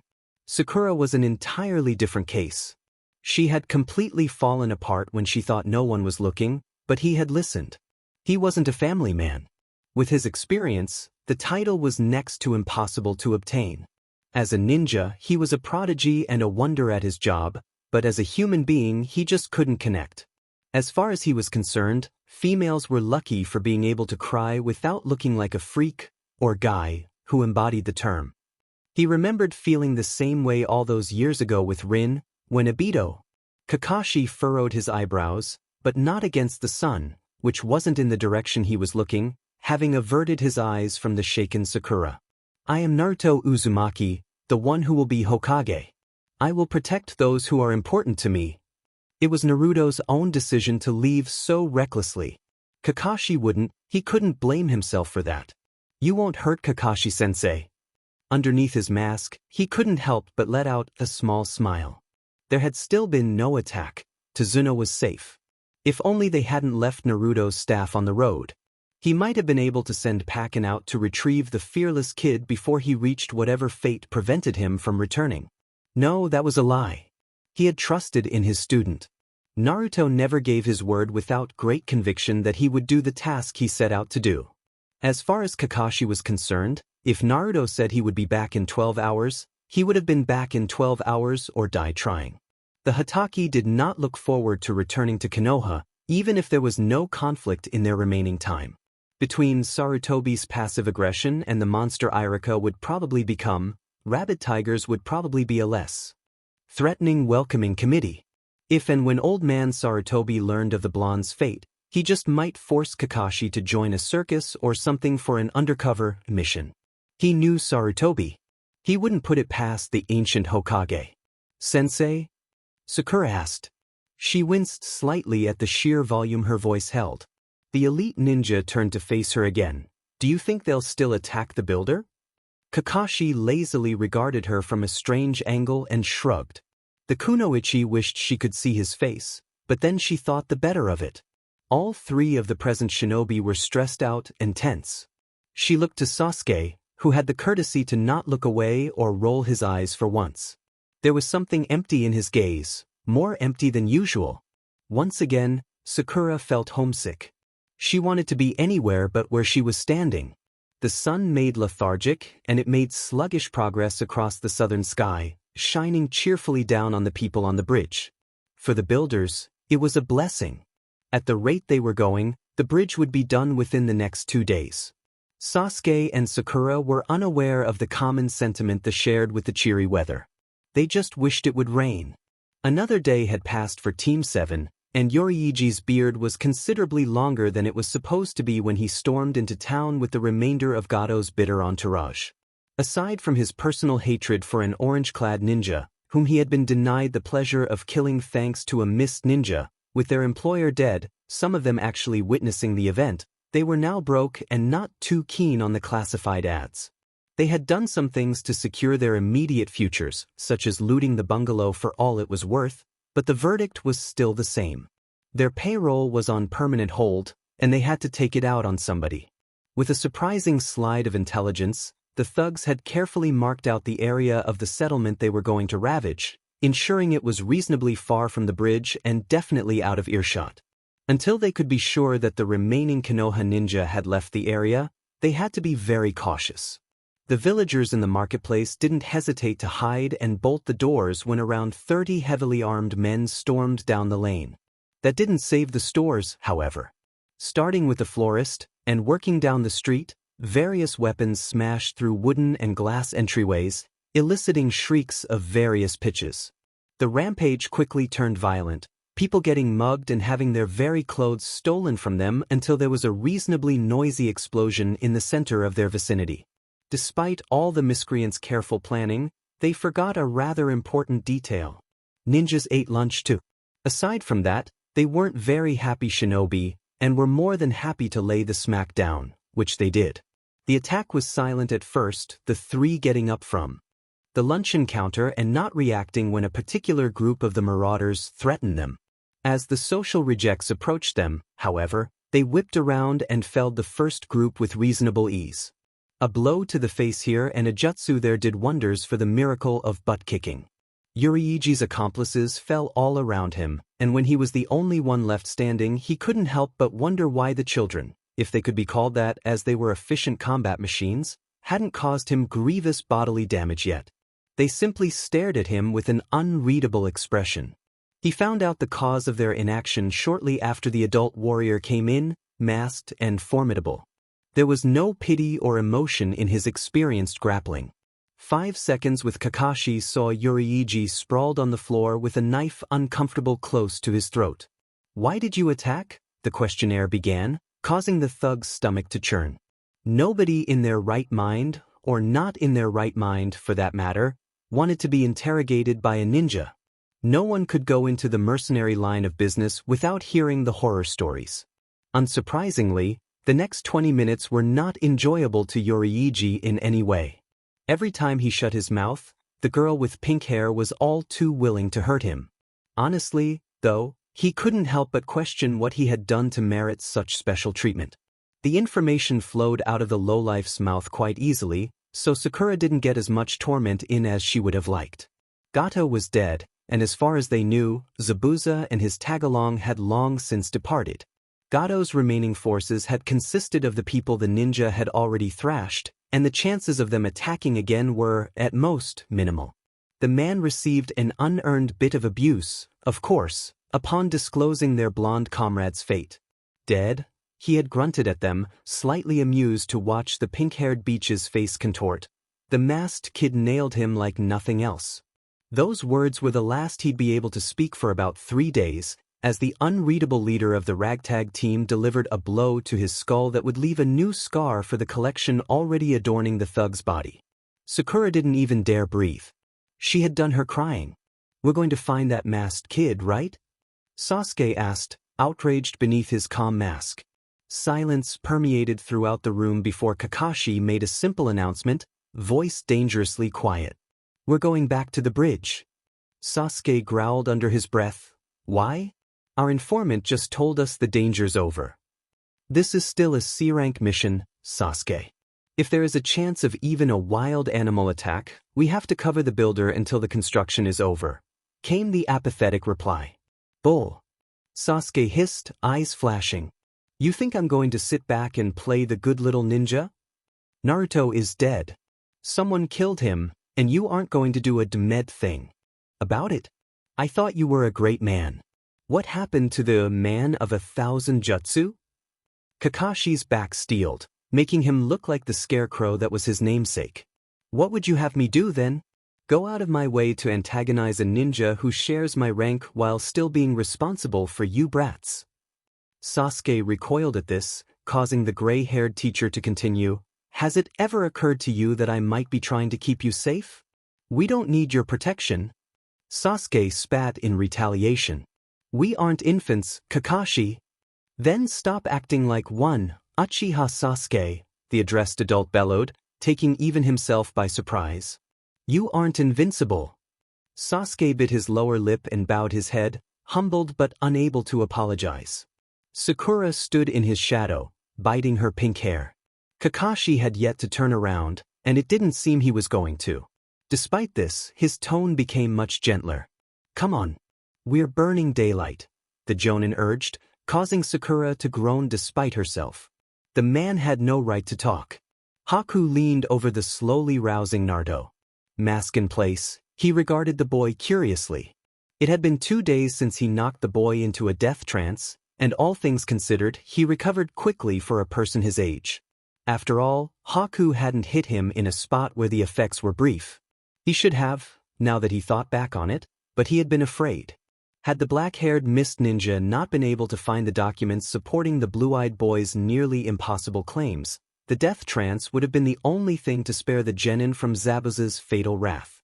Haku didn't make a sound as the child from Konoha struggled to sit up and rub his eyes.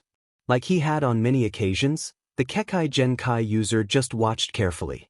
The blonde opened his mouth and let out a loud yawn before looking over at him. With a flash of recognition, the blue-eyed genin reached under the blanket with his left hand for what Haku assumed was his misplaced weapon holster. However, after a few moments, it was apparent the kid was only scratching his, but after finishing that, the boy lifted up his right hand to wave. Yo, he greeted, strangely unperturbed by the situation he was in. Good evening. Haku replied before needlessly adding, I see you're awake. Naruto regarded his host blearily, accentuated by his growling stomach, causing Haku to smile behind his plaster mask. A few more seconds passed with the foreign shinobi just looking at one another before something in the blonde's brain snapped. Evening. Naruto stammered, face paling. Haku, once again baffled by the child's behavior, just nodded. How long have I been sleeping? The Uzumaki demanded, energy streaming back into his frame at an impossible rate. 2 days.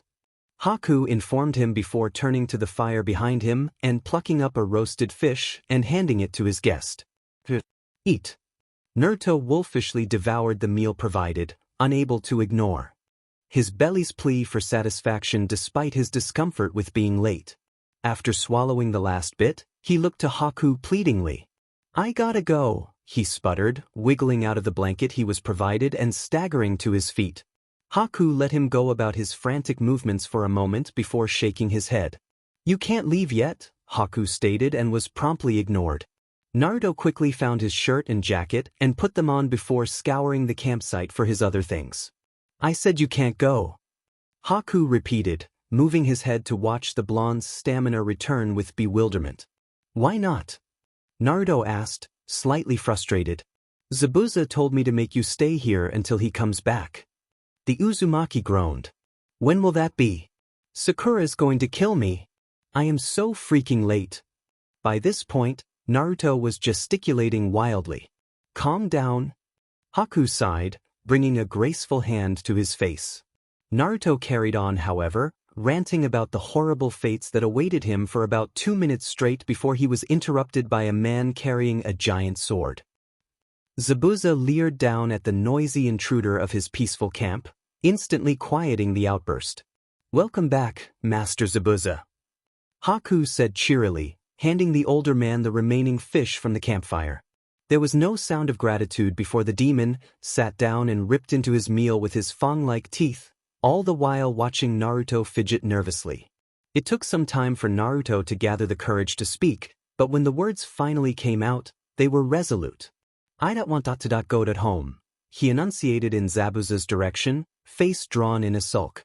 Whatever. The man grunted, disinterested in the words of the boy.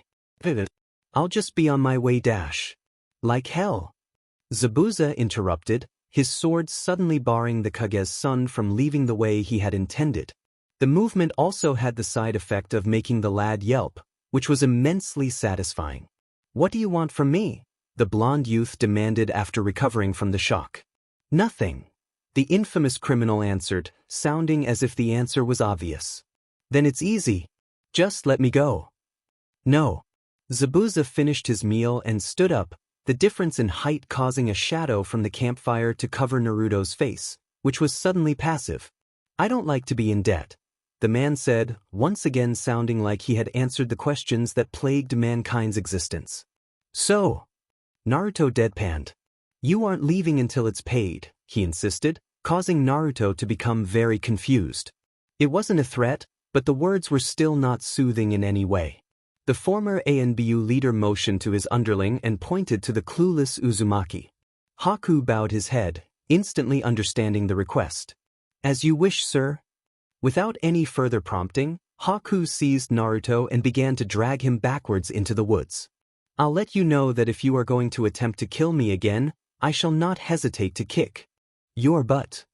Naruto muttered at his captor, who let out a hollow chuckle. "You aren't even close to my league, silly ninja."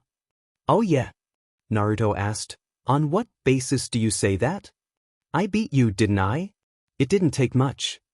Haku giggled, once again making Naruto question his true gender. It was Naruto's turn to laugh. "Did you think I was trying or something?" Underneath the mask, Haku lifted an eyebrow, amused. "It seemed that way, didn't it?" "Well, I wasn't, just so you know," Naruto said lazily, his bare feet trailing in the dirt as Haku pulled him. "What are you doing anyway?" "Zabuza wants me to teach you a jutsu." Excitement welled up in the Uzumaki's heart, but was quickly pushed aside for a reasonably question. "And then can I leave?" the blonde asked nervously. "Of course. It'll probably only take you a month to master it, during which time the three of us shall move all over the countryside." "The hell? I can't be gone for a month." "Then take it up with Zabuza." DMN. The construction of the bridge continued without incident over the next 2 days, and the project was completed as planned. With the exception of Tazuna and his escorts, everyone was in high spirits. There were cheers heard all around, and in the night that followed, the village celebrated their newfound freedom with a miniature festival with Team 7 as the guests of honor. There was a small spot in the festivities set aside for a dedication to Naruto, but as the party wore on it was all but forgotten. The incomplete team spent the evening in a variety of ways. Kakashi, for example, won a drinking contest that he was forced to enter before whipping out his little smut book, warding off conversation for the next 2 hours. Sasuke had no such weapon of distraction, and had no choice but to pretend he was listening to the stories of a bunch of elderly fishermen who had dragged him to their circle. Sakura was at the party for 20 minutes before she couldn't take it anymore and bolted back to the bridge builder's house, where Inari soon followed, bringing his personal dark cloud with him.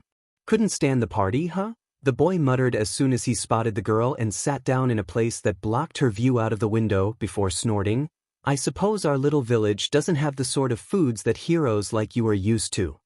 Sakura chose to politely ignore his comment, but Tazuna's grandson wasn't done with his skatefest.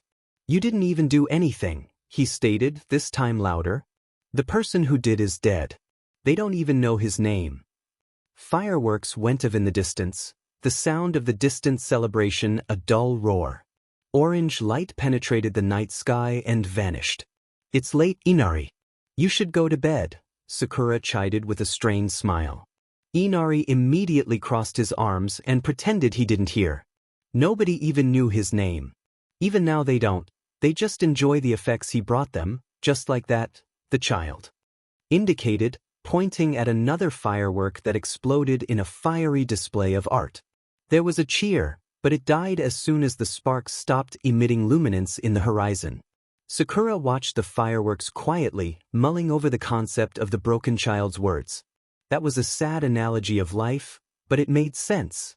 In many ways, life and fireworks were a decent reflection of each other.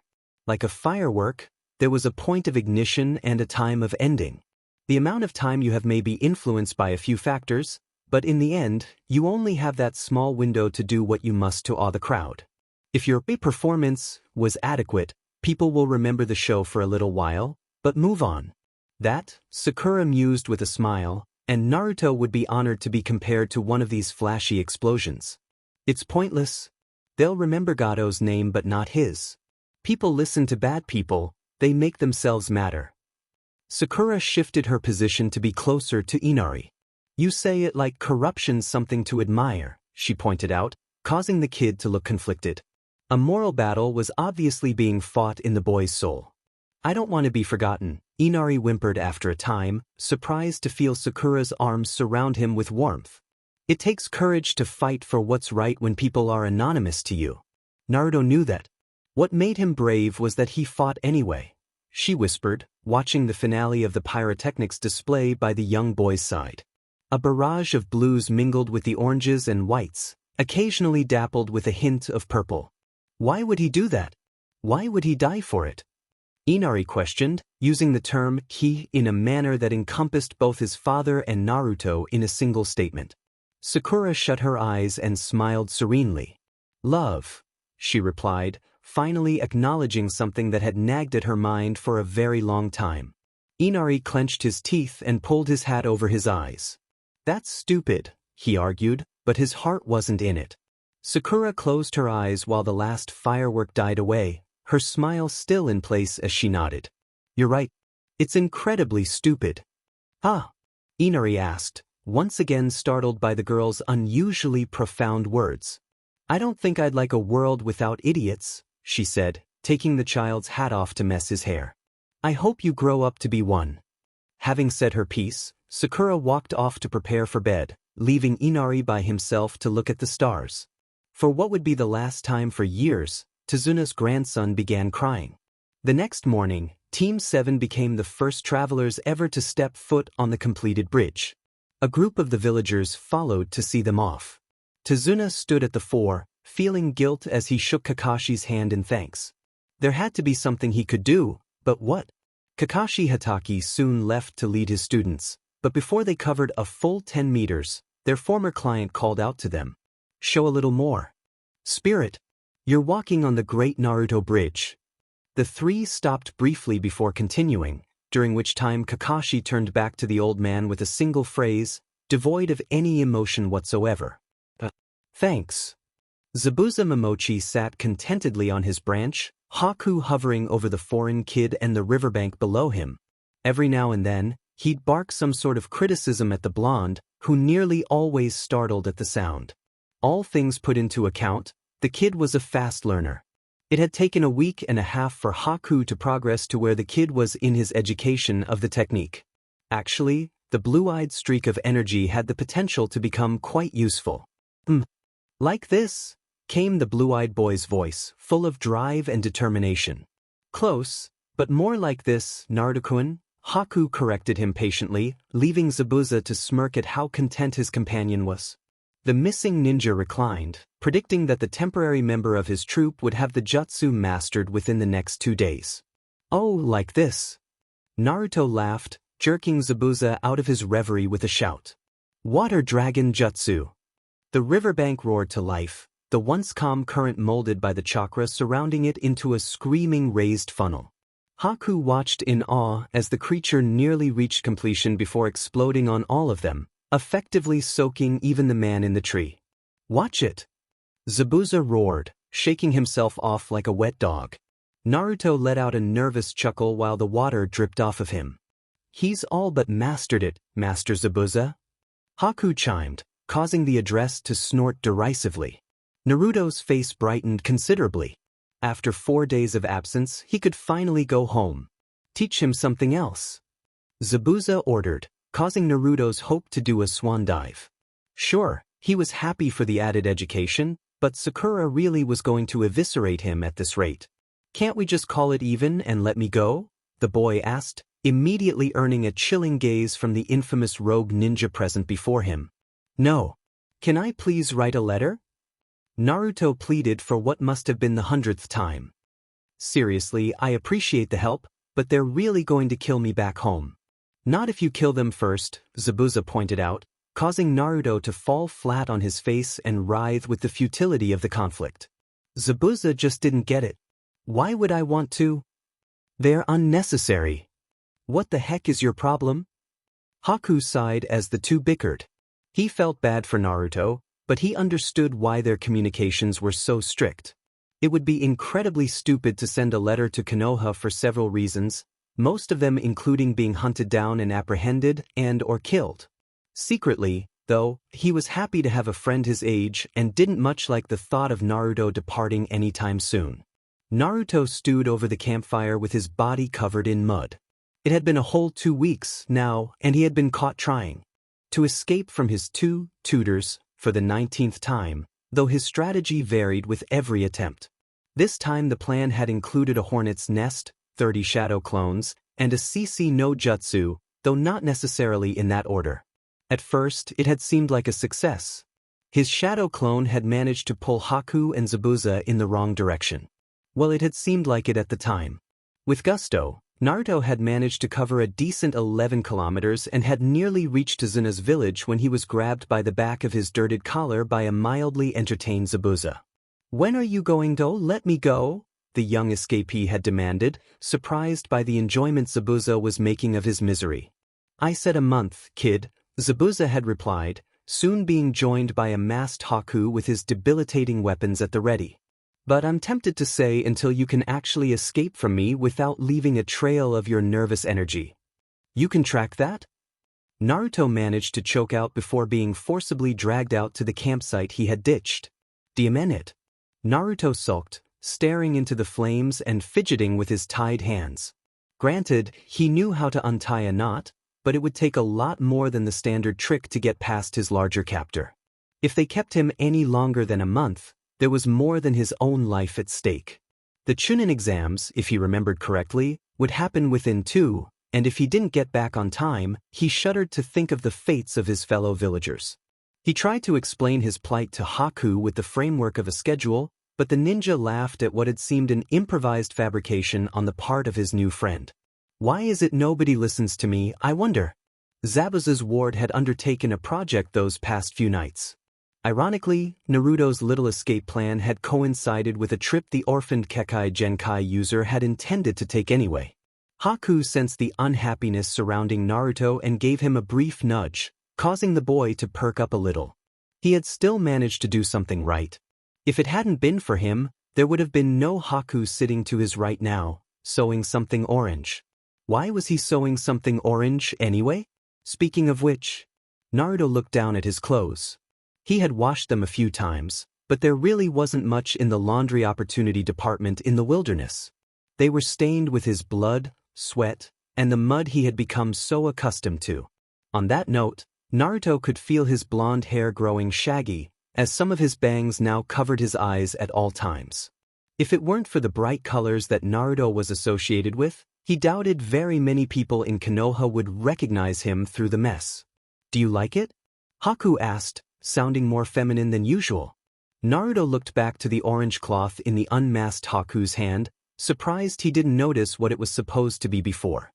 His blue eyes observed what must have been a specialized cotton with awe. "I got the last of the threads this morning." Naruto felt guilt bubbling up inside him for the thought of ditching Haku without saying goodbye. Sure, his master was a JRK, but Haku? Why yeah. Thanks. Naruto responded, reaching out to touch the completely new orange shirt being dangled in front of him. It wasn't really a fashion statement, but even a nightgown was an improvement to the torn-up threads he was sporting at that point. The design was practical. A few pockets resided in the sides, and it looked like it would reach about down to his knees. Also, he noted with pleasure, it looked like it would be much easier to wash until he was able to get back to his village. Haku smiled, knowingly placed the new garment aside, aware that Naruto wasn't really in a place where he could put it on with his hands bound.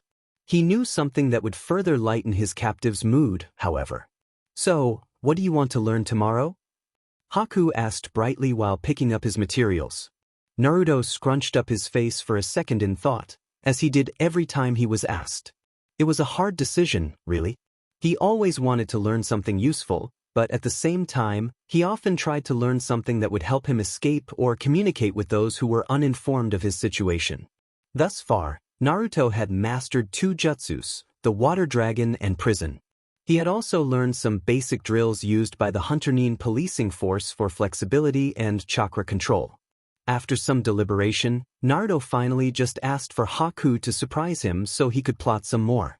Sleep that night was business as usual, having the campfire doused before the darkness came, burying it, and covering the loose soil with a big rock. With that precaution taken, the three slept in their mats on the grasses with sticks below, positioned to make it look like deer had slept where they had. It was an uncomfortable way to doze, but terribly inventive. Naruto couldn't help but marvel at how thorough the 2 rogue ninja were at covering their tracks. It was no wonder the Momochi had never been caught. The stars were beautiful that night, barely any clouds in the way of his view. The sky was so vast and amazing, but Naruto probably wouldn't have admired the backdrop if it were raining gold nuggets. All he could think about were his teammates. "Please don't hate me, guys," he muttered to no one, allowing his worries to take him far into the night before he actually dozed off. Unfortunately for the QB's host, sleep was not a reprieve that night. Nightmares of a hysterical, axe-wielding Sakura abounded, followed by a Sasuke completely possessed by Orochimaru. From the very moment Kakashi and his pupils entered the gates, he felt an extreme sense of shame kick in. The Chunin sentries of Konohagure had known better than to pry, but there was a grim flash of recognition in their eyes as they counted 3 members returning in the place of 4.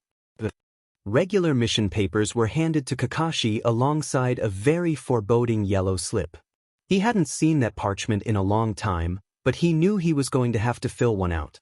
Names on those slips were put into one of 2 categories: Kia or the ANBU's archives, depending on the circumstances. He remembered Minato writing Obito's name on one all those years ago. Sakura and Sasuke waited behind him, winded from the journey and eager to be dismissed. The paper had retained his attention, however, so their stint in the sun was elongated. "The Hokage has been waiting for your return, sir. You should show your reports as soon as possible," the shorter one of the sentries announced after allowing the returning shinobi to space out for about 2 minutes. The gray-haired man nodded and turned to the 2 adolescents standing behind him. Sakura looked at him expectantly and motioned to her bags. "You can go home. I'll send for you if I need you," he told them, the 2 bowing respectfully and walking off their different ways. With them gone, he sighed dejectedly and walked to his own apartment with the paperwork in hand. As it could be imagined, all he wanted was to go home in peace and write out his report. Of course, fate wasn't about to allow that to happen. Of all the people for the lone wolf Kakashi to run into at that time, the one he dreaded most was not Guy. While the man may have been a pain in the butt, he at least wouldn't have a personal vendetta against him within 30 seconds of their meeting. No, the person he had wanted to avoid most was the mother hen of a male they called Irika. "Hey, Kakashi," came the cheery greeting that caused Kakashi to stop dead in his tracks. He didn't dare turn around. "I bet you're just ready to tear your hair out, huh?" Footsteps indicated that the Chunin was catching up to him, and the Hatake fought the urge to flee and lock his doors. "Ah, what's the matter, Kakashi?" "I wouldn't be surprised. That Naruto is a downright pain sometimes, isn't he? I know he doesn't get along with Sasuke. That must have been fun." The soon-to-be wreck of a man was closing in, and there was nothing Kakashi could do to spare him. "You probably have to fill out your mission reports, right? How about we do it over a cup of tea dash?" Irika was looking over his shoulder now, his breath hitching in his throat upon sighting the yellow slip Kakashi was rushing to conceal. Irika grabbed the slip directly out of Kakashi's hands and eyed it in horror as the speculation rushed through his brain. There was no way in hell this was really in the stack of reports Kakashi had to fill out. It had only been a C-ranked mission. "Irika, give that back." Kakashi sighed and reclaimed the piece of paper. To his surprise, Irika's face was only on of slight irritation. "I hope you're going to complain," the younger man stated seriously while returning the slip. "That's a really big misfile. Those are to be treated with more respect, you know. Don't just hand them back to any returning group, especially ones with Genin's members." Kakashi continued his marathon of not facing Irika, and added an event of not responding to the event. Irika's face slowly fell, but his hope remained. "It's not like you need it or anything, right?" he asked, keeping a note of jest to his voice. Right? The last of the Hataki continued to stand absolutely still, unmoving until Irika couldn't stand it and stepped in front of his coworker and looked at him directly in the carefully guarded eye. Kakashi, there's something you're not telling me. Kakashi didn't know how to break the news, so he didn't. The Jonin pushed past his associate and continued walking towards his apartment, which prompted something primal in Irika's internal mechanics. Suddenly realizing the truth of the situation, Naruto's cherished mentor felt his hands shake and his heart fall. He felt like it had dropped a nice few degrees in temperature, as well. Who is it for? Irika now demanded, halting the copy ninja's retreat by stepping in front of him once more. Who is that accursed thing for?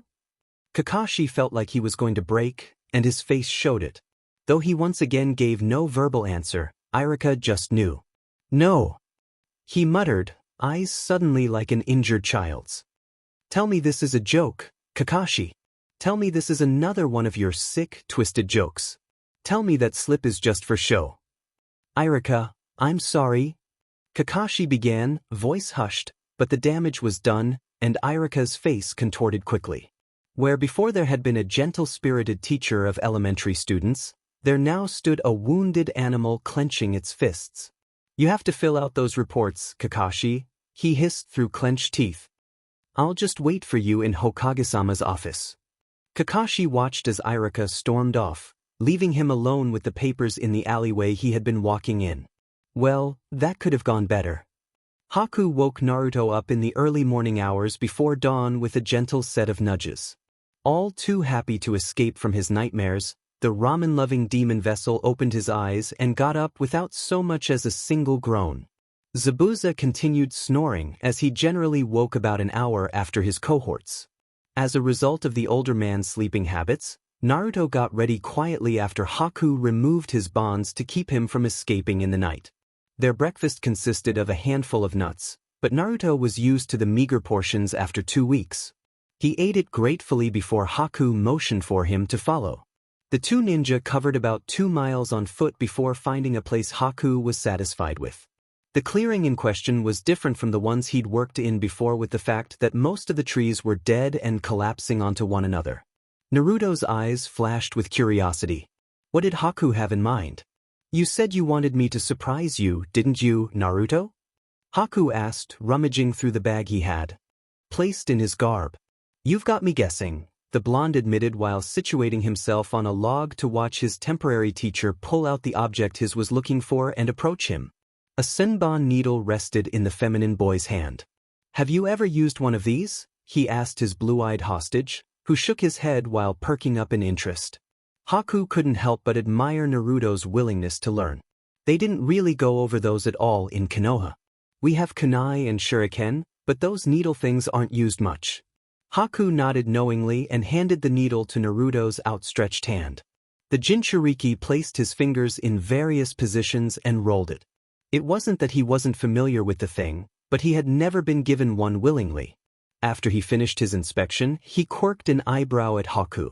There are several reasons these needles are considered an unconventional weapon, Naruto-kun. For one thing, they aren't as easy to throw as kunai. Go ahead and try. Your target is the stump over there.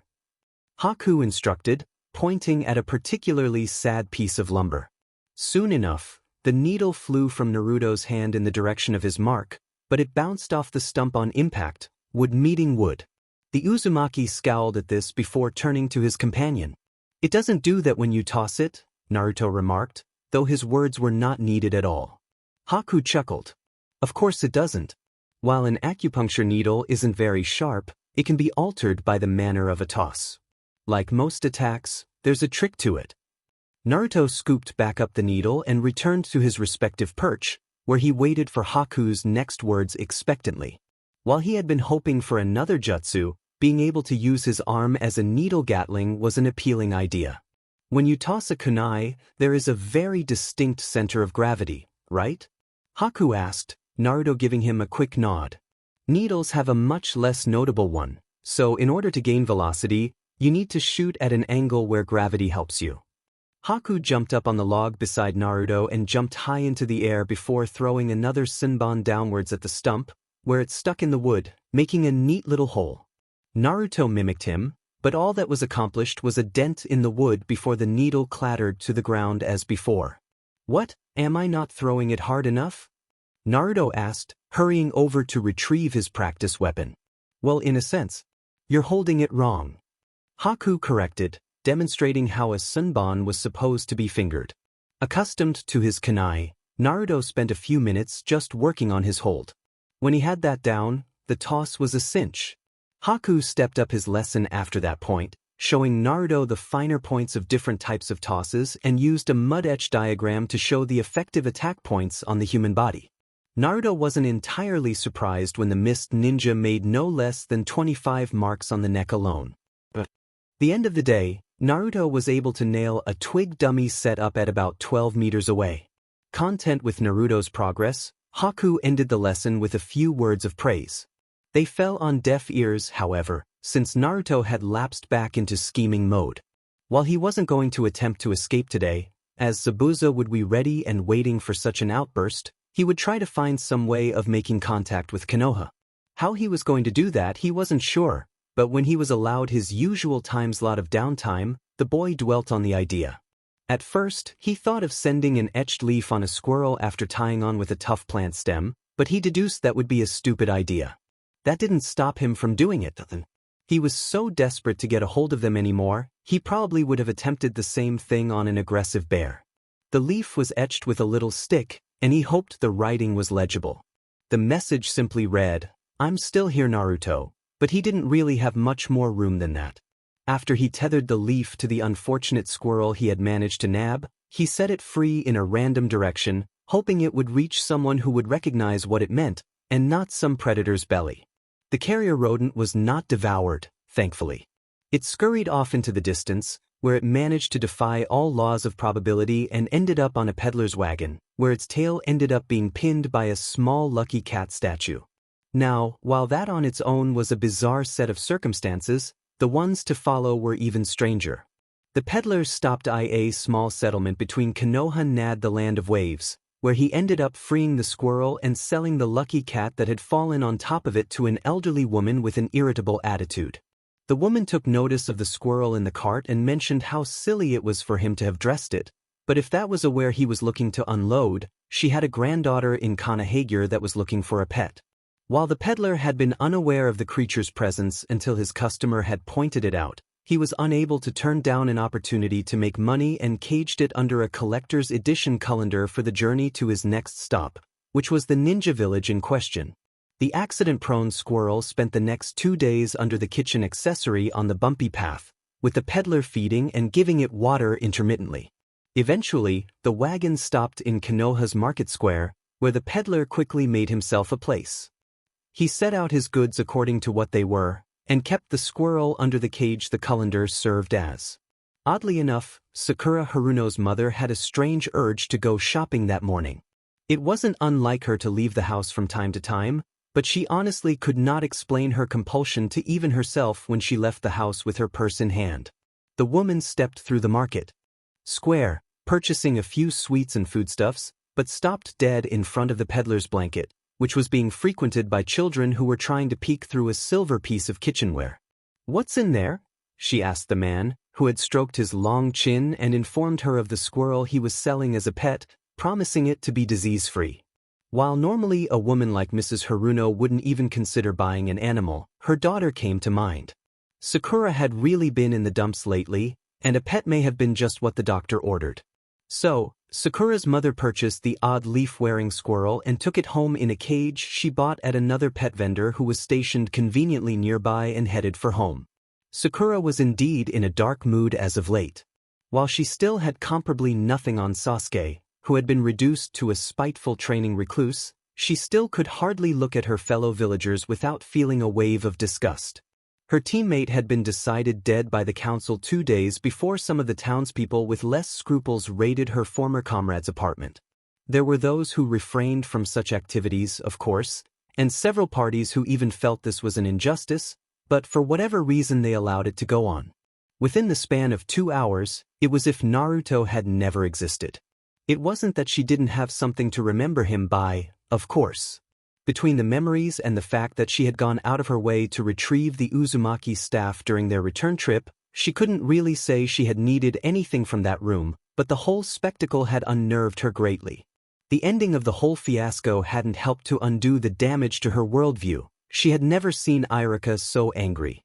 Irritated, yes, but not so angry that he resorted to threatening to burn down a building if he was ignored while simultaneously leering and laughing without mirth. Needless to say, the grudge-bearing crowd had left after that, but a majority of Naruto's apartment was empty now. She stepped onto his floors for what would be the last time, as the city had decided to grant that complex to someone else. The remains of what he had gathered in his 12 years of life were gone, but dust traces indicated that they were moved from places of honor on his shelves or neat piles in corners. Here and there, an empty ramen cup or a snack wrapper would blow in the wind, seeping through a destroyed window. The scene was bleak. Sakura didn't know why she had gone into the abandoned house, much less why she had brought it upon herself to see if there was anything left behind. She wasn't a pack rat or scavenger, but the thought of something with high sentimental value just being thrown away disturbed her. Her foot stepped on a loose floorboard, and Sakura didn't hesitate to lift it. What greeted her eyes stole her train of thought. Where did Naruto get RDC magazines? She had to wonder, despite the fact. She found her hands rifling through the pile until she felt something with a very different texture at the very bottom. With gusto, the kunoichi removed what seemed to be a picture frame and a few envelopes. The picture wasn't anything she hadn't been expecting, but it made her heart ache. The Irika in the picture was grinning mischievously, pushing Naruto's headband over his head and messing his hair like a brother would. That mystery aside, Sakura placed the frame into her bag. She would probably set it on Irika's doorstep later. She didn't want to be around when it was discovered, to be sure. The envelopes were a different matter. They were, for whatever reason, sealed and unlabeled. With all her self-control, she shoved them into her bag without opening them. Though she wouldn't give to Irika, she decided. She would hide those from the eyes of the world until Judgment Day, or the day she couldn't take the suspense anymore. The young Haruno spent a few more minutes in the room, just checking for things she had missed before making her way back outside. The walk back to her house was uneventful, though she did feel inclined to stop when she ran into her rather bedraggled sensei outside the pub, reading his book intensely. There was something she had been meaning to ask him. "This is indeed grave, Kakashi." Sarutobi chewed on his pipe without so much as looking up from the papers in front of him. Irika, who was situated close beside the old man, lurched uncomfortably in position. Kakashi, for his part, stood in front of the desk like a puppy about to be reprimanded. "We shall have to be more careful with our assignments as a village. This can't be allowed to happen again." Kakashi bowed slightly before the Hokage. "Sir, what about the council? We all know that Naruto was more than an average genin." The Hokage sighed. "You are correct, Kakashi. The council will have to convene to decide what is to be done, whether or not we search or even allow this incident to leak. The kid provided us with some political leverage, shunned though he was." "What will happen now?" Irika asked from his place in the chair, face drawn painfully straight. The Hokage straightened himself and stood up. "We shall continue business as usual as if nothing ever happened," he ordered with a hint of remorse, "and Team 7 shall await a replacement for the member the lost." "You're leaving Kakashi in charge?" Irika suddenly snapped out of his carefully regulated trance. "After he dash." "Silence, Irika," the elderly man bellowed, immediately silencing the now trembling academy instructor. "I know how you may feel about this, but Kakashi cannot be held responsible for your little friend's demise." Kakashi remained standing in the center of the room and watched as Irika bowed in the fire shadow's gaze. "Go home, Irika. Get some rest." The ponytail Irika sported on the back of his head bobbed only slightly when the young man gave his reluctant assent and left Kakashi and Sarutobi in the room together alone. "You may leave also, Kakashi. I will contact you when the council is adjourned." The Hokage paused, "and I'd advise you to steer clear of Irika for a while." He didn't need to tell Kakashi twice. "Yes, sir," the Hatake echoed out of habit before departing the depressing scene. Kakashi sighed and turned the page. He had indeed been contacted with the council's decision, and had been spared any consequences of his actions. As if to make him feel worse than he already had, the council announced that Konoha would begin to prepare for the Chunin exams, something that Kakashi had intended for his students to be involved in. The visible eye on the elite ninja's face trailed across the page. He had read the same 3 paragraphs a full 5 times now, but hadn't really been taking in any of it. No amount of forbidden passion could fill in his sense of self-inadequacy, but the appearance of being engrossed did drive away most would-be conversationalists. Sakura, however, wasn't one of the discouraged. A feminine set of fingers impeded his view of the page. Kakashi groaned and looked up, knowing those appendages well. "What do you need, Sakura?" he asked, pulling his book into his vest where she could not witness its contents. The last thing he needed was her needling him about that right now. "I was just wondering if you'd heard anything about Naruto's replacement." "Not a word," Kakashi muttered, ping an eyebrow at her. "Anything else?" The pink-haired girl shook her head. "No. I guess I'll see you tomorrow then." "See you," Kakashi agreed, waiting for her to leave his range of vision before bringing back out his potential escape in a hurry. Mrs. Haruno had just finished preparing dinner when her daughter walked through the front door. There was a quick greeting called to the woman from the other room, which she returned before beckoning her little girl to the kitchen. Sakura heard her mother's telltale, surprise voice, but she wasn't very enthused. The last time her mother had used that tone, her mother had sewn her the ugliest dress she had ever laid her eyes on. This being said, it was with very low expectations that she met her mother in the next room. "Look what I got for you, sweetheart," her mother cooed, causing a spark of indignity to spark in the young girl's soul. She would have opened her mouth to inform her mother for the 80th time that she wasn't a baby when her mother's gift scurried loudly in its cage. Slowly, Sakura looked on the table, where her eyes were greeted with a spacious bamboo cage. Inside it was a orangey-brown creature with a puffy tail. The younger Haruno's eye twitched.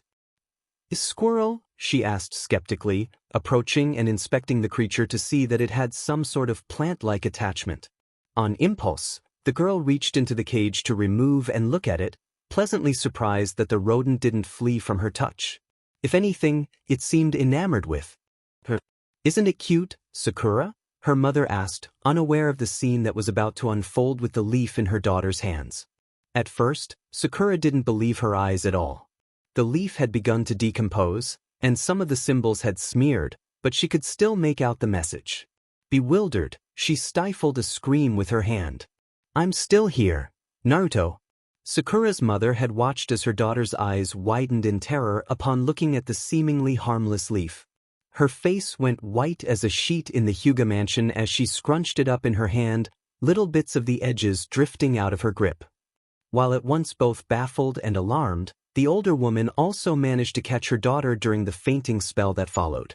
The squirrel went haywire in the cage, darting up and down with the intensity of the atmosphere around him. Mrs. Haruno couldn't help but look up at the creature. The whole situation had seemed less than scary until that leaf came into play. Sakura's mother had at first just thought the leaf was like a cute identification tag. Now, as the aforementioned piece of plant matter fell to the ground, she couldn't help but look at it.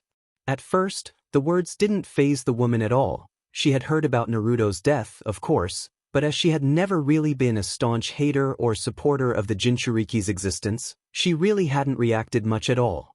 The leaf was no longer a coherent message after Sakura's instinctive crush. To the contrary, it looked almost as harmless as it was possible to be, causing the pink-haired mother of Team 7's sole female member to worry about her daughter a great deal. Sakura stirred in her mother's arms. "Mom?" she asked, suddenly certain that the last 10 minutes had been a dream until she laid her eyes on the leaf her mother had placed on the counter. Having seen the object, Sakura screamed again and scrambled out of her mother's embrace, her hair standing on end. "What's the matter, Sakura? What did you see?" her mother asked gently, not able to hide her concern for her child's mental health. Indeed, the young girl's brain was having a hard time functioning, and it took all of her guts to keep herself composed. In a show of intelligence not atypical of Sakura's brain, the kunoichi bolted past her mother to gather both the cage containing the squirrel and the leaf it had held.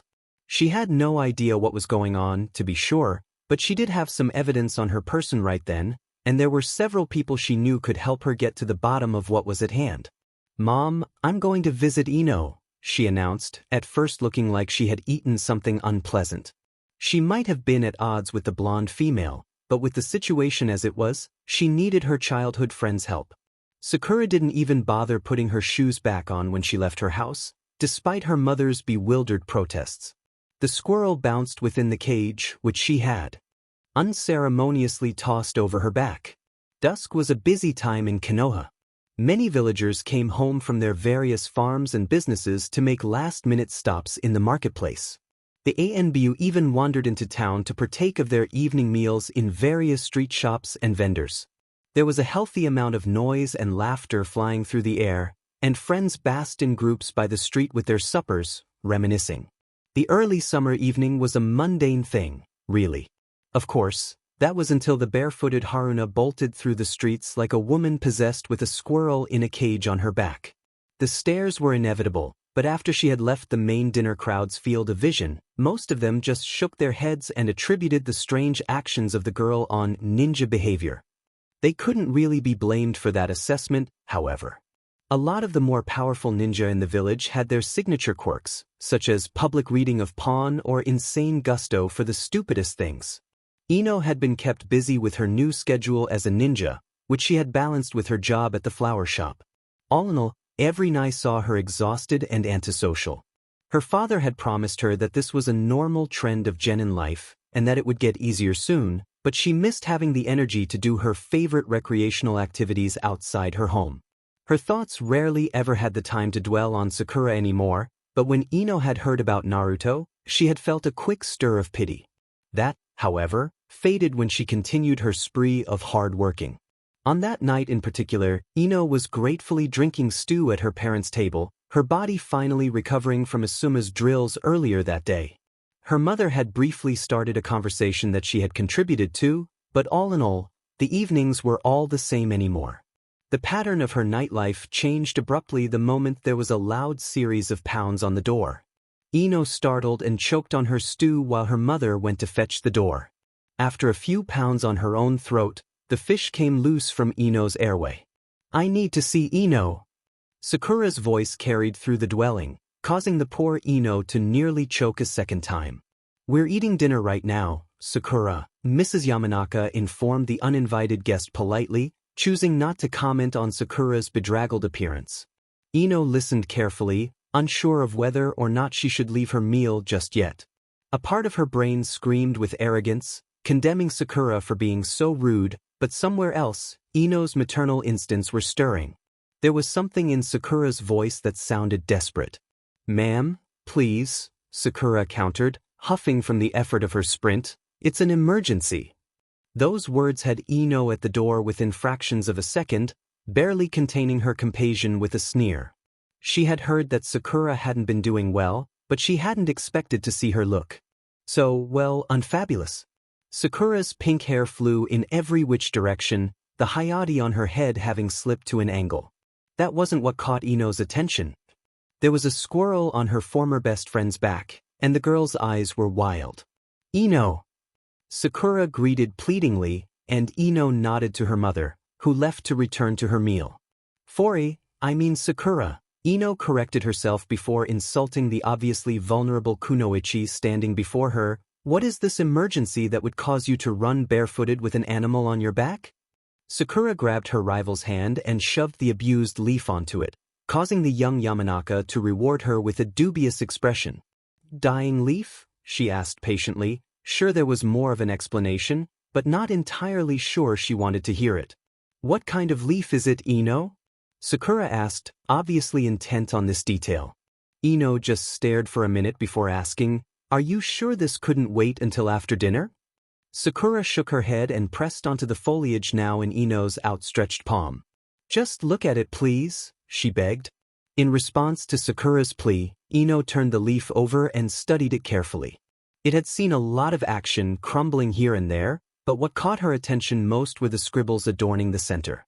With all the folding, they were impossible to make out, but at one point they must have been writing. Ino smirked despite herself. "What? Did your secret admirer send you a mysterious message? You probably want to make sure it's not poison ivy, huh? This isn't a joking matter. Sakura shouted suddenly, causing her fellow kunoichi to gulp at the sudden hostility. I need to know where this leaf comes from.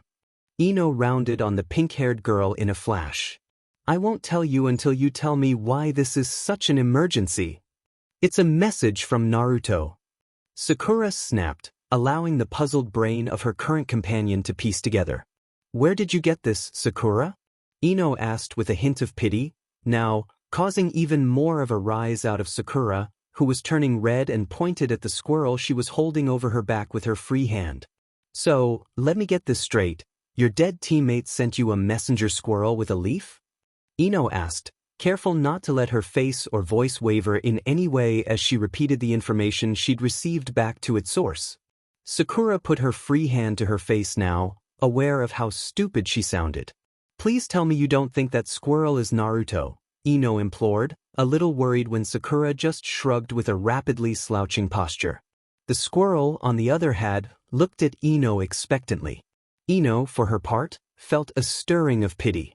Whether or not someone had played such a cruel trick on Sakura or if she just lost her mind was about to be decided, but Sakura broke through the judgment centers of her former friend's consciousness. Psst. Ino. The leaf. Ino looked at the leaf one more. Whether it was out of compassion or memories of better times, she decided to fulfill Sakura's request. It wasn't a hard piece of matter to identify for someone who'd worked in a flower store all their lives. Resigned, Ino finished her inspection and gave the leaf back to Sakura, who waited on her words like a puppy for dinner. It's from a star-drop bush, native to the land of waves. Whatever the reason, that was the answer Sakura had seemed to want to hear. The sides of her mouth threatened to form a smile as she nodded her thanks to Ino and darting off and leaving the Yamanaka dazed and alone in the doorway. What the hell? The copy ninja Kakashi Hatake had not been expecting the resounding flurry of knocks on his door. As of late, only a few people would dare touch the wood on his staircase, let alone have the guts to knock more than 3 times in an erratic rhythm. Kakashi snorted in disdain from his position on his windowsill, the night sky showing through. Whomever was intruding on his sanctuary was highly impatient, and he, as always, was inclined to think it was the man who had deemed him an eternal rival. Fairly confident in this assumption, he didn't even bother leaving the perch on which he brooded. Without any concern for courtesy, Kakashi faced his front door. Go the hell away, the elite shinobi stated, once again without much emotion or drive behind it. He waited for a second, thinking he heard the sound of departing footsteps before the knocking came again with more persistence. He sighed and rubbed his temple, but couldn't ignore the sound. Fine. I'm coming. It was with great annoyance that Kakashi opened his door to greet his visitor. What he hadn't anticipated, however, was that he would find himself at eye level with a bushy orange squirrel. Before he had the time to recover from that surprise, however, a sweaty hand tugged at his sleeve, obliging him to look down. If the sight of the thick-tailed rodent had caught him off guard in any way, that was nothing compared to the ragged picture of Sakura looking up at him with an emotion he just couldn't pinpoint. She was dirty, wind-blown, barefooted, and carrying a cage half her height on her back. That was the sort of mental image that just didn't go away. Sakura? He asked dubiously, not entirely sure of how he should respond. While being a jonin prepared you for many things, a wild-eyed girl with a squirrel was not one of them. Within the cage, the animal in question began bolting around energetically. Kakashi-sensei, look at this, his pink-haired student panted, producing the leaf that she had been carrying in her only pocket. It was in a sad state, to be sure, but it wouldn't contain obvious significance even if it were freshly plucked. Her teacher stared at the object, not even bothering to take it. He looked from the leaf to the person holding it, and back to the leaf. I don't know what you're trying to accomplish here, Sakura, he admitted, scratching his gray hair, but if you would like to elaborate, this might work a bit better. Sakura's shoulders sagged. It was going to be a long night, as she had absolutely no way of being able to explain the situation without sounding completely insane. Maybe I should come in, she said calmly, and though Kakashi looked like he had second thoughts about granting this request, He allowed her into his house anyway. To his surprise, the Haruno didn't immediately allow her eyes to wander. She didn't snoop or comment on any of his things, which he found refreshing. If a man left a few things out, he left a few things out. Besides, his apartment wasn't anything out of the ordinary. For a jonin, his house was as bare as could be expected. There were a few pictures here and there, and a few basic field guides and a shelf with some of his Ika books, but aside from that, there wasn't much to even bother naming. The former Anbu led his pupil to his dining table, where she immediately sat down and placed the cage she had been lugging behind her. He watched silently as the 12-year-old once again produced the leaf and set it on the center of the wooden surface before him. Once again, he wasn't entirely sure what she was getting at, but he hadn't had anything productive planned for the night anyway. He just hoped this didn't turn out to be something stupid, like an announcement of a newly found philosophy on Sakura's part. In a fluid motion, Sakura's now dusty hand motioned to the leaf. "This," she began, her tone very serious and guarded, "was attached to a squirrel my mother bought at some time today." Kakashi didn't say anything, he merely crossed his arms and nodded. "I thought it was just a cute little collar or something, but when I uncurled it, I found that it was actually a handwritten message." "And?" Kakashi asked, bored already. Of course, no sooner had he asked for her to make her story interesting did the twist reveal itself. "It was from Naruto, sensei." That caught the Hataki's attention, to be sure. He went from reclining and crossing his arms to lurching forward to grab the leaf on the table, which he did. Of course, when he tried to read it, it was to no avail. The leaf had been extremely crumpled, but it looked like it might have contained a few recognizable etchings until very recently. "I can't read it," the instructor deadpanned, causing the pink-haired girl's face to fall. It wouldn't have been an immoral act to have decided that Sakura was delusional then and there, but for some reason, Kakashi couldn't label her as such just yet. The whole message could have been a prank, but if there was even the slightest chance that this extremely improbable turn of events could be real, there was no way that he could ignore it and feel human. It said, "I'm still here, sensei." He signed it too. Kakashi peered at her with his stoic face. "Are you sure this isn't some kind of joke?" "No, sensei, I'm not, but I can't see why someone would play a prank like that, anyway. There'd be no motive." The masked ninja nodded. "True," he conceded, "but was there any other proof that you could use to validate this argument in the presence of the Sandame?"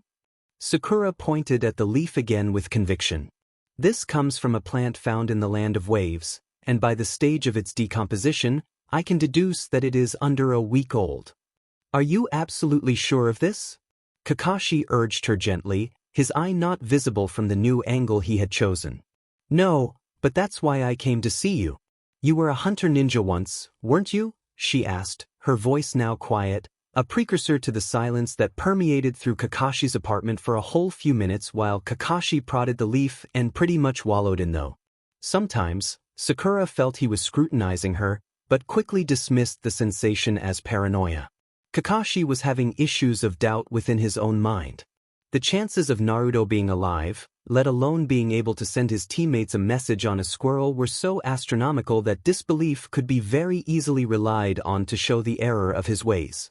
On the other hand, if it was even remotely possible, the Hataki wanted to sample the forbidden vestige of hope, which drew ever nearer the longer he tried to argue with himself. The Haruno was caught off guard when her teacher finally did turn to her, once again unreadable. While he uttered no verdict, he still used his voice. "Sakura," he said, shifting to a more confident stance, "this may sound strange, but do you have anything of Naruto's on you right now? If so, I need it." Sakura hesitated for only a moment before reaching into her bag and producing the blank envelopes, which Kakashi took and wiggled between his fingers. Sakura worried for a moment that her teacher may ask where she acquired the packages, but to her relief he didn't question her at all. Instead, Kakashi picked up the leaf and set it down on the floor. With a few precise movements and gestures, a brown pug materialized at its master's feet. Sakura jumped, but she had expected something along those lines. "Pakin," Kakashi addressed the fully clothed canine, "I need you tell me if the scent on the envelopes and the scent on the leaves are the same." The dog nodded and immediately took a whiff of both before speaking, which startled Sakura all the more. They do bear traces of the same scent, Kakashi, the dog declared. His tail wagged limply when Kakashi hurriedly scratched him behind his ears and retrieved both the envelopes and the leaf that had been examined.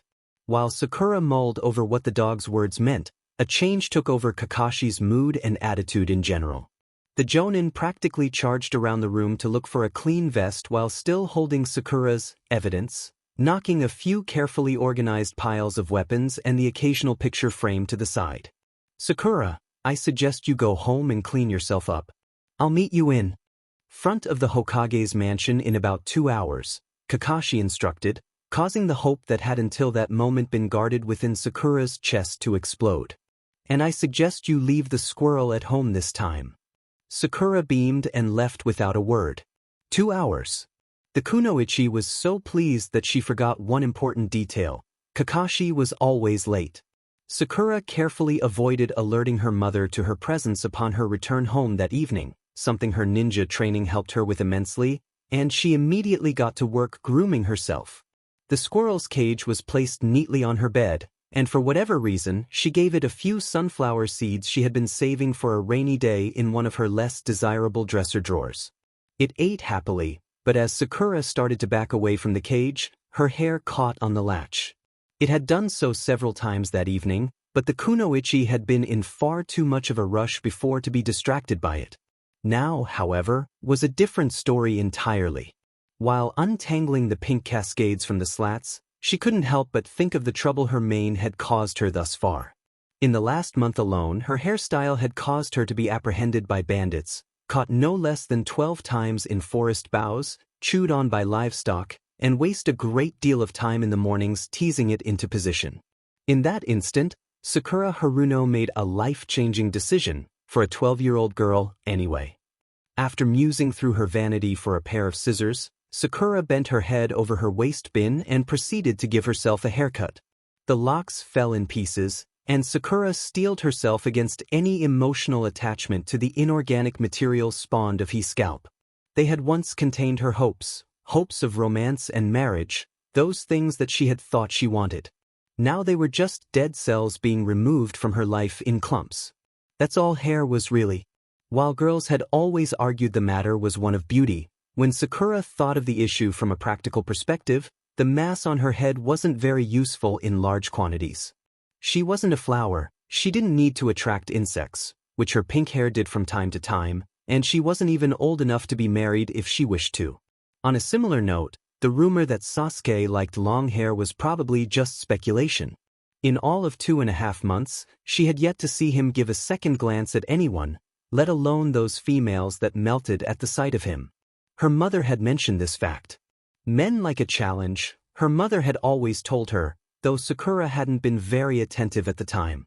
It was strange how adults often had such great advice, but the possible benefactor of their words wouldn't often learn the true value of their wisdom until after learning the truth of a matter the hard way. The truth in this matter was very hard to accept, but it wasn't something that she wasn't prepared for. After Sasuke slammed the door in her face for the 100th time a few days earlier. Sasuke didn't care for anyone, let alone Sakura. Or Ino, Sakura noted with a smirk before getting ready for her late-night stroll to the sound of a happy pet. While Kakashi may have had the tendency to be tardy, the unpunctuality that caused Sakura to wait an extra hour in front of the Hokage's office wasn't his fault. Well, not entirely. The last remaining student of the Yondaime was inclined to make a few stops before reaching their designated meeting place. His meeting with Sasuke had been brief, as all the Jonin had been forced to do was knock heavily on the door and tell the Uchiha to get up, get dressed, and come with him, no questions asked. For a guy, the black-haired genin took a long time to get ready. He still had nothing on a girl's required time slot, though, and was ready within 20 minutes. Now flanked by Sasuke, Kakashi fought with his sense of morality as to whether or not he should make the next stop. Irika had been a bit unstable as of late, and in the past week, the only 2 times he had come face-to-face with the man had ended with unconventional threats of death whispered behind a slightly crazed smile. Kakashi hadn't thought the schoolteacher capable of such SDSM, But the surfacing aggression didn't make the shinobi too entirely comfortable about confronting the Chunin with anything, even if it was information that would alleviate Irika's emotional maladies. Even good news could become null and void if the messenger is mangled or forced to kill the recipient in self-defense. Tact and communicational skills would be vital if he made the kind decision to rouse Irika out of his misery, which he did after wrestling with the risks.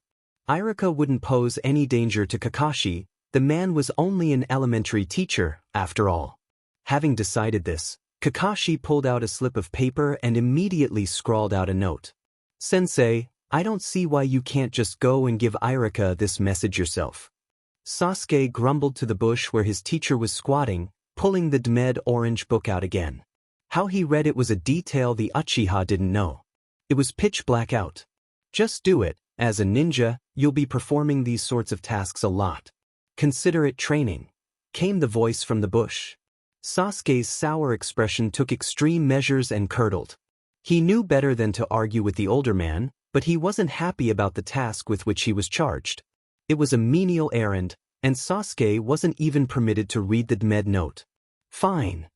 Sasuke conceded, something that took a toll on your dignity when you appeared to be admitting defeat to a bush. Irika slept like he did on any other evening, his face peaceful until his eyes were snapped open by the sound of 3 knocks. Irika took a minute to gather what remained of his wits about him. The 23-year-old was in his nightclothes, but if the time of night was indicative of an emergency, the man didn't bother to get dressed.